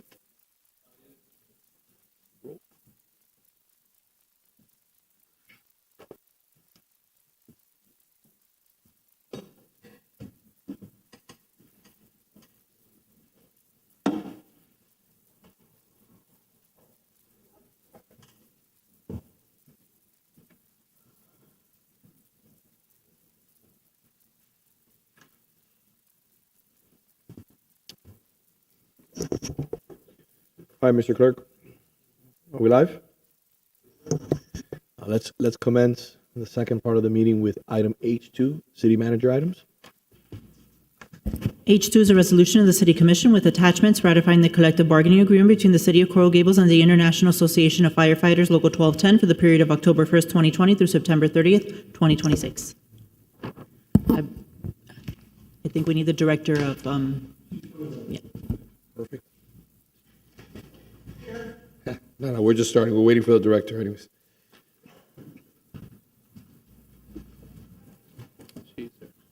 Well, while she gets here, maybe we can go. She's coming? Okay. We're waiting for the director to come. There she is. Sorry about that. Caught you off guard. I apologize for that, Mayor, Oh, I know, Commissioners. I Good know you're in the afternoon. hallway. You're in the hallway. So as you know, the city, we've been negotiating with the International Association of Firefighters, Local 1210. Let me catch my breath. We've been negotiating for a successor collective bargaining agreement for the last 2 years, and we recently reached a tentative agreement. The tentative agreement covers the period of October 1, 2020 through September 30th of 2026. There's really one main economic impact of the collective bargaining agreement, which is found in Article 6, wages.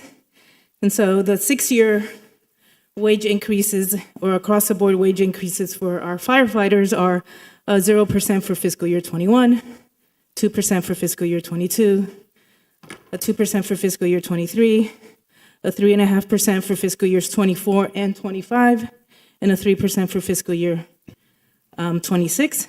We're also providing a one-time lump sum pensionable wage payment that's equal to $550 per year of service for each year of service that the employee has completed up to 10 years. We also agreed to some other minor changes that don't have a significant impact for the life of this collective bargaining agreement. The resolution before you will ratify the collective bargaining agreement through 2026 with the terms that were tentatively agreed to by the parties, and the bargaining unit members have already ratified the collective bargaining agreement. So if you have any questions, I can certainly answer them. Thank you, Raquel. Does the commission have any questions they'd like to talk about? The Mayor, Yes. question I have is with regard to the last 3 years and the percentage of increase there. Was that with staff recommendation? Yes, this would be staff recommendation. This was tentatively agreed to at the table. No, I'm talking about during the presentation. Were those the numbers that staff recommended? So the first 3 years of the collective bargaining agreement are your fiscal years 21, 22, and 23, which is a 0 to 2. Yes. I'm talking about the last 3. The last 3 years are fiscal year 24, 25, and 26. We provided a 3.5, 3.5, 3, and that was tentatively agreed to at the table. That's not the question, though. Because during negotiations, staff first came with a different number, and we Yes. went back and forth multiple Yeah, so this was back and forth. Originally, we had received other direction. It wasn't a 3.5, 3.5, but then at the table, we agreed to increase a little bit the proposal from what the direction that we had originally received. Okay, so that was not with staff recommendation, is that not correct? That last piece of increase? Originally, no. Right. What was the vote of the commission, of the majority? So we had received direction to go, we have some directions as to what percentage increases we were going to go across the board for each of the fiscal years. So the direction we originally got right before we reached this tentative agreement was a little bit less. I think it was instead of a 3.5, 3.5, I believe it was a 3, 3, and a 3.5, and something else. Which I voted no on. Correct. And so that's the direction we originally received, a little bit less than the actual tentative agreement. When we had a collective bargaining negotiation, which was open to the public, we presented that proposal. It was denied. They denied it, and then we felt that we were close enough. And so we reached a tentative agreement by providing them a little bit more than what was originally presented. Which was approved through negotiations through the commission, correct? Correct. Madam Vice Mayor, do you Yeah. have any further questions, or you have? Yeah, I mean, the June 2nd figures, what were they? I don't have June 2nd, actually. Let me check. I'll tell you right now.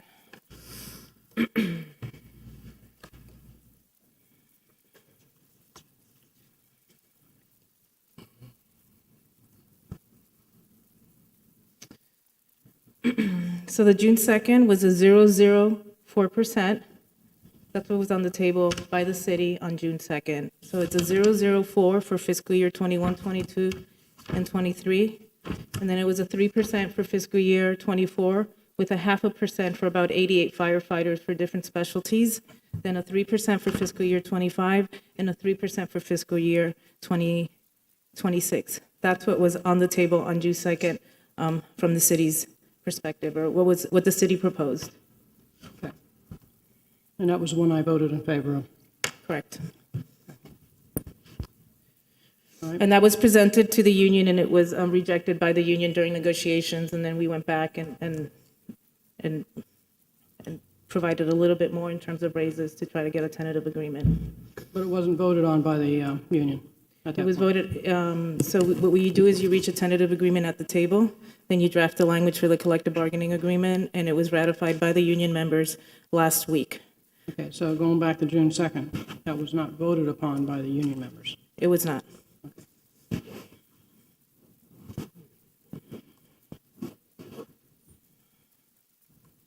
No more questions.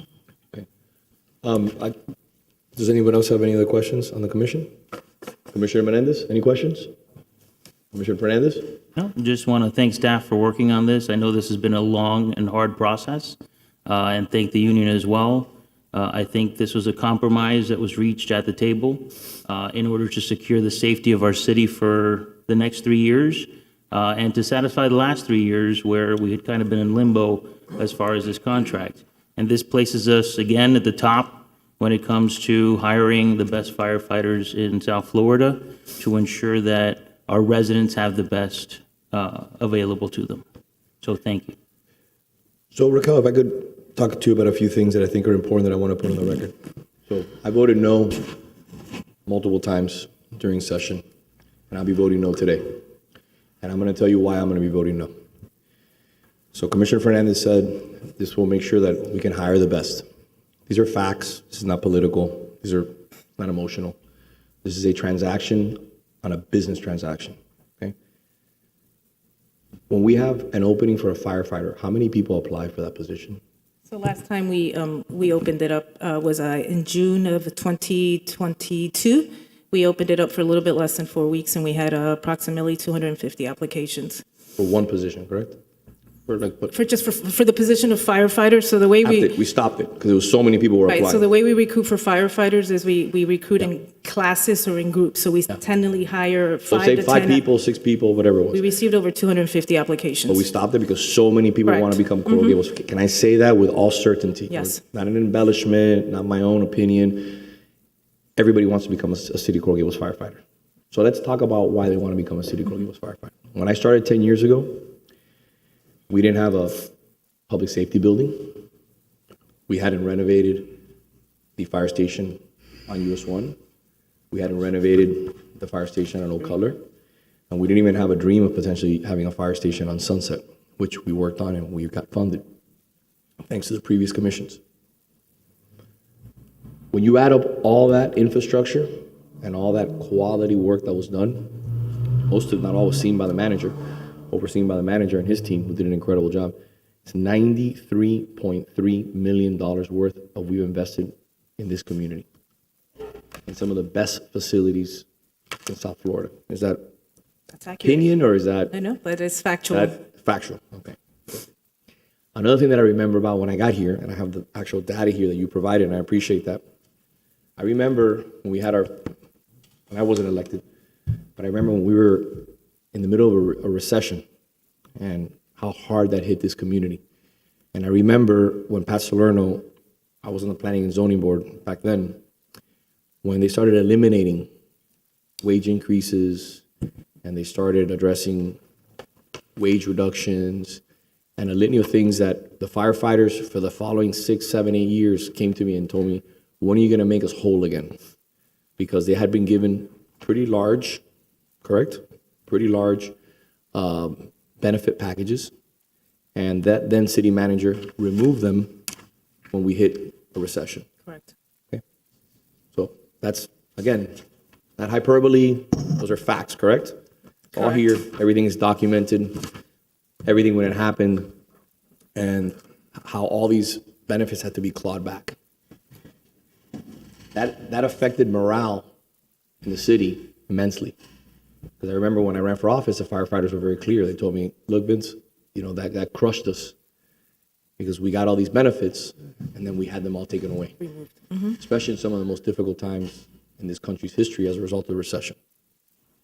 So when you talk about that, the reason why I'm voting no is not because I don't love the firefighters. It's not because over the last 10 years before anybody got on this commission, I didn't walk those stations, make sure that the money was allocated, that we went to Tallahassee, that we budgeted for it, that we made sure it got done. The entire commission supported it. It wasn't my work, it was the entire commission's, the past commissions. It was the manager. We invested in our employees, the best equipment, the best training, and the best opportunity for them to come home to their families. And we're blessed to have them working in our community. But this is too rich for my blood, and I'll tell you why. In your words, in the last 10 years, when you put this COLA and you stack this COLA against all the other COLAs that we've given, where does this rank? At least since I've been here with the city, this has been the highest across-the-board increase that we've given. So the number is, this is the highest almost In in terms 10. of the 3.5. This is the highest almost in 10 years we've given. Correct. So when you compound it, 3.5, 3.5, 3, you have to understand it's not just 3.5 1 year. It's the following year when you give another 3.5, you're compounding on top of the 3.5. And then when you give the 3, you're compounding again. I was comfortable with 222, especially knowing that we have to go now and negotiate with the police, which is a major issue, which the police are really deficient in regards to their salaries. Correct, Mr. Manager? Yeah. The firefighters at the time of negotiation were ranked, what, 6th or 7th in the county in regards to starting pay? They're in the top third. Okay, in the top third. So it's not like they were all the way in the bottom. They were in the top third already. This will put them probably, what, top 3 maybe? Still keeps them in the top But third. it would, in that range, right? They do move up a little bit, yes. Okay, they move up. So my point is simple. This is too rich for my blood. This is a situation where we have to be very careful. And why am I saying we have to be very careful? It's not me. Again, it's not me. If you just look at some of the articles that I printed from reputable entities, this is Fortune magazine. A recession in 2023 is inevitable. Layoffs in tech and finance will spread to other sectors. This is Fortune.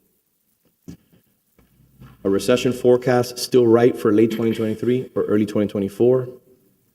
You have it here. Very, very clear.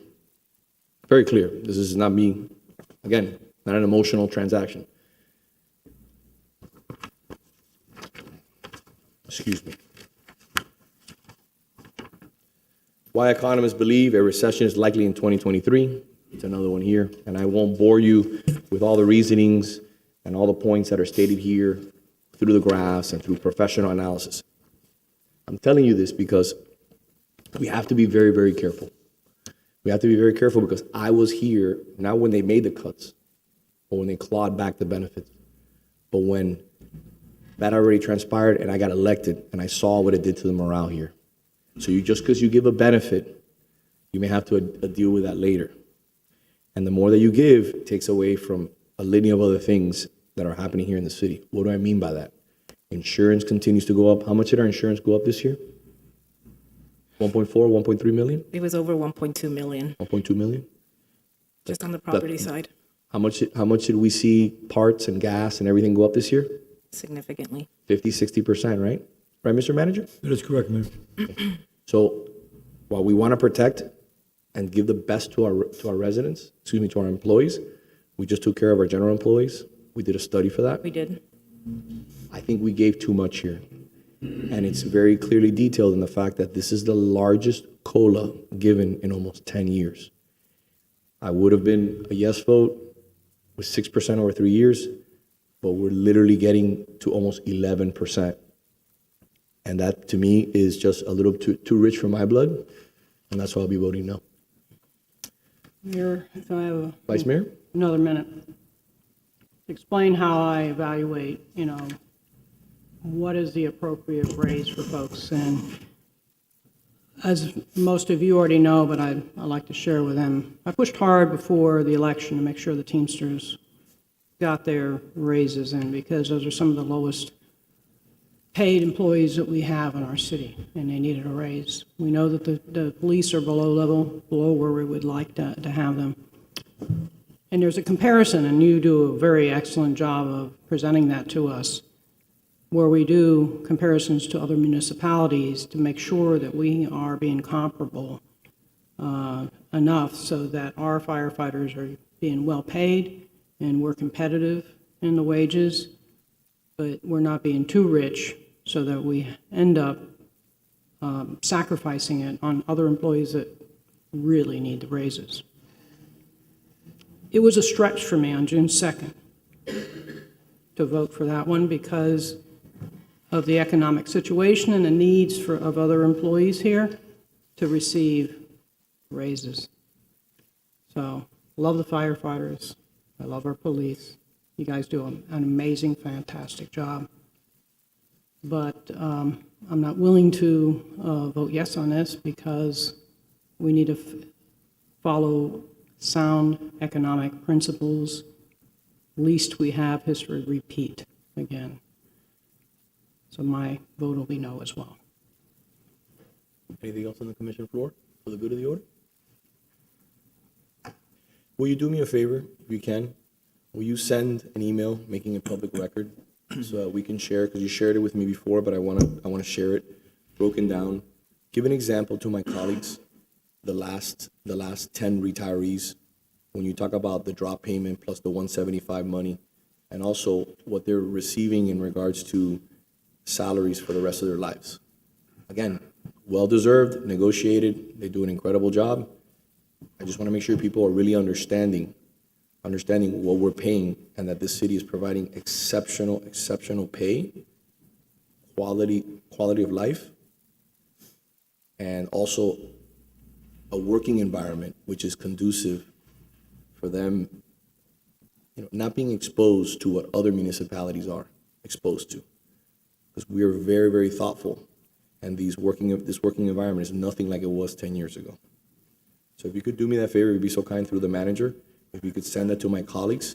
I'll Just do that. I provide have that like information. the last 10, like put maybe like a spreadsheet. You've given it to me, but a little bit less. I think I've given it to you, and I think I have it here, but I want it more condensed so that it's not so many. I just want to show the last 10 retirees and what it actually represents in regards to the drop, the 175 money, and also the pension. Their salaries for the rest of their lives. We can provide that. Thank you very much. If I may, I'll save you the time. I don't need to see it.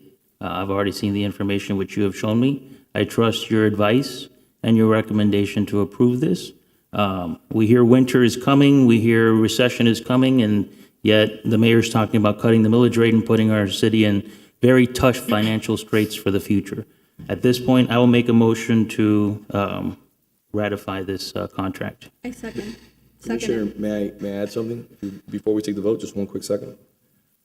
I think, Mr. Mayor, you've gone above and beyond what's allowed in Robert's rules to this point.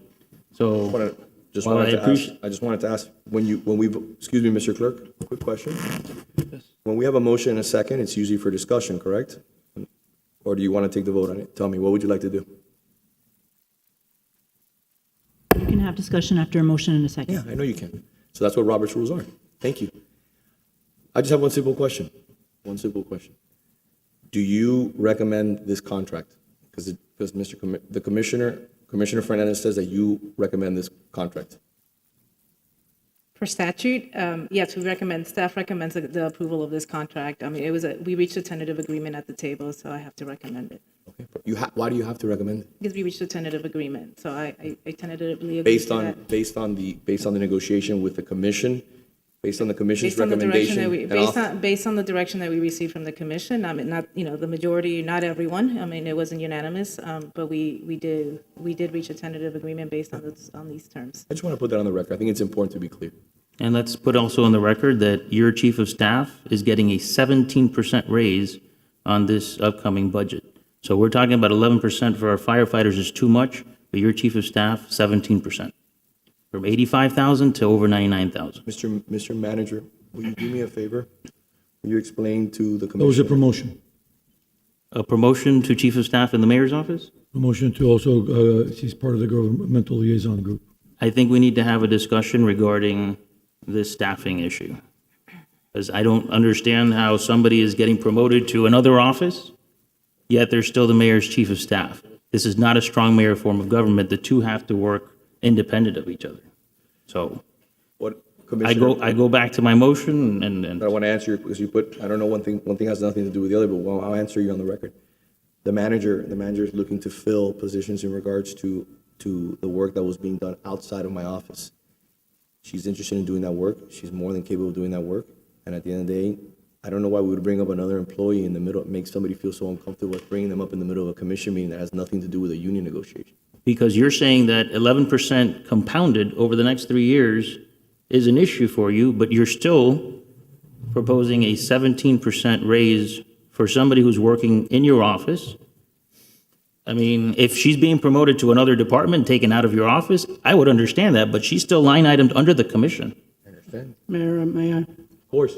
Because I know you weren't with us last year when we went to Tallahassee, and the rest of the commission believed that Chelsea would be the appropriate person to handle that while Naomi was out. And, you know, the city manager is continuing on with that position until we have other individuals available. It was an additional duty. We are in the process of hiring a governmental liaison, and the commission has been very active and has obtained a lot of funding from the state. So it is, there are additional duties, and that's why that was done.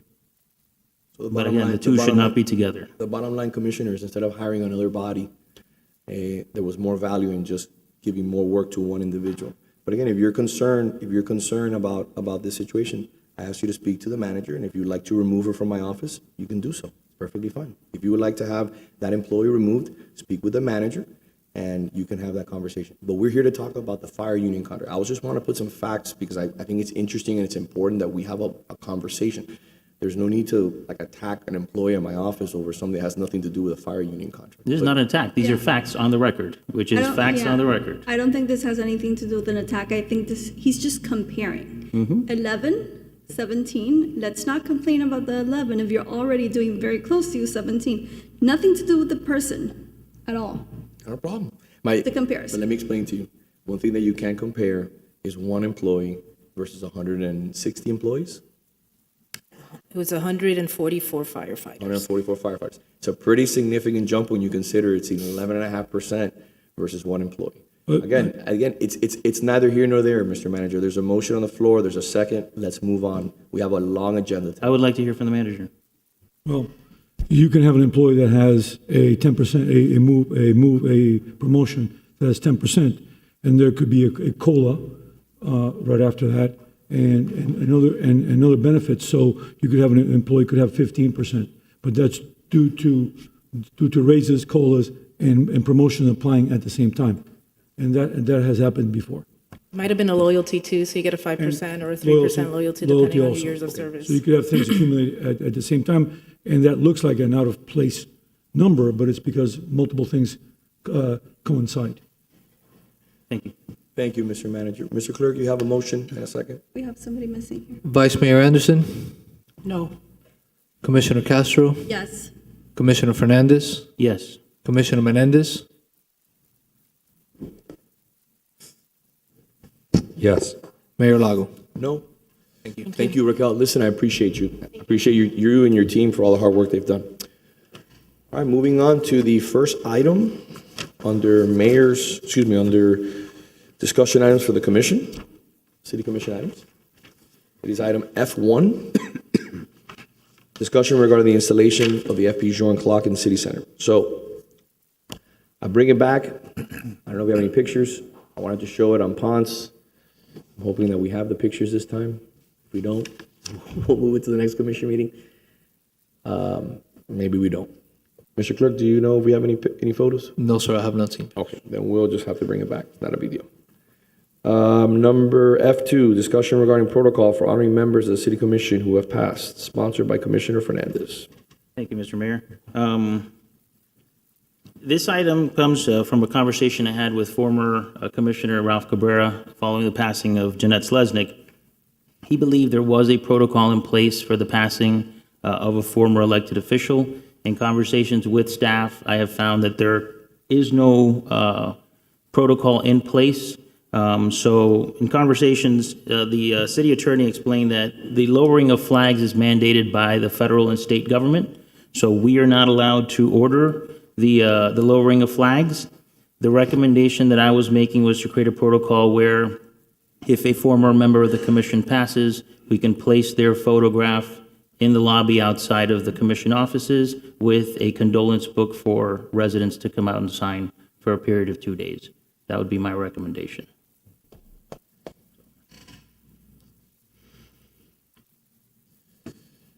Any thoughts? Anything from the commission? Any thoughts? No, sounds good. I don't think that's a bad idea at all. All right. Mr. Mayor, before you move on, cable TV does have the photos ready for the. Okay, well, we'll come back to that after we finish with the commissioner's item. So do you need any direction moving forward? What would you like to do? Would you like to draft a resolution with the commissioner and? It's up to the commissioner if you'd like for us to bring a resolution. Okay, please, if you can, and we'll bring it back up. Let's do it in October since I think September is pretty packed already. All right. We'll move back to F1. Okay. So you have different options. You have this, which kind of gives you a little bit more of an idea of the location, which is there on Ponce and Lejeune. Excuse me, Miracle Mile and Lejeune. I apologize. Do we have any other photos? Okay, here we have what I think would be nicer, in my opinion. It's protected and it's something very nice, and it shows matches well. I think this area is also very inviting. It's also very nice too, protected, and I think it's an opportunity to showcase something beautiful that, again, it's free, it's being donated, and it's probably one of the most important, iconic watch manufacturers in the world. So I would like for the commission to make a decision. Again, it's up to you, whatever you like. I just need to move on this as a result of us. You know, it's under fabrication, and it should be ready probably within the next month or two. Okay, What is the I had a couple will of the questions. commission? I had a couple of questions.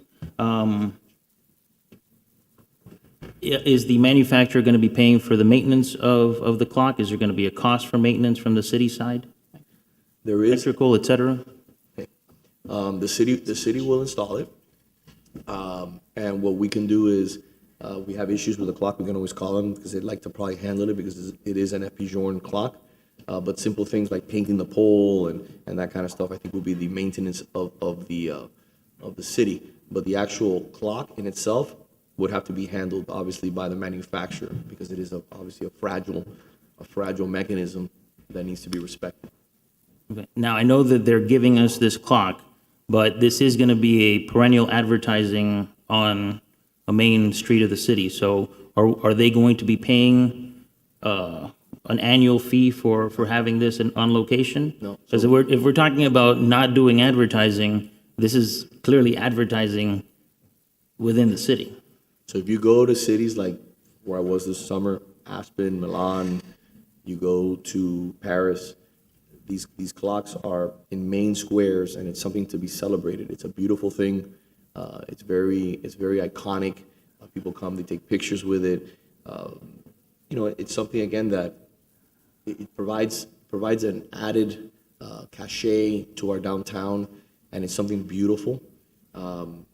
Again, the advertisement is very small, and I think it's a very limited price to pay to have such a beautiful, well-respected manufacturer in our downtown. But they're a manufacturer who does not have offices in the city of Coral Gables or a do not. store. They do not. They have a store. They only have one store. They have probably a handful of stores. One in Brickell. They have one in Milan. They have I think two. They have one in New York.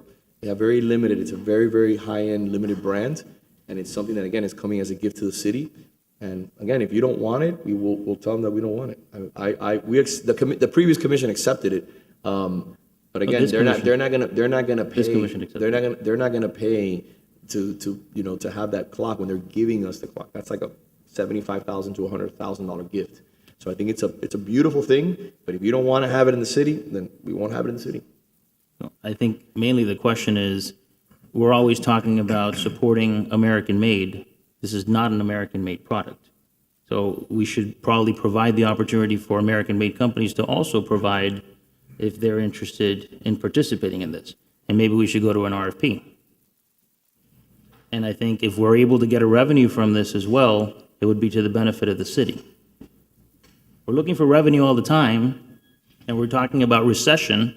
This is an opportunity that we have. If we do want to do this, let's do it right, and let's make sure we find the right clock and the right manufacturer who can satisfy all of our needs. Okay. I'm aware of no municipality pays to have one of these clocks donated and put on their wall. What you're talking about, I think, is more like ventures like a tennis tournament or something, or a professional, outing, football game, or a marathon where you actually see it on TV and it says, Rolex time, for example, on a tennis match, where you see it over and over and over again. This is a little bit completely different. This is more like a sculpture that's being donated to the city. And again, it just brings beauty and cachet to the city. They're an exceptional brand. And I thought it would be something nice to bring to the city. You're not gonna derive revenue from this. You're gonna derive having an exceptional brand in the city that I would love one day to bring here to the city and bring more and more high-end brands here to the city. And this could send the message that, we're looking for that type of quality. Yes, ma'am. I would have to agree with you. It's a pretty clock. I like it. But I would feel more comfortable if maybe we did a little more research upon what is the history when they put this in other cities. Are they paying? Is it for free? What is it exactly?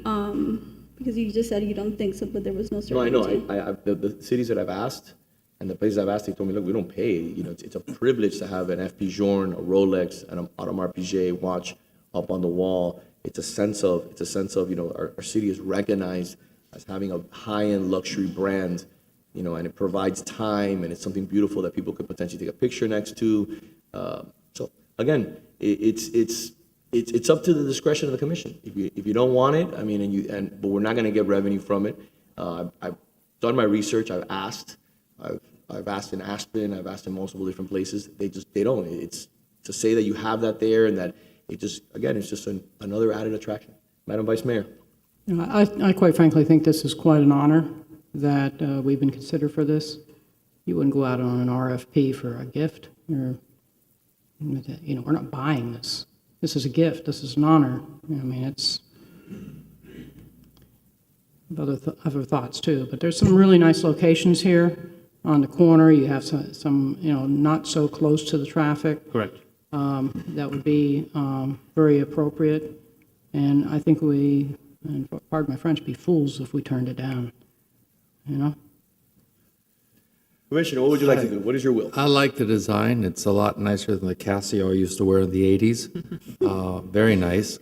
I'm open just to, at least I think what you asked is, let's identify locations. I defer to you and to you. Let's say narrow it down to 2. So this is the third time that I bring it back. Okay. And I've shown you locations that I think are brilliant. Yeah. I'm asking the commission if we're going to move forward. I just to help me a little bit. The one option I didn't prefer. Can we put it back up, Mr. Clerk, so that the commission can see it? Slowly. Let's go look at number I think that's a beautiful site. The one I didn't care for was the one where the TD Ameritrade. I think it's the southeast corner of Ponce and Miracle Mile. It was too barren. I like that site right there. Go back one. Yeah. I like the one before, the one. Go back. Go back. See, that's far enough away from the corner. I like that one. Keep going. I like that one, and I also like Keep going, please. Keep going. Keep going. One more. I'm all confused now. One more. Oops. Here we go. So that one, oh, go back, go back, go back, go back. There you go. That So I one. like that one, Yeah. and I think that one works well. It's sheltered, it's something beautiful. I think it'll get some shade from the tree that's growing. There's a camera there already in place to protect it, and I think it's well, it plays well with the historic building next to it. It does. Because again, if you notice, it's not a very modern watch. It has, very whimsical, very classic elements to it. When you get close to the watch, you can see it. That's my vote. That's right in front of Crema, right? What's the height on the clock? I'd say about. Or the pole? pole- My concern is, the one that's in Brickell, I was able to see it. I think it's a little too low. So like in areas where you have pedestrians, it kind of blocks the view of the pedestrians. So I would just like to see a little bit taller than 6 feet. Not a problem. You Just to make you can make it sure- as tall as you like. My number one location is in front of Hillstone. I think that's the perfect spot. That's why I advocated for Mr. Manager. Remember, I said to put it there. In The thing front, is, it's about probably, from the drawing, I believe it's about 8 feet. It's about 8 feet from the bottom. in front of Hillstones, at least the people waiting outside can time how long it takes to be seated. Right, that. But the other thing you want to look at is how people are going to pose next to it. They want to pose next to it and have the clock That was face my there. thought, yes. Not just have it above your head like Yeah. a balloon. Well, I personally think that's with the vegetation and everything. It's in a, That is not correct. It's about 8 to 8.5 feet from the ground to the bottom of Right, the so it's watch. taller than that. How many feet? I'm looking at the drawing right now. 8 to 8.5 feet. So it's probably about the height of that door behind it. It's 11 feet, 6 inches. I think I have it, thank you, Robert. It's 11 feet, 6 inches to the top, and the diameter is approximately a hair over 3 feet. So that pole is The not pole is the short accurate pole. by 2 or 3 feet. That's all. So can I say that this looks the best? I could agree, this looks better than in front of Crema. Yeah, that Fine. would be my preference as well. That way you can see what time it is when you're waiting. Waiting and waiting. So can we, Mr. Manager, can we say that there's, Madam City Attorney, should we have a resolution finally releasing this location as a spot? I think that would be prudent, Mayor. Will somebody make a motion, please? I'll move it. Mayor, I'm of the assumption that we will provide the foundation and the electrical connection. Yes. Sorry, may I have a second? I'll second. Did we get the fiscal impact for this or no? Not that It's I'm a aware of. gift. Right, but it's, the clock is free, but the installation, how much are we spending? And where is it coming from? I'm okay with it. I Isn't just it an remind- article item? How Those about are- we it's how about we not- do this? those How about we do aren't this? big How about- numbers. How about Those we are do not big this? numbers. How about we do this? Okay. I'll pay for the installation myself. I'll take care of it. I know where this is going. I'll take care of it. I'll pay the installation. Go ahead. So let's add that to the resolution. This is not a large Don't worry, foundation. it's okay. I got it. I'll take care of it. I'm good with it either way. So we have a motion and a second, and an amendment, and a friendly amendment saying that Mayor Lago will pay out of my own personal money, not of any city money, the installation. Commissioner Castro, Yes. Commissioner Fernandez, Yes? Commissioner Menendez, Yes. Vice Mayor Anderson, Yes. Mayor Lago. Yes, thank you. Moving on to item F3. Very quick, I just wanted to put this on the agenda, please. Is there somebody here for F3? Okay, perfect. Yeah, it's the next one. Yeah, it's the next one. It's the next one. So I just wanted to put this on. I made a personal donation. I'm going to make a personal donation for this placemaker. I know that Commissioner Castro has also. We're seeing if anybody else is interested or knows any other companies that would want to potentially engage in this sponsorship. I wanted to put it on your radar because it's forthcoming pretty soon. So anything that you can do to help out this play, I think it's well worth it. Again, it deals with the city and our founder, so I think it's a good opportunity for us to showcase our city in a good light. Can you I'll send us the join you, details? Mayor. I'm sorry, Madam Vice Mayor? I'll join you. And, All right. The manager has all the details, and they can send it to you. Moving on to item F4, discussion regarding outdoor patio and alley business landscaping. Mr. Manager, do we have anybody from our team here? Yes, Mayor. The main issue here is we really gotta step up enforcement on Giralda. I know we have already.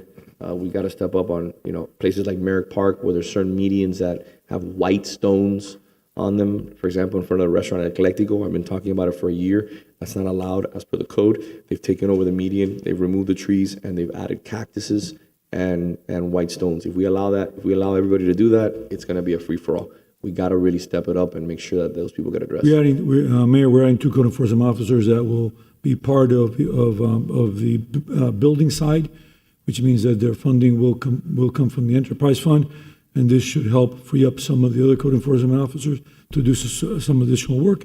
And they can also, if they see something, they can say something. So I think our code enforcement, once the new budget comes in, will be much improved. Also on this, I'm also going to take up item F6, which is discussion reminding business owners on ponds that the maintenance of landscaping in front and the back of their property, including alleyways, are the business owner's responsibility. Do we have anybody from staff that wants to talk about that? We need to address that. It's a major issue. We have done sweeps on the back alleys, and code enforcement is working on that. Again, the same issue. Once we get those 2 additional code enforcement officers, it's going to free up and to do additional enforcement in the downtown area. We have a lot of weeds growing. We have a lot of, invasive species growing in alleys. They look great, because they provide shade, but, again, they don't belong there. And they also got to address the issues of the landscaping. It's got to be really, really taken care of. And those 2 code enforcement officers, as I mentioned, will come from the enterprise fund because they'll be more building related. But they can say, certainly, wherever they're at, if they see something, they can say something to the division. All right. So I'm going to take up one more item before we break for 3:00. Excuse me. Do I have to break now, or can I take one more item? We can continue, Mayor, as long as we don't hear the other one before 3. So we could, even if we start a little bit late, we can do that. So it's up to you. Which one? The 3:00? Yeah. We don't have to hear it exactly at 3. It could be later. It's up to you. I'm going to do Mayor. it at 3:15. Yeah, that's fine. So I wanted to make sure that people who are on the way here just have a few minutes to get here, and that gives me an opportunity to take care of a few things. Item F7. So I like to see, and I like the consideration of my colleagues on the commission. Even though it's a typo, I would like for you to consider the opportunity of naming a park and having staff look at what opportunities we have working with the Garden Club to find the suitable location for a park named after Sally Jude. That's number 1. And number 2, another park and an opportunity after Mayor Dorothy Thompson. I don't need to give you the resumes. Everybody knows who these individuals are. Incredibly upstanding people. They've left an incredible legacy here in the city, and I think that they would be right for a park naming, especially after everything they've done for the commission. So I'm asking that the manager work with the Parks Department to potentially find a location that is suitable and bring it back to the commission for our consideration, if it is the will of the commission. Yes. I think it's an excellent idea. I think it's an excellent idea if Mayor Dorothy Thompson obviously wants this to be done. I think. She does. I absolutely well-deserved. As part of the process, if you could, obviously engage Mayor Thompson to get feedback from her. She was here earlier, and I know she had appointments, but, 2 very, very, very well-deserved residents, part of our history, and we're blessed to have the opportunity to do something like this. But I just want to make sure we engage, the parties. She has a specific idea in her head. Don't ask me the name off the top of my head, but she has a specific Does the idea. commission wish us to bring it back to the commission or through the process? I would say go through the process and figure out where, talk to the families, talk to the garden club about which parks, and then bring it back to us. It'll save us a lot of phone calls. I think this is a great idea. The only other name that I think we should add to the list is Roxy Bolton. I think we were close to getting Lisbon Park named after Roxy back, I guess that was, 12 years ago, 10 years ago? And the mayor was trying to get that done. We didn't have the support in the commission to get it done at the time, but I think that's something else that we should consider. We have a process. We can do that process through all of them, which the process entails. There's a few things that go through it, the guidelines, going through the advisory board. We can do that for all of them. I mean, we've done it before. We did it for Betsy Adams. We've done it for quite a few. We did it for Barker. So we've been able to do it. So can I get a motion? I'll move it. I'll second. So before the vote of the commission, we have a member of the public requesting to speak on the item. Okay. Is Ms. Carelia Carbonell.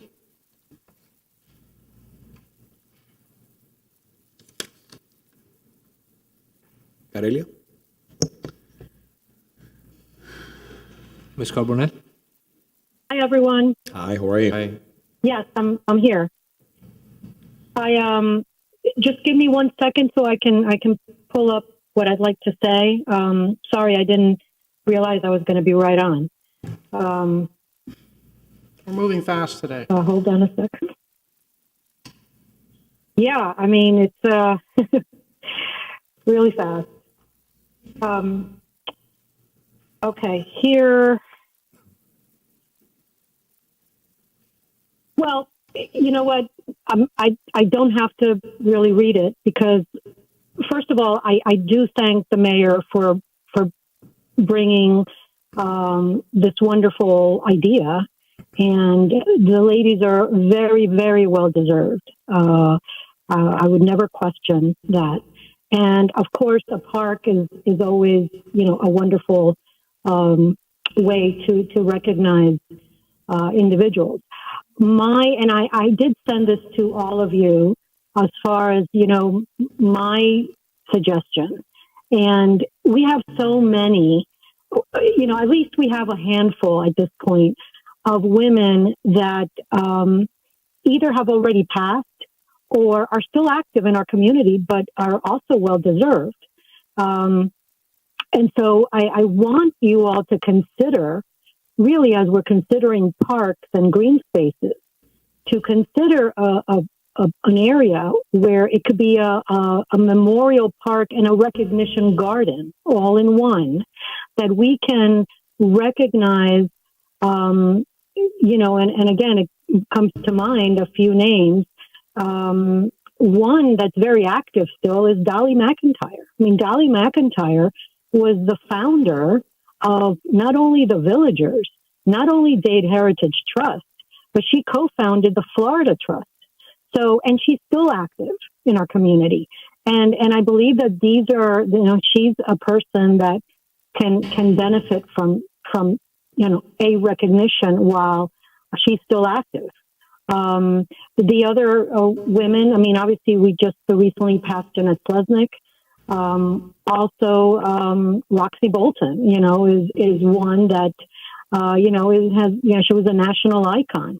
Our first female commissioner is also somebody that, again, so we should recognize, and of course, Arva Moore Parks, which there has been conversations about having a park named after Arva, but I am surprised that her name has not come up in a conversation officially. And I know that there's people working on that. I know the Landmarks Advisory Board was very much, strongly encouraging this. So please consider, as you're all thinking about spaces and green spaces, please consider something like that it could serve as a repository for these meritorious women. Not to, men are also obviously very meritorious in their own right, but since we're talking about women right now, please consider that. So I thank you for that consideration. Aurelia, thank you very much. In regards to Roxy, we've been trying for about a decade, and I think that we have the commission now to make it happen. So she's been thrown into the mix, with all due respect, with the two of the individuals that I brought forward today. So I think that we'll we have a lot of opportunities now, especially with a lot of the parks that are coming online in downtown that we're going to be adding. Hopefully, hopefully we'll find a location for everybody. The good thing is that we're talking about women who have done a lot in this community and deserve the recognition. Mayor, As Vice Mayor. I have to ask for one slight amendment that I forgot to include in that with Sally Jude, Dr. Jude, the Jude family would like both of them on the park. It's fine. Listen, again, the more the merrier. I just want to piggyback on what Corellia said. Perhaps for the Centennial, part of the Centennial celebration, we can have some type of exhibit, maybe with a museum, to highlight the women of the last 100 years that made an impact, going back to the George Merrick days, because we look at modern times in terms of, elected officials, but women that were part of the beginning of Coral Gables from that time, and maybe have some kind of exhibit to recognize the history of leadership through the women in our communities. Just an idea I want to piggyback on what Corellia says. I think they're already on that. Okay, good. All right. So we have a motion and a second. All in favor? Aye. Aye. Thank you. Thank you very much. Moving on. Oh, we can't. We're moving on now to our time certain at 3 o'clock. Mayor, so you recess commission. So I'll be recessing commission for a little moment so we can address our time certain 3 p.m., which we're 15 minutes late, and we'll be coming back. Thank you. Now I'll be opening, Mr. Clerk, our 3 p.m. time certain special assessment. Yes, Mr. Mayor. Madam City Attorney? Mayor, each of these is a public hearing item, so I'll read the resolution title into the record. The finance director can present, and then we'll allow if there's any public comment on each one. Thank you. Number one is a resolution of the City Commission relating to the provision of the Miracle Mile Improvement Project, approving the updated assessment roll for the Miracle Mile Assessment Area, providing for the collection of the assessments to fund the Miracle Mile Improvement Project with the Miracle Mile Assessment Area, providing for collection of the assessments pursuant to the Uniform Assessment Collection Act, providing for the effective date of this resolution, providing for severability and an effective date. So this is an annual assessment resolution that confirms the assignment of the assessment units and computation of the assessment as established in the initial assessment. It confirms the imposition of the Miracle Mile Streetscape Improvement assessment, and it establishes the assessments for the fiscal year beginning October 1, 2023, and approves the assessment roll for the Miracle Mile Improvement Project. Public comment? Any public comment? No, Mr. Mayor. Can I get a motion? I'll move it. Second. Vice Mayor Anderson, Yes. Commissioner Castro, Yes. Commissioner Fernandez, Yes. Commissioner Menendez, Yes. Mayor Lago. Yes. Moving on to item number 2. Two is a resolution of the City Commission relating to the provision of the Giralda Avenue Improvement Project, approving the updated assessment roll for the Giralda Avenue Assessment Area, providing for the collection of the assessments to fund the Giralda Avenue Improvement Project within the Giralda Avenue Assessment Area, providing for collection of the assessments pursuant to the Uniform Assessment Collection Act, providing for the effect of this resolution, providing severability and effective date. This is the annual assessment resolution that confirms the assignment of the assessment units and the computation of the assessments as established in the initial and final resolutions. It confirms the imposition of the assessment and establishes the assessment for fiscal year beginning October 1, 2023, and approves the assessment roll for the Giralda Avenue Improvement Project. Mr. Clerk, do you have any public comment? No, Mr. Mayor. Can I get a motion? I'll move it. Second. Commissioner Castro, Yes. Commissioner Fernandez, Yes. Commissioner Menendez, Yes. Vice Mayor Anderson, Yes. Mayor Lago. Yes. Madam Attorney? Three is a resolution of the City Commission relating to the provision of fire protection services, facilities, and programs in the City of Coral Gables, Florida, confirming the preliminary assessment resolution, reimposing fire protection assessments against assessed property located within the city for the fiscal year beginning October 1, 2023, approving the rate of assessment, approving the assessment roll, and providing an effective date. This is the final step in the imposition of the fire protection assessment. The annual assessment resolution establishes the rates of assessment and approves the assessment roll for the upcoming fiscal year. The rate remains unchanged at $70 per single-family home. Mr. Clerk, do you have any public comment? No, Mr. Mayor. Can I get a motion? I'll move it. Second. Commissioner Fernandez, Yes. Commissioner Menendez, Yes. Vice Mayor Anderson, Yes. Commissioner Castro, Yes. Mayor Lago. Yes. Madam City Attorney? Four is a resolution of the City Commission relating to the collection and disposal of solid waste and recyclable materials in the City of Coral Gables, Florida, confirming the preliminary assessment resolution, reimposing solid waste service assessments against assessed property located within the City of Coral Gables for the fiscal year beginning October 1, 2023, approving the rate of assessment, approving the solid waste assessment roll, and providing for an effective date. So on May 23rd, 2023, the city adopted the preliminary assessment resolution, the early payment, allowing for the early payment discount rate of $804, and it was offered through the date of August 15, 2023. The regular payment for single-family homes is $938.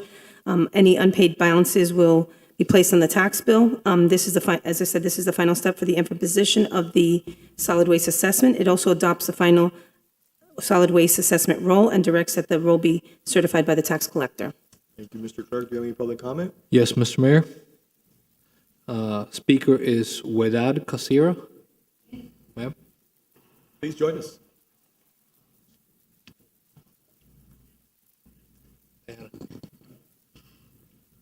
Good afternoon. Good afternoon.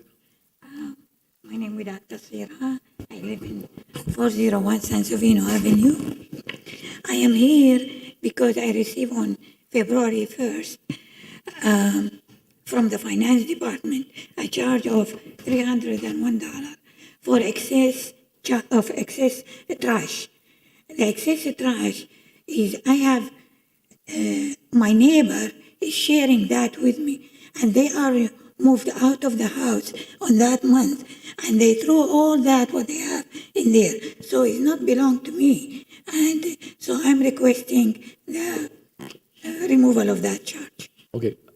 Madam Finance Director? So we can, this is not on, is it? So we can work with staff, and we typically, when these types of issues where it's a dispute between whose it is, we can work with solid waste and us in the finance department in order to make sure that it is removed if it in fact does need to be removed, if there's an error. So we can take care of that. If there's an issue, I don't know, have you been speaking to anybody in our department? Yes, I did. I called, and nobody answered me. They said, we cannot do anything. Then I received this letter from here, so if I can come, and that's why I'm here. So why don't we do this? I just saw that our director just came in. Why don't we have you meet with her in a few moments? You can go to my office if you like, or you can meet in the conference room, and she'll have a discussion with you to see how we can resolve this, so we can get to the bottom of it. And then if you have any other issues, you can always come back, because the commission is going to continue going. Because I think there's also a mistake, and in the letter, there are two charges in two places, and then they add them together, become this amount. Now, I have only one pit, so why I have two? Because the pile was too large, so they split it In into two different different piles. places. No, in the same place, they split it into two different. Because when I called, they said, no, that one on the Lejeune and the other one on Sansovino. The one on Sansovino, that month, the FPL was working and cutting all the trees, and they put it there. But usually they take it off that day, if not too much, the second day. And it happened that, so they put the charge on me. So let's do this. Let's sit down with the director. You can go to my office, or you can go to the conference room, and you can have a discussion in regards to it. And we're going to get to the bottom of it, I promise you. We're going to resolve it, okay? Thank you so much. No, at all. It's a pleasure. I hope you have a wonderful day, okay? Thank you. Thank you. Thank you. Mr. Clerk, anyone else? No, Mr. Mayor. All right. Can I get a motion, please? Motion. Second. Commissioner Menendez, Yes. Vice Mayor Anderson, Yes. Commissioner Castro, Yes. Commissioner Fernandez, Yes. Mayor Lago. Yes. Moving on to number 5. Number 5 is a resolution of the City Commission relating to security services assessments within the Sunrise Harbor Security Guard Special Taxing District, providing authority and definitions, confirming the preliminary assessment resolution, approving the updated security services assessment roll, providing for the reimposition of the assessments, providing for collection of the assessments pursuant to the Uniform Assessment Collection Act, providing for the effect of this resolution, providing severability and an effective date. So there is no change in the proposed methodology or rates for this district. The fiscal year 2023-24 assessments are at $3,034.54 per improved lot and $1,517.27 per vacant lot. Mr. Clerk, do you have any public comment? No, Mr. Mayor. All right, entertain a motion. Motion. Second. Vice Mayor Anderson, Yes. Commissioner Castro, Yes. Commissioner Fernandez, Yes. Commissioner Menendez, Sorry. Yes. Mayor Lago. Yes. Moving on to item number 7. I think 6, Mayor. 6. Excuse me. 6 is a resolution of the City Commission relating to security services assessments within the Snapper Creek Lake Security Guard Special Taxing District, providing authority and definitions, confirming the preliminary assessment resolution, approving the updated security services assessment roll, providing for the reimposition of the assessments, providing for collection of the assessments pursuant to the Uniform Assessment Collection Act, providing for the effect of this resolution, providing severability and an effective date. Mr. Clerk, do we have anybody who'd like to speak? No, Mr. Mayor. Are you part of Snapper Creek? Okay, perfect. Just want to make sure. All right. I'll move it. I'll entertain a motion. Moved it. I'll second. Commissioner Castro, Yes. Commissioner Fernandez, Yes. Commissioner Menendez, Yes. Vice Mayor Anderson, Yes. Mayor Lago. Yes. Moving on to 7 now, correct? 7 is a resolution of the City Commission relating to security services assessments within the Pine Bay Estates Security Guard Special Taxing District, providing authority and definitions, confirming the preliminary assessment resolution, the updated security services assessment rule, providing for the reimposition of the assessments, providing for collection of the assessments pursuant to the Uniform Assessment Collection Act, providing for the effect of this resolution, providing severability and an effective date. So there's no change in the proposed methodology or rates. The fiscal year 23-24 assessments are at $2,755.28 per improved lot and $1,377.64 per vacant lot. Mr. Clerk, do we have any public comment? No, Mr. Mayor. I'll entertain a motion. I'll move it. Second. Commissioner Fernandez, Yes. Commissioner Menendez, Yes. Vice Mayor Anderson, Yes. Commissioner Castro, Yes. Mayor Lago. Yes. Moving on to 8. 8 is a resolution of the City Commission relating to security services assessments in the Old Cutler Bay Security Guard Special Taxing District, providing authority and definitions, confirming the preliminary assessment resolution, approving the updated security services assessment rule, providing for the reimposition of the assessments, providing for collection of the assessments pursuant to the Uniform Assessment Collection Act, providing for the effect of this resolution, providing severability and an effective date. There is no change in the proposed methodology or rates. This fiscal year 23-24 assessments are at $4,391.22 per improved lot and $2,195.61 per vacant lot. Thank you. Mr. Clerk, do we have any public comment? No, Mr. Mayor. I'll entertain a motion. Motion. Second. Commissioner Menendez, Yes. Vice Mayor Anderson, Yes. Commissioner Castro, Yes. Commissioner Fernandez, Yes. Mayor Lago. Yes. Moving on to 9. 9 is a resolution of the City Commission relating to security services assessments within the Kings Bay Amended Security Guard Special Taxing District, providing authority and definitions, confirming the preliminary assessment resolution, approving the updated security services assessment rule, providing for the reimposition of the assessments, providing for collection of the assessments pursuant to the Uniform Assessment Collection Act, providing for the effect of this resolution, providing severability and an effective date. So there's no change in the proposed methodology or rates. The fiscal year 23-24 assessments are at $1,971.44 per improved lot and $985.72 per vacant lot. Mr. Clerk, do we have any public comment? No, Mr. Mayor. I'll entertain a motion. I'll move it. I'll second. Vice Mayor Anderson, Yes. Commissioner Castro, Yes. Commissioner Fernandez, Yes. Commissioner Menendez, Yes. Mayor Lago. Yes. Moving on to 10. 10 is a resolution of the City Commission relating to security services assessments within the Hammock Oaks Harbor Security Guard Special Taxing District, providing authority and definitions, confirming the preliminary assessment resolution, approving the updated security services assessment rule, providing for the reimposition of the assessments, providing for collection of the assessments pursuant to the Uniform Assessment Collection Act, providing for the effect of this resolution, providing severability and an effective date. There is no change in the proposed methodology or rates. The fiscal year 23-24 assessments are $2,698.80 per improved lot and $1,349.40 per vacant lot. Mr. Clerk, do you have any public comment? No, Mr. Mayor. Can I get a motion, please? Move it. Second. Commissioner Castro, Yes. Commissioner Fernandez, Yes. Commissioner Menendez, Yes. Vice Mayor Anderson, Yes. Mayor Lago. Yes. Moving on to 11. 11 is a resolution of the City Commission relating to security services assessments within the Hammock Lake Banyan Security Guard Special Taxing District, providing authority and definitions, confirming the preliminary assessment resolution, approving the updated security services assessment rule, providing for the reimposition of the assessments, providing for collection of the assessments pursuant to the Uniform Assessment Collection Act, providing for the effect of this resolution, providing severability and an effective date.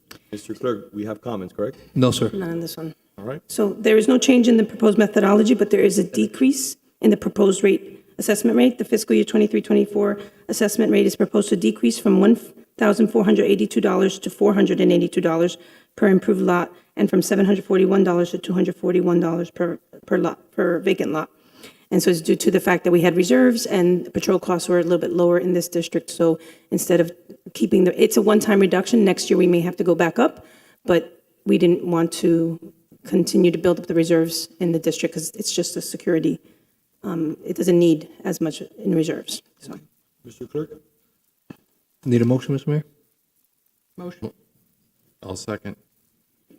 Commissioner Fernandez, Yes. Commissioner Menendez, Yes. Vice Mayor Anderson, Yes. Commissioner Castro, Yes. Mayor Lago. Yes. Moving on to 12. 12 is a resolution of the City Commission relating to security services assessments within the Hammock Lake Security Guard Special Taxing District, providing authority and definitions, confirming the preliminary assessment resolution, approving the updated security services assessment rule, providing for the reimposition of the assessments, providing for collection of the assessments pursuant to the Uniform Assessment Collection Act, providing for the effect of this resolution, providing severability and effective date. So there's no change in the proposed methodology. There is a proposed increase in this year's assessment. The fiscal year 23-24 assessment is proposed to increase from $3,968.61 to $4,465 per improved lot, and from $1,984.31 to $2,232.50 per vacant lot. So this increase is due to the higher labor rates and the budget needing to be adjustment, as well as gate replacements in that district.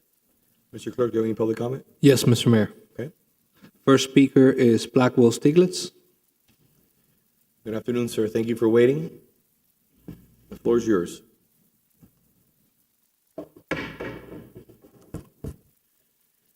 Thank you for allowing public comment on this. Let me just say at the outset, I parked in the west parking lot just adjacent to the building, and a very nice code enforcement officer helped me with the machine to make the parking work. And so I'm not a techie, and she was very, very nice. I neglected to get her name. I would have liked to have told you her name, but she was, of course, a code enforcement officer.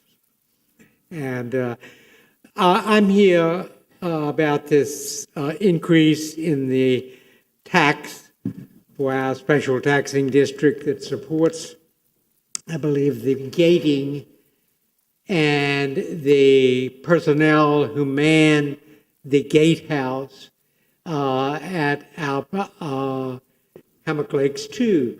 And I don't know, I hear different voices, and there seems to be some kind of consensus all over our nation, including the Coral Gables neighborhood, that we can no longer sustain just rubber stamp increases in spending. And we were told at the time this thing came along, and I'll confess, I opposed it. I didn't think this was the solution to whatever people wanted there. It certainly led to substantial increases in property values. And the developers have taken advantage of that. And I've got building going on 3 sides of my property on Hammock Lake, and they use the the parking lot at the north entrance to my property as a parking lot for increasingly large numbers of vendor vehicles who man the gate. Sometimes it blocks my driveway. Sometimes it blocks me from taking my garbage and recycling out. But that's not what we hear about. We hear about increasing spending, and what are we getting for it? Are we getting more, less, the same? And if we don't increase it, what would we be foregoing? It seems to me counterintuitive that we should, just as a matter of rubber stamp, every year increase spending because maybe the vendor says they want more.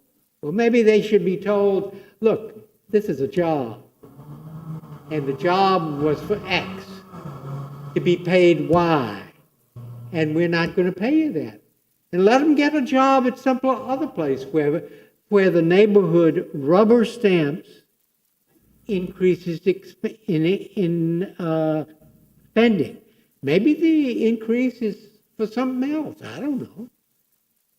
But I oppose it on principle because I just don't think it makes sense to just rubber stamp increases of spending for the same or perhaps even less level of service.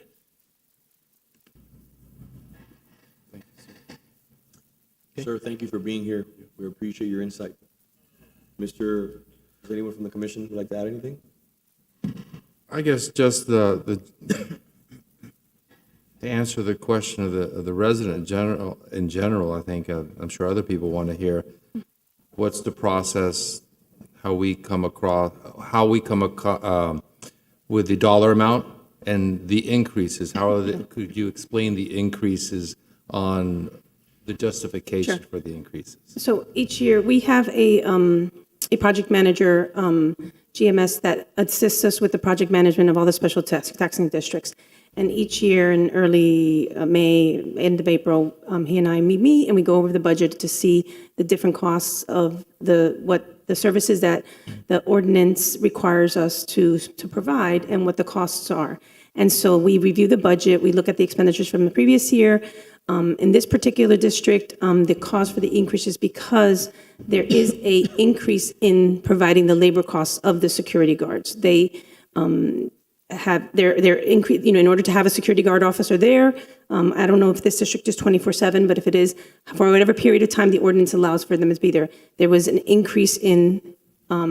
We had not done an increase in a few years.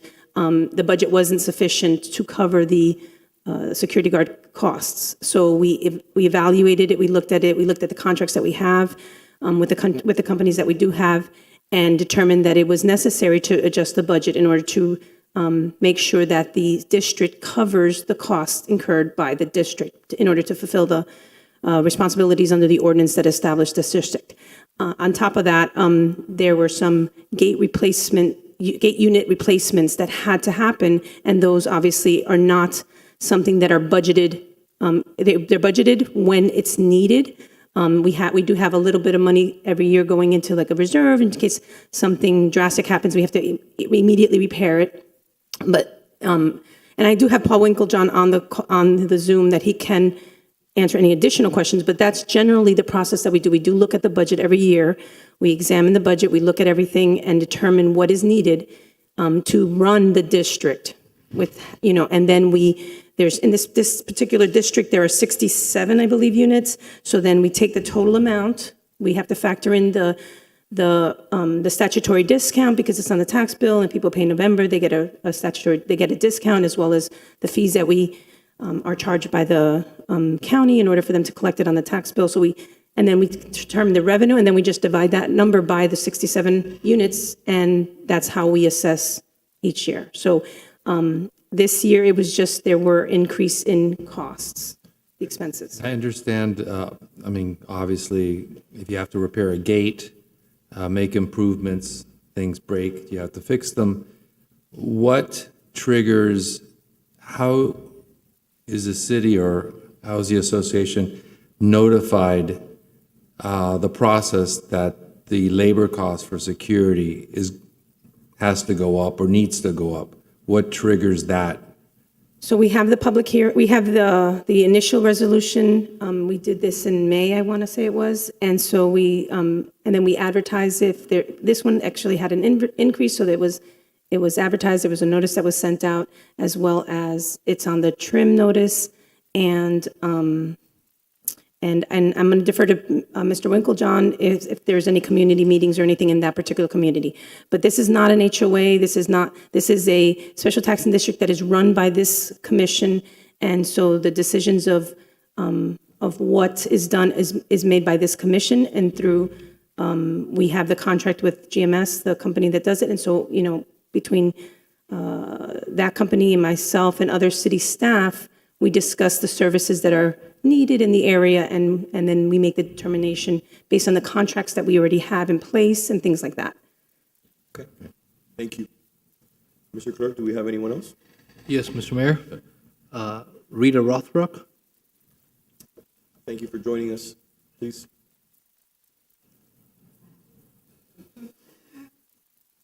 One of the pioneers of our neighborhood, Blackie.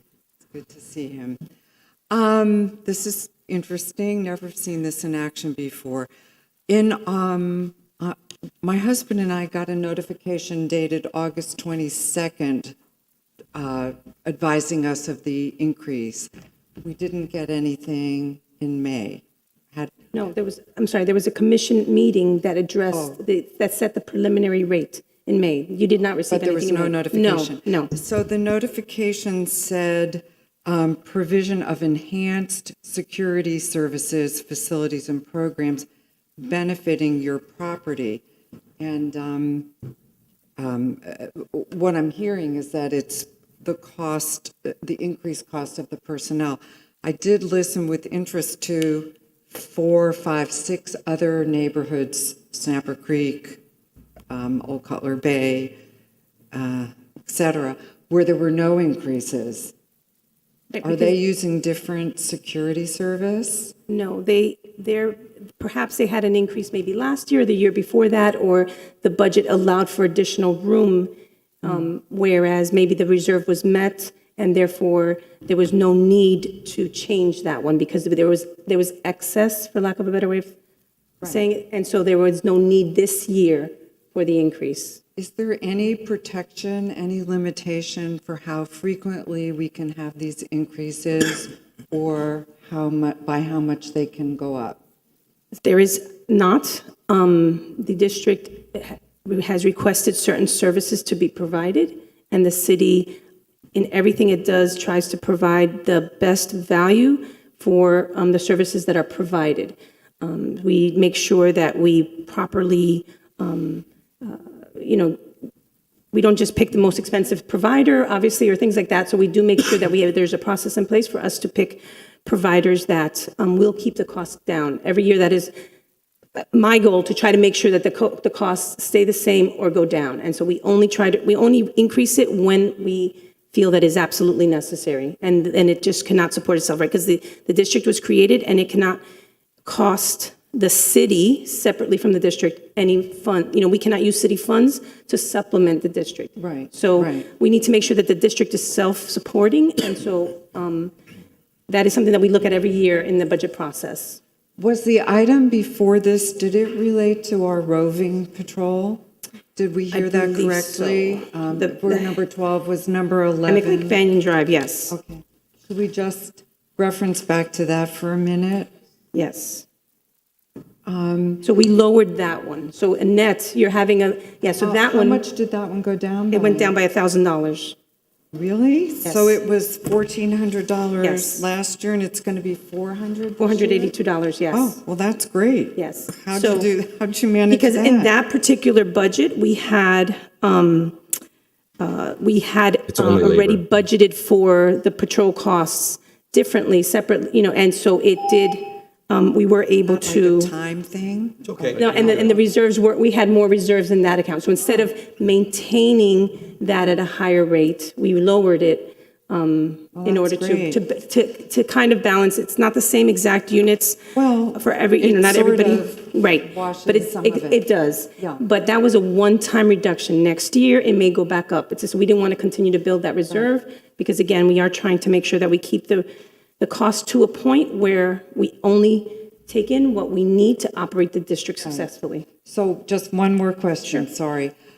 Is the matter of having the roving patrol an internal matter for my neighborhood, or does the city have any jurisdiction or decision-making authority over whether we have the redundancy of driving through a security gate to see a roving patrol car parked staring at us as we drive in? I mean, So the district was created. my grandson is yeah. afraid to sleep at my house, but yeah. So the district was created. There would have to be a petitioning process to dissolve the Internally. district. It's no? It would have to be, the community would have to start the process, get petitions and deal with dissolving it. But it's not something that the city necessarily would Be establish. subject to approval, correct, but it would be it's a process, and if you have questions about that, you can reach out to our office, the city attorney's office, and we can Okay, good. provide you that 'cause information. That's something I will put some effort into. So city attorney's office?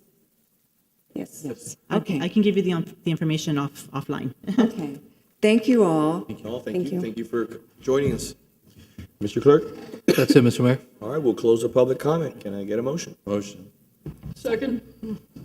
Commissioner Menendez, Yes. Vice Mayor Anderson, Yes. Commissioner Castro, Yes. Commissioner Fernandez, Yes. Mayor Lago. Yes, moving on to 13. 13 is a resolution of the City Commission relating to security services assessments within the Coco Plum Phase 1 Security Guard Special Taxing District, providing authority and definitions, confirming the preliminary assessment resolution, approving the updated security services assessment role, providing for the reimposition of the assessments, providing for collection of the assessments pursuant to the Uniform Assessment Collection Act, providing for the effect of this resolution, providing severability and an effective date. So there is no change in the proposed methodology, but there is a decrease in the proposed assessment rate of $100 per unit. The fiscal year 23-24 assessment is proposed to decrease from $3,100 to $3,000 per improved lot, and from $1,550 to $1,500 per vacant lot. And this is mainly due to the reserves already being met and having sufficient in the budget for the roving patrol. Mr. Clerk, do we have any public comment? No, Mr. Mayor. Entertain a motion. Move it. Second. Vice Mayor Anderson, Yes. Commissioner Castro, Yes. Commissioner Fernandez, Yes. Commissioner Menendez, Yes. Mayor Lago. Yes. Moving on to 14. 14 is a resolution of the City Commission relating to the provision of street lighting services, facilities, and programs within the Coco Plum Phase 1 Street Lighting Special Taxing District, providing authority and definitions, confirming the preliminary assessment resolution, approving the updated street lighting assessment rule, providing for the reimposition of the street lighting assessments, providing for collection of the assessments pursuant to the Uniform Assessment Collection Act, providing for the effect of this resolution, providing severability and an effective date. So there's no change in the proposed methodology. There is a decrease in the assessed rate from the prior year. The fiscal year 23-24 assessment is $564 per lot. There will be a resulting deficit, and that will be funded with the 2025 assessment. This was a lighting district, and where overall costs were a little bit higher than originally anticipated. So we're working with the district so as not to have such a large payment, but we will have the $564 is expected to be for the next couple of years the same rate in order to make sure that the district is balanced. Thank you very much. Mr. Clerk? No public comment, Mr. Mayor. Move it. Second. Commissioner Castro, Yes. Commissioner Fernandez, Yes. Commissioner Menendez, Yes. Vice Mayor Anderson, Yes. Mayor Lago. Yes. Moving on to 15. 15 is a resolution of the City Commission relating to security services assessments within the Gables by the Sea Coral Gables Security Guard Special Taxing District, confirming the initial assessment resolution, imposing security services assessments, approving the security services assessment role, providing for collection of the assessments, and providing for an effective date. So this is the first year of this special taxing district is transferred to the city of Coral Gables. This is the initial step to establish the rates and provide for a collection of assessments for the district. The initial resolution was done on May 23rd. This final resolution confirms the assignment of the assessment units and computation of the assessment as established. The total estimated security service cost is about $469,000 for fiscals 23-24, and the corresponding assessments are estimated to be $1,250 per improved lot and $625 per vacant lot. The proposed this method of apportionment is the same as the existing security districts within the city and the same methodology previously used by the county for other security districts. This item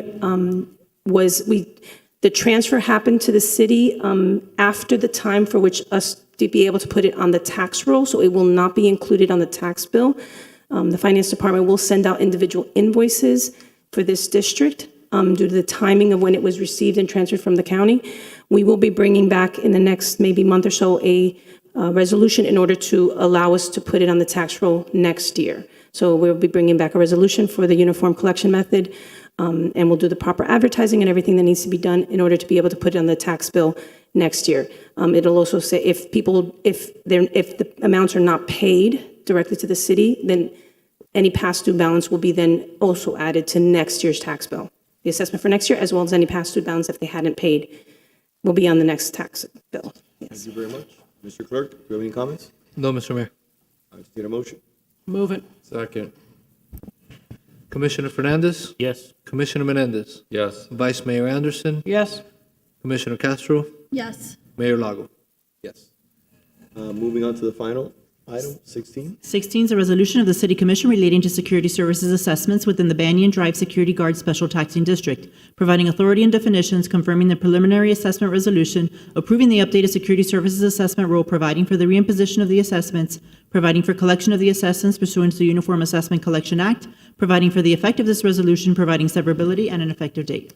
So there's no change in the proposed methodology. There is a proposed increase for this year's assessment rates. The fiscal year 23 assessment is proposed to increase from $4,700 to $5,100 per improved lot and from $2,350 to $2,550 for vacant lot. The adjustments are needed due to labor rates, and the budget really had not been updated in previous years. Thank you very much. Mr. Clerk, do you have any public comment? No, Mr. Mayor. I entertain a motion. I'll move it. Okay. Commissioner Menendez, Yes. Vice Mayor Anderson, Yes. Commissioner Castro, Yes. Commissioner Fernandez, Yes. Mayor Lago. Yes. Thank you. Thank you very much. We will close the special hearing. I will reopen the commission, but we're going to take a brief 10-minute break, and we'll hear the remaining agenda items in regards to commission discussion, and we will take A2 at 4 p.m., which is time certain, which was moved. All right? And then we'll address the budget at 5 o'clock.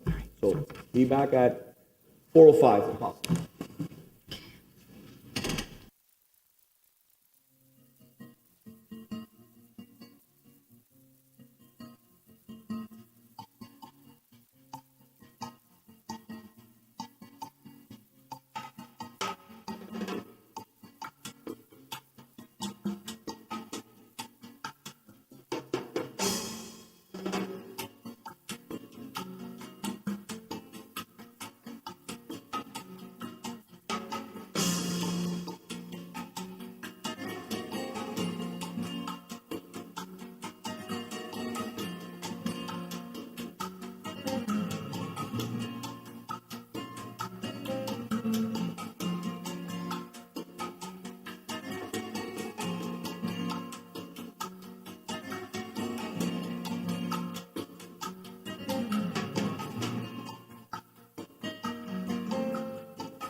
item, I would love to discuss it if you want to discuss it. And F11 too. Mr. Clerk, let's get rolling. Item A2. A2. Madam City Attorney, will you read it into the record, please? Mayor, it's a presentation to honor Ellen Uguccioni, First Director of the Office of Historic Preservation of the City of Coral Gables. So I'm taking a personal point of consideration and enjoyment on this one. Okay? And I want to thank my good friend, Mayor Thompson, who did not know, caught her off guard when I requested. She didn't even know that I put it on the agenda to name a park after her. If anyone is deserving, she's deserving. She contacted us to recognize you and your efforts. And I had always known that you had a pretty impressive history, but when I started doing some research in regards to how deep and the breadth of your accomplishments here in the city, I haven't said this many times, but I feel like we kind of fall short with a certificate of recognition. And that's something that we need to consider for the near future, maybe have a conversation about that. Let me read this into the record, if I may. Whereas historic preservation is the way we as the City Beautiful have managed growth, revitalized neighborhoods, created economic opportunities, fostered local pride, and maintained community character while enhancing livability. And whereas with an education background in art history and architecture, Ellen was the first executive director of the Historic Preservation Department for the City of Coral Gables, faithfully serving for the city for 15 years. And whereas, aside from analyzing the historic and architectural significance of properties throughout the city, Ellen was involved with numerous policy changes, was instrumental in the implementation of our Transfer Development Ordinance, TDRs, and ad valorem tax relief program, and supervised the renovations of the Biltmore Hotel. And whereas, in her spare time, Ellen found the time to write and publish 8 books, one about the Biltmore Hotel, as well as giving of her time to mentor others. So now, therefore, I, Vince Lagos, Mayor of the City of Coral Gables, along with the members of our City Commission, do hereby extend to Ellen our warmest measures of gratitude while wishing her many continued years of health, happiness, and success in all her future endeavors. Thank you. Please join us. Mayor, join us.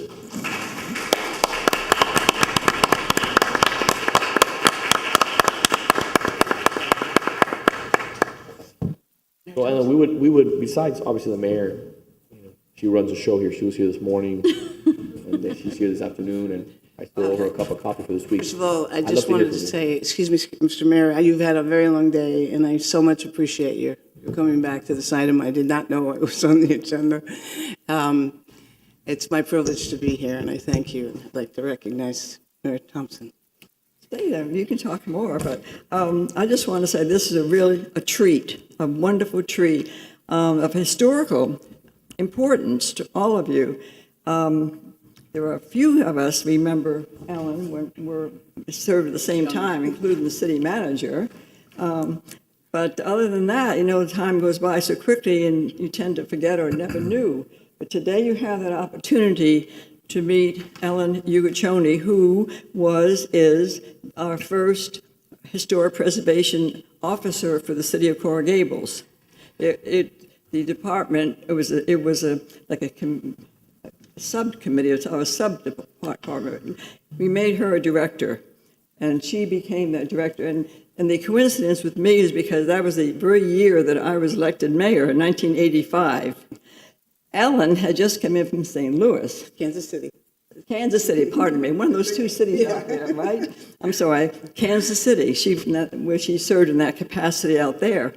And when she came here, she brought all her credentials with her and all her know-how and so forth, because as you know, Kansas City and St. Louis are very historic cities as well. And she brought so many good ideas, so many wonderful attributes to this particular city. And she came in with a tremendous job at hand. Why? Because 1985 was the time that the commission decided to renovate the Biltmore Hotel. So she walked into this huge, big job. And she's a quick learner. She learned fast, and she did a wonderful job. And she worked hand in glove with me. And so she and I remained very, very friendly all these years. But we're going to lose her. We are going to lose her because she's going home. Is your home state Connecticut? She's going home finally to Connecticut, but she lives in Coral Gables, and she's been a good Coral Gables resident. And as you know, I've just come through from the museum, come from the exhibit on the Biltmore Hotel restoration. And that's where, again, Ellen and I worked so closely together.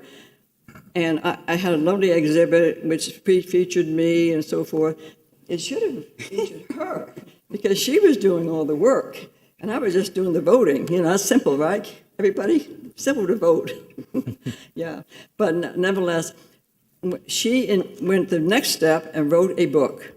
And I don't know if any of you have even read this book or knew of its existence, but the Biltmore Hotel, called An Enduring Legacy, and she wrote it with Sam LaRue, who is no longer with us, but he and she, Ellen and Sam, wrote this book. It's so comprehensive from the very beginning of time as far as the hotel was concerned, way on back through World War II, through all the renovation, very much in depth. Everything is in depth. This is the story of your Biltmore Hotel.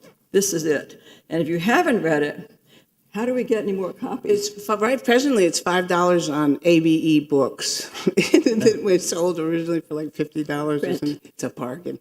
So just go online to any used bookstore. We're out of print. I would love to see that come back. We have requests for that. So, and unfortunately, the first run, and that was it. But it's deserving, I think. The Biltmore hasn't responded to me. This is not a request off the agenda. I'm sorry. Thank you. But this book I've donated along with the other memorabilia to the museum. And Elvis, it's yours. And yeah, and I just want to say that, well, we are very, very thankful for both Dorothy, of course, that donated her entire memorabilia to the collection of the museum, but also Ellen. I learned about Ellen through Dorothy, and she was, you know, she kept saying the same thing. She was the one that said the Biltmore. She was the one that said the Biltmore. And I said, yeah, but it takes a vote, right? It takes votes. Mm-hmm. So we got through this, but we have to have elected officials that listen to expertise and listen to the scholars. And what is really important is to find that synergy and that connection, and that's precisely what gave the Coral Gables that we have today, and that cares about preservation, that cares about maintaining certain aesthetics and certain quality, not just of I would say of aesthetics, but also quality of life.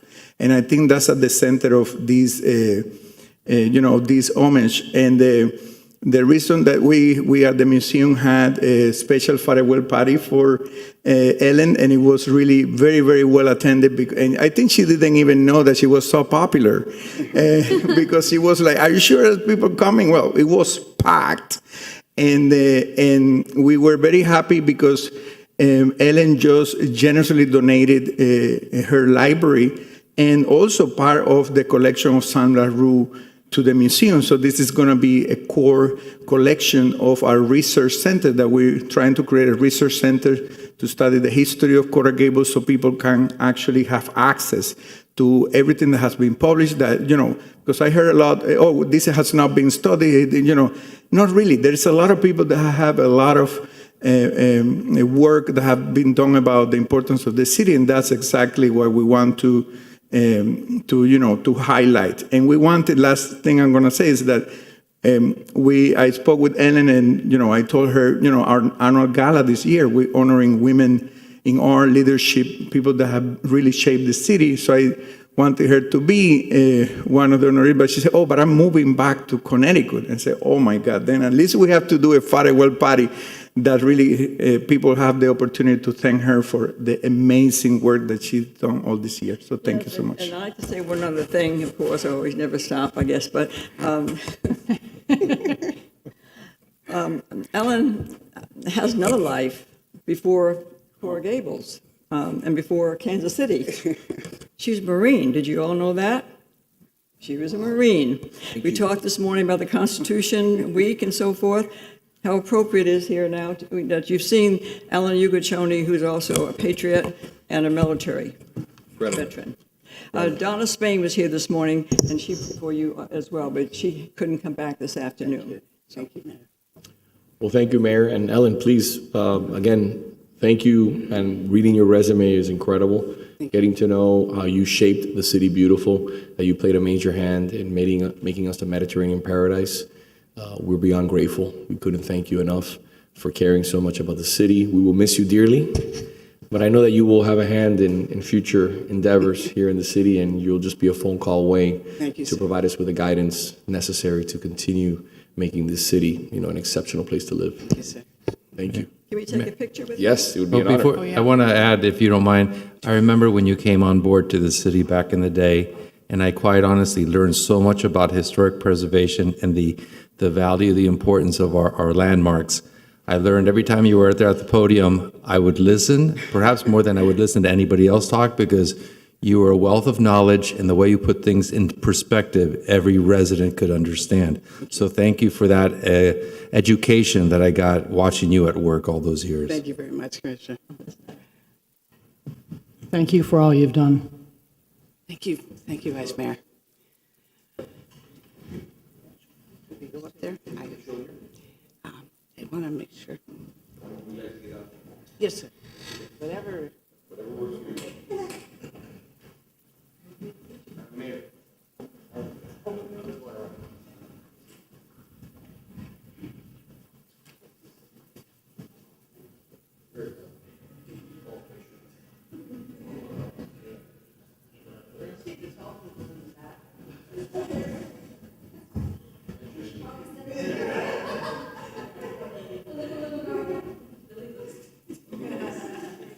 Here you go. 1, 2. I think she's up one more.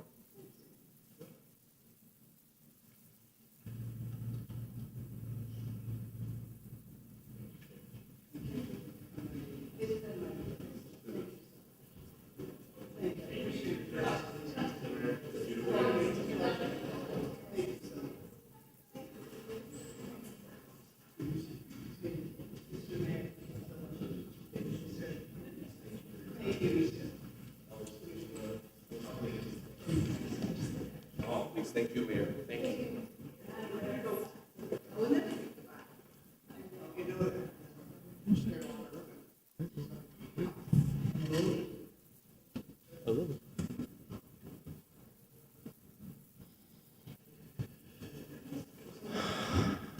Mr. Clerk, moving on to item F8, discussion regarding assessed property values.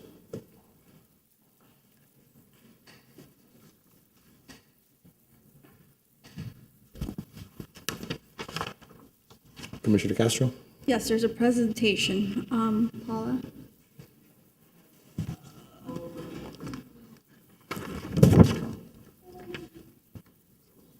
I don't think she heard.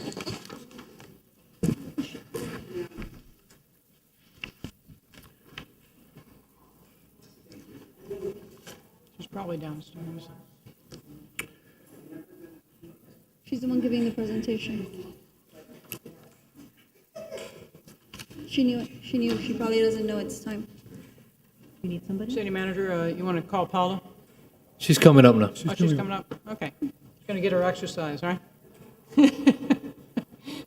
Everybody's working downstairs. It's why You have to run up You want to and down. move on to item F9, and we'll come back?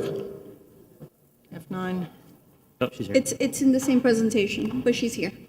Hey, Paula, how are you? Thank Good you. afternoon, thank you. So we'll tackle F8 and F9 together. Yes, if they can bring up the presentation. So Commissioner Castro, this is the information that you requested. So we prepared some slides to provide a simple explanation of the difference of property, the types of property values. So you'll see on the slide here what the definition of market value is, and I think that's a common term. Excuse me, I walked up the stairs quickly. Market value is also known as just value, and so that's the estimated value that a property would sell for based on what somebody's willing to pay for your property at any given time. Assessed value becomes a little bit more difficult to quantify. So the assessed value is determined by the property appraiser's office each year, and they basically take the market value and consider any caps on increases. So the assessed value for those that are, an example of that would be for those that are homesteaded for more than 1 year would have saved their homes applied to it. And so those properties could not increase by more than 3% if homesteaded and 10% for non-homesteaded. And then taxable value. So the taxable value takes the assessed value and then it discounts that value for any exemptions a property would have. So I did a quick example below that says assessed value minus exemptions equals your taxable value. And that's the value that the property appraisers will assess your, the city's millage and the county's millage for the total taxes that any property owner would pay. And just to put it into the record, the reason that we're going over this is because there was a little bit of confusion on property values in Coral Gables and how many houses there is over 1 million. I just want to clarify that this is the way it's calculated, not because it's the market value. We're really looking at the assessed value, correct? Right, so the taxable value is the value that determines the property tax revenue that the city would receive or the property taxes that a resident or property owner would pay. Yes. Correct. Thank you. Okay. And so the next slide just quickly gives the most common types of exemptions. And so we've all heard of the homestead exemption. There's actually homestead exemption up to $50,000. The first $25,000 applies to all ad valorem taxing districts, including the school district. If you qualify for anything above the first $25,000 up until the second to $50,000, then that applies to all taxing districts except for the school district. And so the school district does assess the millage on that additional $25,000 or up to $25,000. The Save Our Homes assessment limitation is what I explained just a second ago. For properties that have a homestead exemption after the first year, they could qualify for Save Our Homes, which would limit the percentage by which their property assessed value could increase each year. And what percentage of those houses, what percentage of our residential residents are homesteaded? About so of the residential, so we have about 16,499 residential properties, which are single family and condominium, and about 65% of our residential properties are homesteaded. Okay. Okay, and then you'll see just going down the line, the senior citizen exemption is an additional 50,000, the long-term resident senior exemption, and then the widower exemption. There are all other exemptions, and those can be found at the Miami-Dade County property appraisers, like disability, veterans, et cetera. And of course, there are different criteria that are needed in order to qualify for each of these exemptions. Okay? And so I believe the next slide refers to item F9, which, so at the July 12th, at the August 22nd Sunshine meeting, we were asked the number of properties that have a taxable value of $1 million or over. And so approximately 2,400 or 15% of our residential properties, of the 16,499 residential properties, have a taxable value of over $1 million. So that's only 15%. 15%, yes. Thank you. Okay, and then this slide also just reiterates the information that we shared at the August 22nd meeting that has the examples of increases based on the current proposed millage, the tentative millage that was adopted for different values of homes, and for the median value of $513,000 and the average value of $870,000. Okay. And then the last slide just reiterates the information on the reduction scenarios that were discussed at the August 22nd meeting. Thank you. Is there one more? Yeah, there's one more slide, I believe. The last slide, which is the, I'm sorry, yes, There's thank one you. more slide, this one. The last slide also just separates the impact of reduction to millage to property owners. So the previous slide was the reduction in revenue to the city. This slide is the impact of reduction to property owners for the scenarios of 7.5% millage reduction, which shows by property value an estimate of how their revenues would change compared to the current proposed millage. And the same example for a 10% millage reduction, which also shows how their property tax would change. Would you agree that the medium number would be probably a number better to work with when we're referring to separate households? So really when we're looking at property values and property tax and how the effect of changing something would look to a property owner, the median value reflects the 50% line. So 50% of the homes are under that 500 of homesteaded homes are under that 500,000 number, and 50% of homesteaded properties are over that number. And so it gives us a good gauge of what the majority is. 870,000, which is the average, it averages in those high outliers and the lower outliers. So there are properties that have very low taxable values, and so that 870 would incorporate both the very low and the very high. So the median is always a good number to use. Okay, so here you're demonstrating 7.5 millage deduction and a 10% millage deduction. For the 7.5 in the medium, the resident will be getting back $215. 50% of the residents, and then another 50 could get up to 420, 450 max, right? And if we would do 10%, then the 50% of the population will receive $287, right? And $287, and the other 50% would receive 550, 50-ish. I'm just making it pretty clear. Right, so it would be less, so those numbers, that $215 number is less than what they would pay based on the current millage. Okay. Thank you very much for this presentation. It was wonderful. My pleasure, thank you. Moving on to item F10.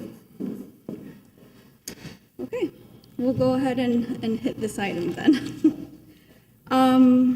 It's an embarrassment to me to have to put this item on the agenda. I don't think this reflects Coral Gables at all.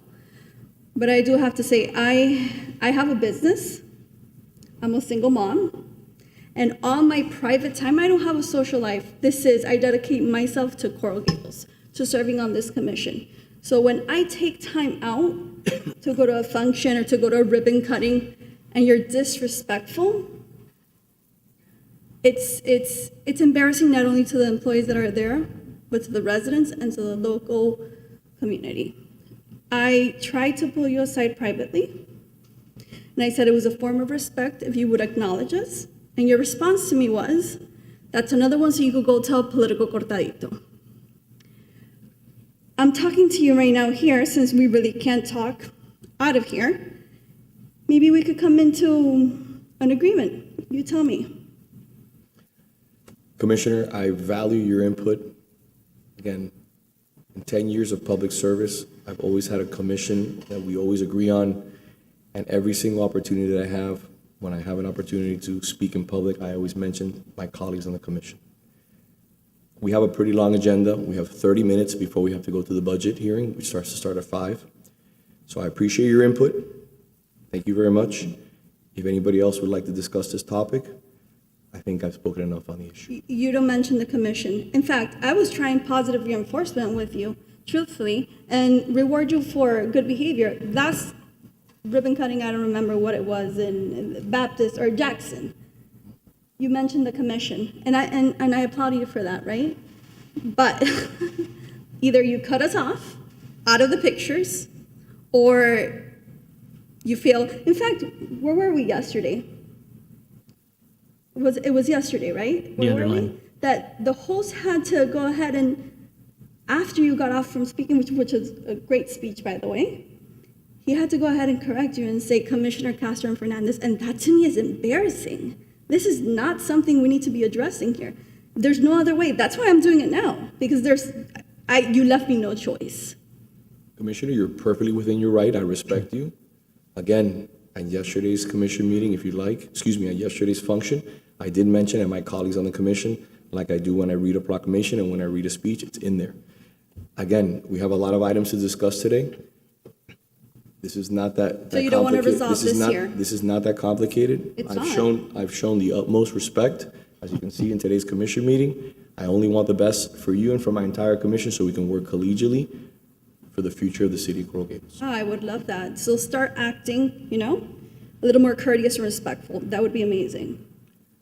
Anyone else? I think it's a simple thing. Since I was elected, to this commission, I've endured insults, innuendo, threats, and even bullying from you.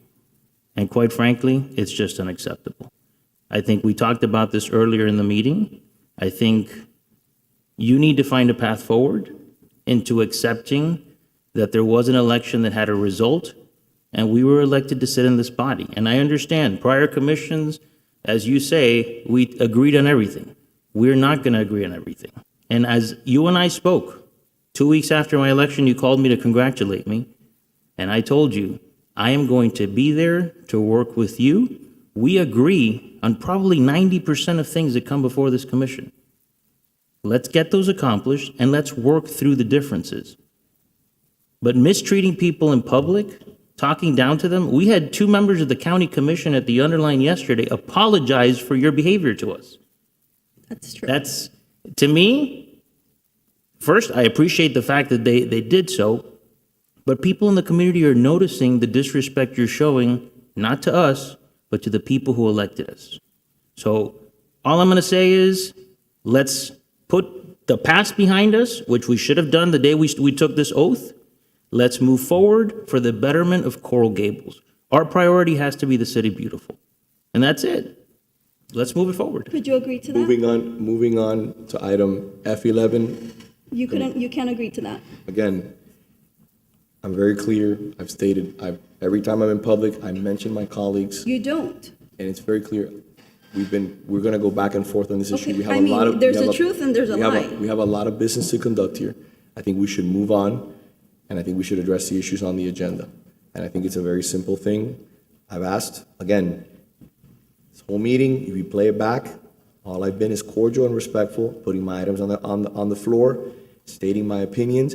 I have not attacked or accosted anybody. I've been very upfront and putting the city first. So I'm asking, we can move forward to item F11, your next item. We have about 25 minutes before the budget, and I would love to get everything in so that all your items can be heard and nothing has to be deferred to the next commission. Ladies and gentlemen, that means no. He will show no form of respect, and he's not willing to talk about this. Mayor. I will be okay with Yes, it, ma'am. and I will defer number F11, by the way. Mayor, Yes, ma'am. I was present yesterday. You were talking about the commission who voted for the underlying items. It wasn't an introduction phase of the item. You've covered this several times. I think the horse was beaten and is dead. So let's not take it out of context. It was a discussion regarding the prior commission that approved the underlying funding. And I wasn't even on some of those prior votes, but the last vote, when we put things through, yes, I was there. So it was a contextual thing. So I think when you're saying and reaching your conclusion and telling the ladies and gentlemen of the audience that it's a no, that you're really just trying to stir up the fire more. So if you really want to reach a compromise, And I don't put more fuel on a fire. There's no compromise here when he's not willing to work this out. I think he's been as cordial as he can be. Moving forward. So rather than delay. I go ahead and I Yeah. defer F11. Perfect. Thank you very much. We'll move F11 to the next commission, please, Mr. Clerk. Yes, sir. Item F12, Commissioner Fernandez. Thank you, Mr. Mayor. Wednesday of last week, I was doing a TV interview, and the host was asking me about a ballot that the city had sent out regarding annexation. And it was a shock to me because, as a member of the commission, I wasn't informed anything was taking place. So I called the manager, and the manager said this was a path that had been set forth by the prior commission. So I did ask the finance director and through the manager to provide us with what expenditures have taken place when it comes to annexation from taxpayer dollars to this point. I don't know if Diana is here. She will be coming up. Here she comes. No. No? I mean, the gentleman that brought the ballot to our attention today, or the petition that was there to sign, I have concerns. I understand it is a petition, but I don't know if there is. I never saw it. This is the first I see it when the gentleman brought it up today. I know there are some images of it on Nextdoor, but the question is, was it explained on there that it is a petition and that their option to vote no is to keep it at home? So, Commissioner, if I may, and maybe the manager can chime in, or Naomi could. She has a better grasp of anybody than anybody We have a else. chronology. I do have a few slides I'd be happy to show you guys. But to your question, Commissioner Fernandez, the petition is a petition. It does not have an option to vote no. Like any petition, if you were collecting signatures, for example, and someone were to sign the petition, they would only sign if they were in favor. They wouldn't sign if they were against. So it functions in the same way.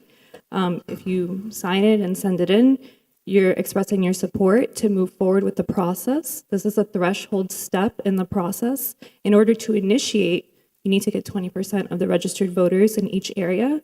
And then ultimately, there will be a referendum where people can vote up or down on the issue. Now, why wasn't the commission informed that we were taking this step now? Commissioner Fernandez, you and Commissioner Castro were informed.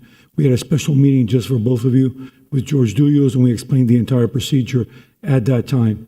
And those dates are calendared. So I believe Those that both dates of were you- not given to, at least to me. The presentation first was, I was not given a presentation. We gave you all the procedure that was approved by the prior commission by Correct. unanimous vote, and all the steps required for this annexation process.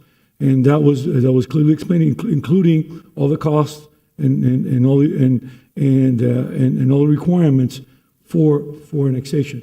We had a meeting with you. We had a meeting with Commissioner Castro. Same meetings that we've had with every other commissioner. Correct, but again, if this step is being taken, this is something that's going to be out there in the community. It's okay in your mind for the commission to find out through members of the community that the ballot actually went out? I mean, we should have been informed this is going to take place. I mean, it's simple. I go back. There is a communication issue in this city, and we are always the last ones to find out what's going on. And it should not be that way. It's simple. I have 2 cell phones. I have at least 2 email addresses. I have office hours here at City Hall. I mean, you guys can find me. I'm literally 10 blocks away from here. And I have to find out from a resident because nobody took the time to let me know what was taking place. It's important for us as commissioners to know what's taking place in the city. And the vote may have been taken by a prior commission. I understand that. That doesn't mean that this commission today stands behind moving forward with annexation. And that's something we should also consider. I believe the residents of Coral Gables should have a say on moving forward with annexation. The residents of this city, when I canvassed, were very clear.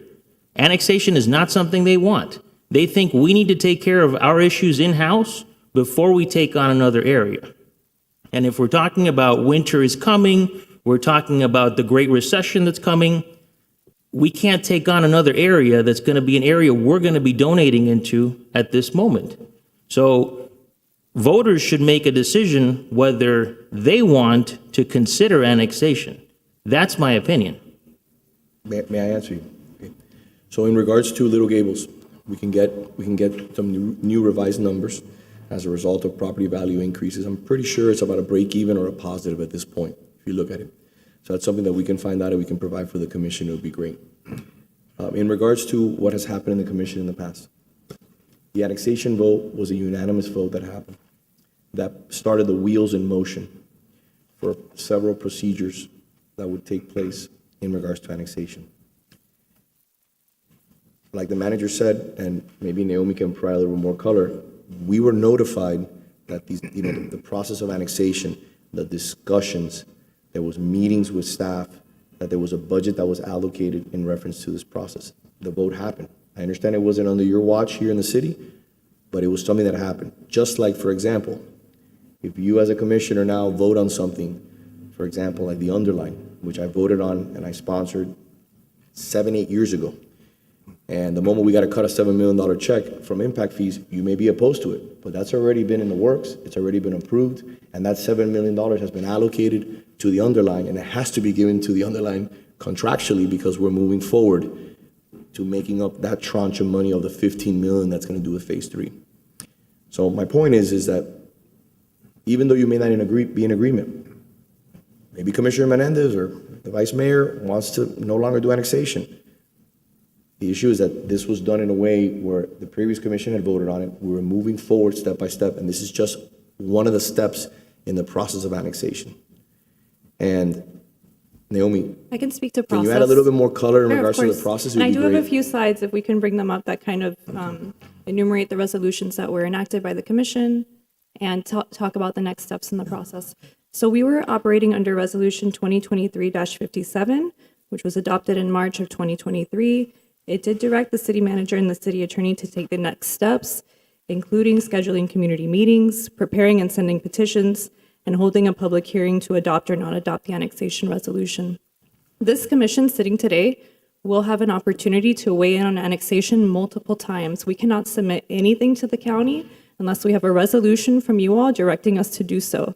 So nothing gets submitted to the county. The application doesn't get prepared unless you guys give us that direction. Where's the clicker? Okay. Somebody has absconded with the clicker, so I cannot move through this presentation. But I think they just There we did. go. They just They did. right, but I can't click through it. So I think the important thing. Okay, thank you. Next slide. So what has occurred so far to bring everybody fully up to speed is that the petitions and the meeting notices have been mailed to Little Gables and to High Pines. They get mailed to the registered voters because those are the individuals who ultimately would have a vote in the process. The community meetings have been scheduled September 20th for the High Pines Ponce Davis meeting and September 27th for the Little Gables meeting. And the community meeting presentations are being prepared. Next slide, please. And so what are the immediate next steps in the process? We would actually have these community meetings. We would tally the petitions to ascertain support and neighborhood sentiment. We would prepare a commission presentation for all of you so that you can have the full scope and understand where the registered voters are and understand all the details related to the annexation process. And then based on your commission feedback, we would prepare the annexation resolution and application for a required public hearing or not prepared, depending on what you guys want to do. So next slide. Oh, this is it. Okay. So I won't go through the next ones, but this is more to illustrate all the steps that are in the annexation process. So you kind of have a visual explanation of kind of how we are really just at the beginning of the process. And if we were to ultimately get to the end, it would include a full-blown referendum in the annexed areas. So look, these are all the steps in the process. So I know our goal is to maintain each and every one of you informed, and I am here to answer any questions you have as to the details of the process or otherwise. Naomi, would it be too much to ask if maybe not weekly, but every 2 weeks, even if it's in an email form, just to give us an update? Because I agree, the presentation is fantastic. Everything is in there, but we get caught up just like everybody else. And we may forget that the petition and things are going out to the community. So if maybe every 2 weeks we can get an update. This is what we've done. This is what's coming up, just to keep us, the process fresh in our minds. We can do that, Commissioner. Yeah, because it has been some time. I know you explained all this before, and I know Mr. We had a meeting Commissioner. with each one of you independently. Right. And Commissioner Fernandez, I mean, I know you were, watching all the meetings previously, but yes, time passes and our memories fade. Well, the other question is, what is the next step as far as these petitions, as far as timeline? Sure. So I know that these meetings come first before we receive the petitions, correct? Correct. So the petitions can be the petitions can start trickling in now. The due date that we included on the petitions was October 9th. The meetings take place the 20th and the 27th to give people an opportunity who maybe haven't made up their minds to come to the meetings, ask their questions, get information directly from staff, and then make up their minds. But October 9th is not a hard date. It's not a hard date. It's a self-imposed date. It is a date that we put out there so that we can have kind of a finite timeline so people, so it's not like so we're not moving the goalposts so people know when to send it back. But it's self-imposed. We could change it if it needed to be changed. So on the petitions, it says October 9th. October 9th. I have one question. Are the meetings going to be available on Zoom? I think that was a decision that had to be made by the manager and the city attorney and the communications department. I'm not 100% sure if we have the capability at the High Pines Ponce Davis location because it's not a city facility. It's the Coco Plum Women's Club. So it's something we'd have to, I believe there is a walkthrough schedule to figure out what the AV situation is. But potentially, yeah, it could be on Zoom. And if we can't do Zoom, we could record it? I don't see why not. Yes, we're looking at the facility. The reason we did it there is because it's very close to High Pines, Ponce Davis, and it makes sense. We were doing the second meeting at the CMR because it's for Little Gables and it's right near Little Gables. Thank you for that. I appreciate that. You're very welcome. Thank you, and I look forward to the 20th and the 27th, correct? Correct. All right, thank you. Thank you. Anything further on that issue? Nope. Item F13, Biltmore Way Streetscape. All right, I received a few emails and calls from residents regarding Biltmore Way Streetscape, so I talked to Director Diaz about status. Again, it's about the timeline, making sure residents are aware of what the timeline is and where we are in the process. Good afternoon, How are you, sir? Mr. Mayor, Commission. So right now, our traffic consultant is going through the traffic studies. We're analyzing the feasibility of doing a road diet on the area west of the circle where it's feasible to go from 2 lanes, actually 4 lanes to 2 lanes. And as the next step after that will be to go back to the committee meeting to work the 2 options that were more the most favored, right? One option was the landscaping only option, and the other was, increase green space by narrowing the pavement. And we're looking to possibly go back to the community, I want to say, on early December. There's one question regarding that. The shrinking to 2 lanes will end on Anderson, correct? Correct. My concern is with the Anderson and Coral Way Circle, I think there may be increased traffic at that area going forward. The goal is to have a traffic study that will give us that information. Right, but was that factored in? It wasn't factored in, but that's something that we're having biweekly meetings with our consultant. So we'll bring up, the future project as part of their analysis when they do their build-out conditions. Okay. How much have we spent already on the Biltmore Way? We'll have to send you an email with that. I'm not sure, to be honest with you. Okay, I'd appreciate that.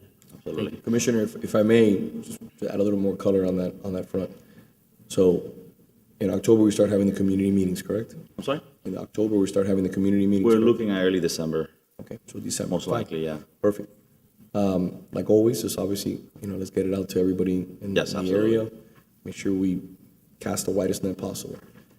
My issue is not really the idea of community meetings. My concerns are not based on the designs. My concerns are going to be how we're going to pay for this. So this is potentially a $5 to $10 million project. It could be potentially even more. And it's a very, very big number, and the numbers in construction just continue to go up. We're not seeing any relief in sight. So it's tough, and I hope that we when we move forward with these community meetings, we try to explain that the more scope and work that we add, it's gonna potentially lengthen the possibility to do this job because we have to budget for this job over the next 2 or 3, 4 years. Or again, I'm not a proponent of it because I don't want to go into further debt, but you could always bond these type of projects out, which is something that I would not currently do, especially in this climate. Another thing that could be potentially done is a tax, special taxing district. But again, I don't think the residents are going to be very happy about that either. So these are all things that I think we need to be upfront as quickly as possible so people understand and they're not under the impression that the city is going to be able to pay, a Miracle Mile style roadway improvement, which could be $20 million, 15 to 18. We'll make sure that's a topic of discussion. I just want to put it out there, please, because then people say, we thought that the city was going to, we want all these great things. The lower scope that we have that accomplishes the goal of sidewalks, landscaping, reducing the heat line effect, shade. Those should be our top priority, in my opinion. And I think to your point, Mr. Mayor, at the community meeting there was at the church earlier this year, most of the people were in favor of just adding trees and shade because a lot of them generally walk towards Miracle Mile, and it's an extremely hot walk from their buildings all the way over to Miracle Mile. So during my campaign, I actually polled that area on this issue, and over 85% of the people who responded just wanted trees. They didn't want anything else.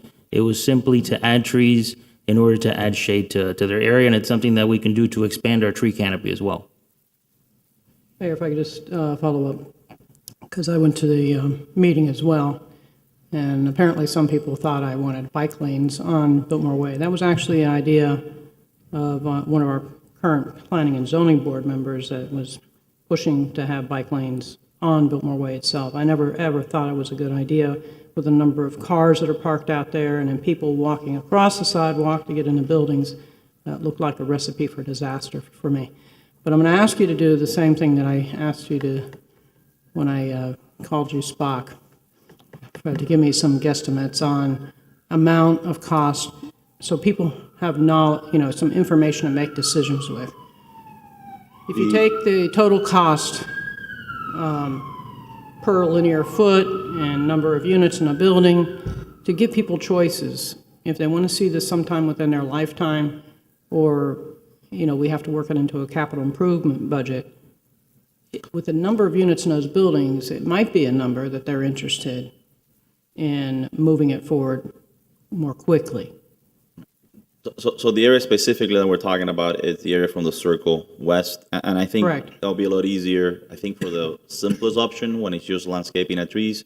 Sure. The other one, it's a little more, we still, if there's going to be a median, what's the extent of the median? I mean, that's a little dicier to come up with an accurate estimate. I think we could take a look, we could take a stab at it, but I think the one for just a standard plain, I won't call it plain, but just landscaping on the sidewalk, that'll be a little more straightforward and a little easier to come up with an order of magnitude estimate. Yeah, you cut a square out of the sidewalk so we don't affect the drainage, so that reduces costs a lot. It's a little more than that because the thing is that you want the tree to grow. You want to provide it some space, so you got to cut beyond that area, dig out all the compacted soil about 3 foot deep. Right. So you're going to end up, by the time you're said and done, probably 75% of the sidewalks going to have to be redone. No, I know you have to redo the sidewalk, but you're not talking about having to rework all the drainage. Correct. You're going to need silver cells, you're going to need all that kind of stuff so the tree will grow. The more complicated block that we're going to have to deal with is the one with the David Williams in it, because you're not going to be able to just do that. Correct. You're not going to be able to just cut out sidewalk and pop in trees.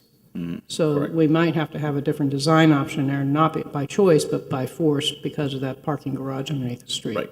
And we need to figure it out whether can you hold the weight of planters on the sidewalk? Is that something that's something that we're going to have to. And that was proposed for the designs that we had. Mr. Mayor, Commissioners, we just had a meeting last week concerning how to properly deal with that building in case of a fire because of the underground parking. So that's going to determine a lot of issues there.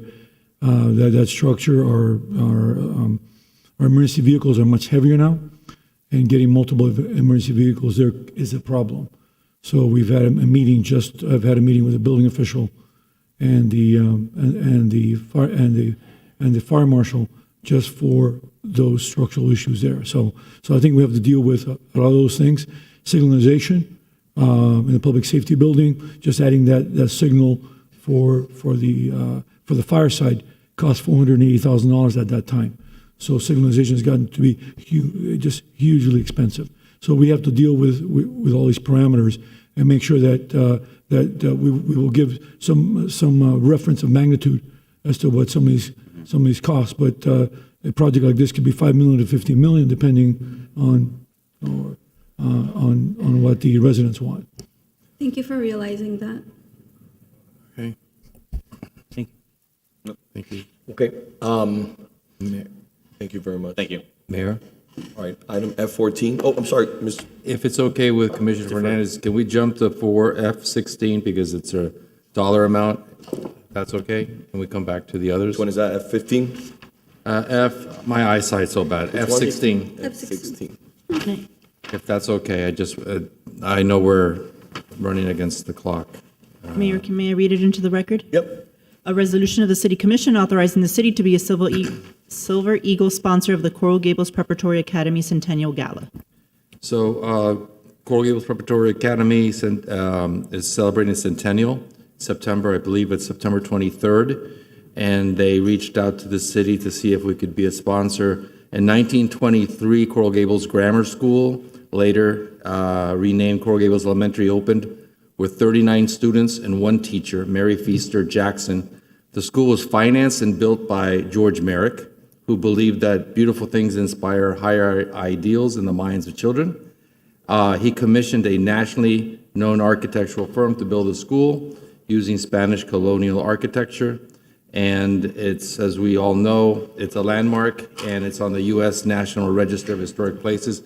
If you look at the historic photos of Coral Gables going back to 1920s and 30s, you see the school children. So that school has been a home place of education going back to George Merrick's days. A lot of people in our community grew up going to that school, and I think it's only appropriate that since George Merrick basically founded the school, that we participate as a city in their centennial celebration. So they're asking for a Silver Eagle sponsor on behalf of the city. And if, unless there are any questions, I'd like to make a motion. I do have a few questions. Yeah.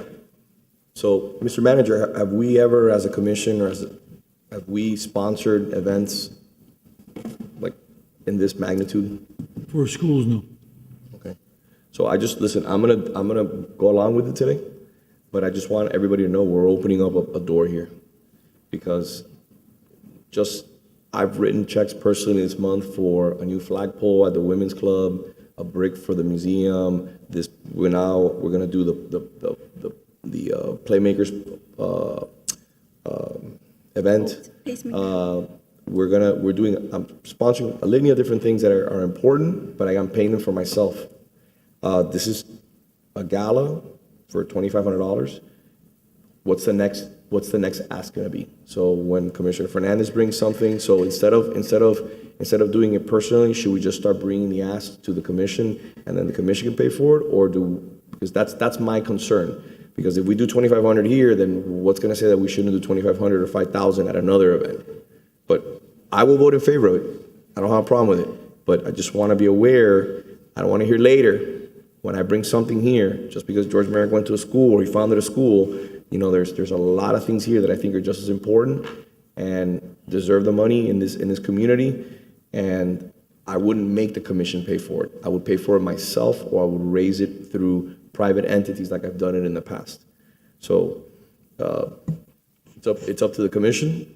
I will vote in favor of this time, but I just feel like we're opening a door that could be potentially an issue for later. So Mayor, I'll just dovetail into that, because they approached me as well.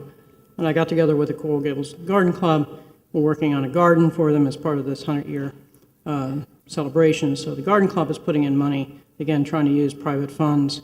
Carver Middle, they're working on a butterfly garden there. We have some volunteer landscape architects that Dina Bell recommended, and Ray Corral, who did the mural with the butterflies, has worked on the funding part of it. Again, the Garden Club is involved in that as well, with educational pieces with the students. So, some of these outside organizations are always very interested in helping out. And with the dog park, the additional bench that's needed, the Community Foundation has stepped up to the plate to provide that bench. So they have their ability to help out needs community projects as well. So, I'll vote in favor of it, but, we do have to be cautious because it does become a runaway thing where, people think that, it's just, this is where we can go for donations as opposed to working with community groups that do this on a regular basis and want to do it on a regular basis. Like this year alone, I mean, this past 12 months, I had George Forrest refer to me a robotics institute for inner city kids. I donated $5,000 to that personally. I had Rhonda, the vice mayor, and myself. We did the 11 acres for the Girl Scouts. Girl Scouts, yeah. I donated $5,000 to that. I also brought my own manpower, bobcats, to clean out all that area over 3 weekends. So it adds up really quickly, and we get a ton of requests. That come here during open office hours, and you're gonna start seeing it. So if we're gonna do this, is it gonna be, just we refer them to the manager and then they cut the checks? It doesn't have to come from us personally, or are we gonna be selective on who we give, and then people are gonna be like, listen, you gave to them, but you didn't give to us. Why are they more worthy than us? So I'll support it today, but I just want to make sure that if the door's open, we may not be able to close You it. both make extremely valid points, and I do understand and I do agree with your concerns. I do. Perhaps that's something we could look at going forward in terms of a policy in place on how to make sure that we keep things steady and real. But no, so I do appreciate your points. Listen, my policy has always been the same. I'll just pay for it. I'll just pay for it myself. Like right now, we have a concern about who's going to install it. The clock by Commissioner Castro, I'll pay for it myself. If I have to pay for it, I'll bring the electrical team, I'll bring the shell contractor, I'll take care of it myself. But I think it's a worthy opportunity, it's a worthy cause, and it's something that's going to be very beneficial for the city. I don't want anybody else to have an expense. So just keep that in mind, because I could see this becoming an issue, a big issue. Well, we have a motion. Second. I'm sorry, who made the motion? Okay. Vice Mayor Anderson? Yes. Commissioner Castro? Yes. Commissioner Fernandez? Yes. Commissioner Menendez? Yes. Mayor Lago? Yes. Moving on to item, let's finish off the Fs. Mr. Mayor, I'll defer to F14 and F15 for the sake of time. Last item on the agenda is F17, from what I see. F17, I circulated some additional language to add to the resolution so that we can make sure that we have a productive charter review committee with all the wonderful professions that we have in this city. I think it would be best if we try to continue to pick people that like were picked in the past, attorneys, current or previous elected officials, individuals with extensive professional experience in the city and county government, professors and academics well-versed in local government, historians, and public finance professionals to be the folks in there to help and brainstorm this and having the tools in the toolbox necessary to make it a productive meeting. And if I may add one thing, I asked for my colleagues in the commission to reconsider doing the same thing we've done over the last 3 charter reviews where the manager and the city attorney have a position on the board, and that the mayor's appointment is the head of the charter review. I will move that. I was giving some thought. I know the question was asked to me regarding the mayor appointing the chairperson, and I give it some serious thought, and I'm good with that, with the mayor appointing the chairperson of the. Will you accept that as a friendly motion. Will you accept that the manager have an appointment and also the city attorney as part of your friendly motion? I think in terms of the spirit of compromise, I would like the manager's office to have somebody in the attorney's office, but to reflect us, that they're there participating, but at the end of the day, the ones that we elect have the vote. But I think it's important that you be able to select the chairperson. I think it's sort of a reflection of what we do here. So I'll move the motion with Commissioner Menendez's changes. I second. Just for clarity, does that include the vice mayor's suggestion about qualifications of members? No, Commissioner Menendez is not. So the only change would be that the mayor's appointee would be the chair of the committee. I would like to add my own personal I would like whoever's selected be a resident of Coral Gables. I think that's already in there. Is it? That's already in there. I How- had a motion on the floor to accept this language first. I thought you, I what I thought was you saying, did a friendly resident- amendment. I would like the person who's been around for a while, so like resident 10-plus years, something like that, somebody who's been, gone through who's lived it. So let me ask you a Fine. question. So in previous charter reviews, we had, again, some sort of profession be at the forefront. Do you think that that is something that you're willing to compromise on and accept? Attorneys, previous elected officials, individuals with extensive professional experience, accountants, lawyers, We have plenty. people with a certain pedigree that I think will bring a little bit of a different view and a lot of expertise in regards to the discussion of the charter review. Since we're doing this, we're compromising, we're doing this 2 years before we ever do it. It's always done every 10 years.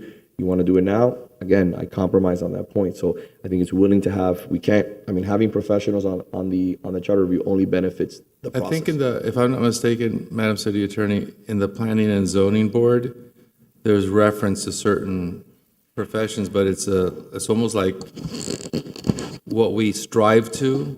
It depends. Some boards have specific professions that should be represented on the board, like historic preservation is one that comes to mind. I don't recall specifically how much of it's a requirement for planning and zoning board, but there's different boards have different rules and different Planning and description zoning. of their composition. I'll listen to my.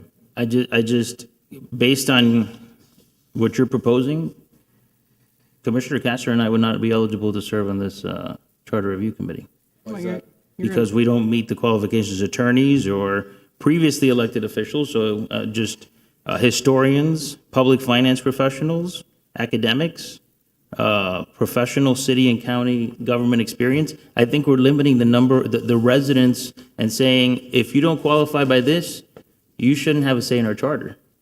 In order to analyze a charter, just like the ability to analyze a financial statement or any other document that has an area that regular residents aren't, and I'm not trying to be derogatory, a person without the ability to be able to understand those things, you have to have some idea what you're doing, okay? And I think it would be a disservice to the community to appoint someone that, plays football for a living, okay? They might be a great person, but they're not going to be able to do the same work level and make the same level of suggestions on a charter review. We're talking about a legal document that someone that has the background and experience necessary to be able to do an effective job. You're going to be putting them in there handicapped, and it'd be quite frustrating for them. By the same token, when you're talking about historic review board, you don't want to. I wouldn't be putting my hand up for a historic review board. I don't have the background and experience for that. So, I can talk to you all day long about ADA accessibility and how to do it in a historic building without touching the historic features. But I always defer to the experts when it comes around to this type of stuff. And I can commit to appointing somebody who's going to be experienced enough to serve on this board and know enough about our city government to help our city and not hinder it. Know about city government, but be able to understand a charter is a totally different thing. Okay, I could agree to that. So maybe the chair, his appointee, should be an attorney with expertise. That wouldn't be a bad idea. So I think the good thing was, which was done in the past before, that's why I was saying that it'd be good to have the city attorney have an appointment, was because in the last charter reviews, the ones that we've always done it, has been the appointment of the city attorney has been a licensed attorney who works at another municipality and has extensive experience. Correct, Madam City Attorney? So the last two charter review committees, the city attorney's appointee has had an appointment, and the city attorney's appointee has been a city or county current or former municipal local government lawyer. So I think when you're talking about if you want experience, that's what you're looking for, because you want somebody who has extensive expertise in regards to charter reviews at that level, and that's why, like I said, that's the purpose of having the city attorney's appointment, where they can bring somebody from the county pro bono, where before we would have to pay for that expertise. It's not about having another vote or having to count votes or anything like that. It's about, having an experience. And then in regards to the manager will bring somebody like another ACM from another city that could bring a lot of, or CM from another city. We have some that live here in the city and that would serve on our charter review and give us a little bit of expertise, guidance, and, just, again, a little bit of knowledge of what they've done in their city or what they've seen done in other cities. That's the intent of it. So in essence, we would have two people who are not residents of Coral Gables and who are going to bring in their ideas from other municipalities into Coral Gables when we're trying to protect our city. The biggest concern that residents have right now is that we have too much outside influence in the city of Coral Gables. May I respond? Commissioner. Wait, if I may I respond to you? I never said that the person wasn't a resident. I can give you multiple people who live in the city who are working as city managers. Jimmy Morales, Steve Williamson. These are qualified individuals who have a world-class background, who live in the city beautiful, and who are attorneys, who have attended Harvard, and who have been city managers and elected officials in multiple municipalities and the county. So it's not that I'm appointing somebody that's outside the city. For example, if the city attorney would like, there's multiple county attorneys that live in the city of Coral Gables.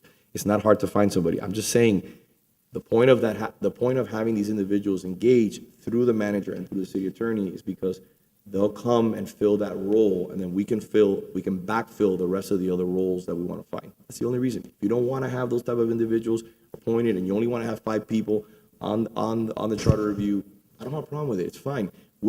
I'm conceding doing this 2 years early. I'm just telling you that to get the best bang for your buck is to have the most professionals on a board. That's all I'm saying. At the end of the day, the charter review is going to recommend to the commission what they view as important. Right. And to be honest with you, I've been through a charter review already once. It's very limited, the things that we're not doing already. Like literally, it's very limited. What are they going to recommend? Do we do the elections in November? Do we not do the elections in November? There's a lot of things already that we've taken up over the last 10 years in this commission that have been addressed via previous charter reviews. I'm all for it. I'm more than willing to do it. I'm just telling you, don't lose sight on the fact that there's a good opportunity to have expert people engaged. I have a quick question. Do we have a list of who served on the last? Yes, I have that list. Did you read the names? Jimmy Morales, Angelique Ortega Friedman, Thomas Corge, Mayor Raul Valdesvalli, Mr. Bill Bond, Parker D. Thompson, Richard DeWitt. Okay. Pretty exceptional list of individuals on the previous board. When I look at the criteria, having too many attorneys, as the saying goes, isn't necessarily a good thing. And having been in the profession, people specialize. And simply because you're an attorney in one area doesn't mean you know local government or you know the nuances of statutes and codes and ordinances. It's really the narrow specialty. So having too many attorneys, I don't think there's always a joke there somewhere. One thing I would like to at least consider as we discuss this particular point, I think it's the last point, is to include, let's say at number 6, someone who currently or previously served on a city board. Because if you're good enough to serve on a city board, I think you're good enough to sit with others to talk about the future of the city. Would you agree that someone from the Pinewood Cemetery would fill that role? You see my point?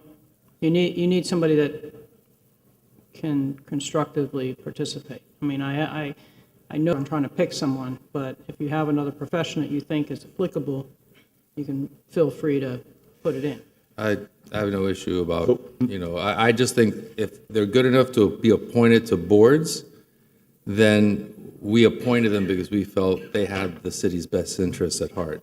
So Commissioner, if I may, because we have to get to the budget, why don't we do this? We have our next commission meeting on the 26th, it's two weeks away.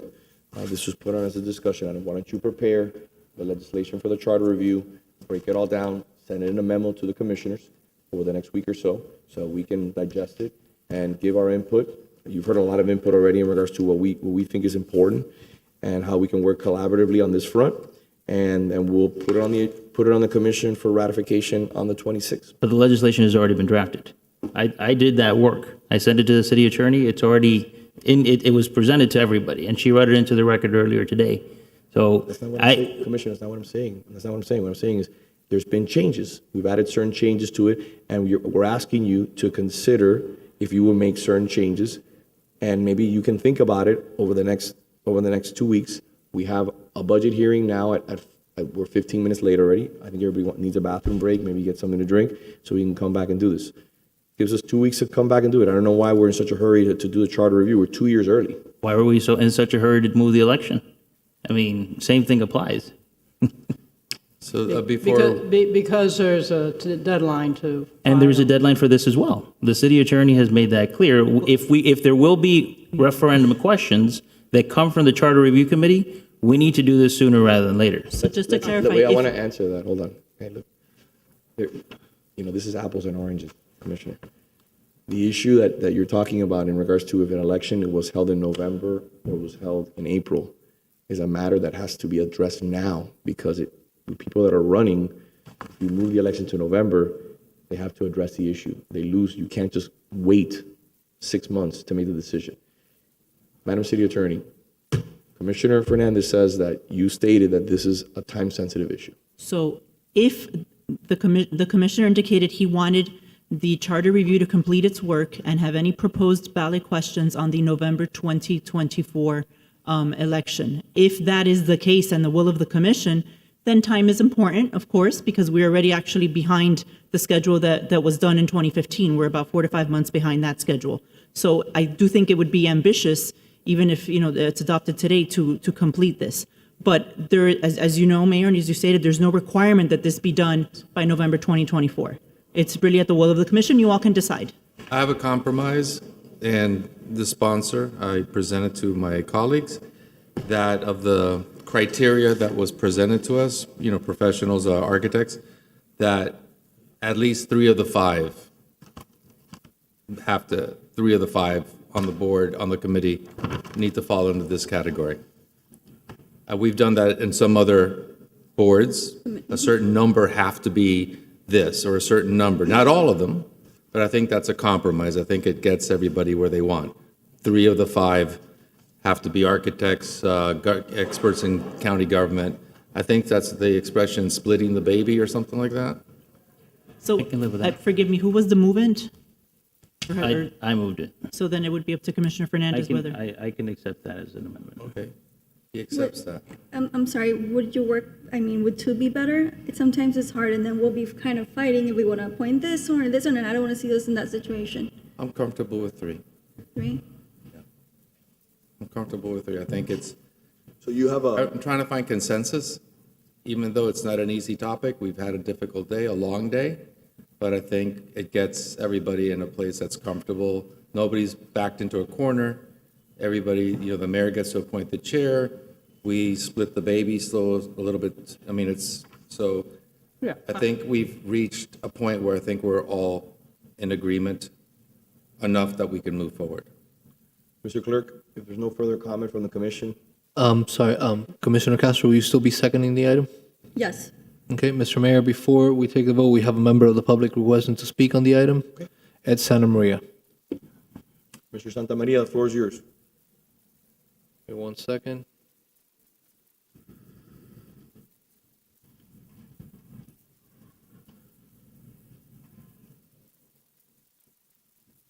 All right, Mr. Santa Maria, I'm asking to unmute. Yes, can you all hear me now? Yes, sir. Yes. Good evening, Mr. Mayor, members of the commission, all others on the dais. I think that this is a very rash move right now.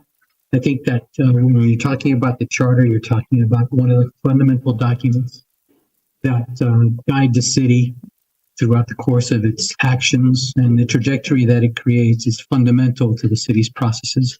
And I think to make decisions like this at this time, to change the makeup of the board and to make decisions as to who should be on there, who should not be on there, whether there should be a city attorney's appointment that has a voting responsibility, should there be a city manager's appointment that also is able to vote.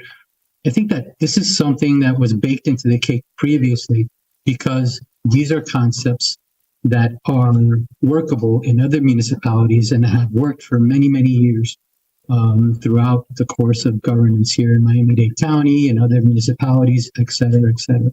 And so I think this is something that we need to deliberate on further on, and to make this decision at this point in time is probably not in the best interest of the city. And I think you should consider that as you make your decision. Thank you.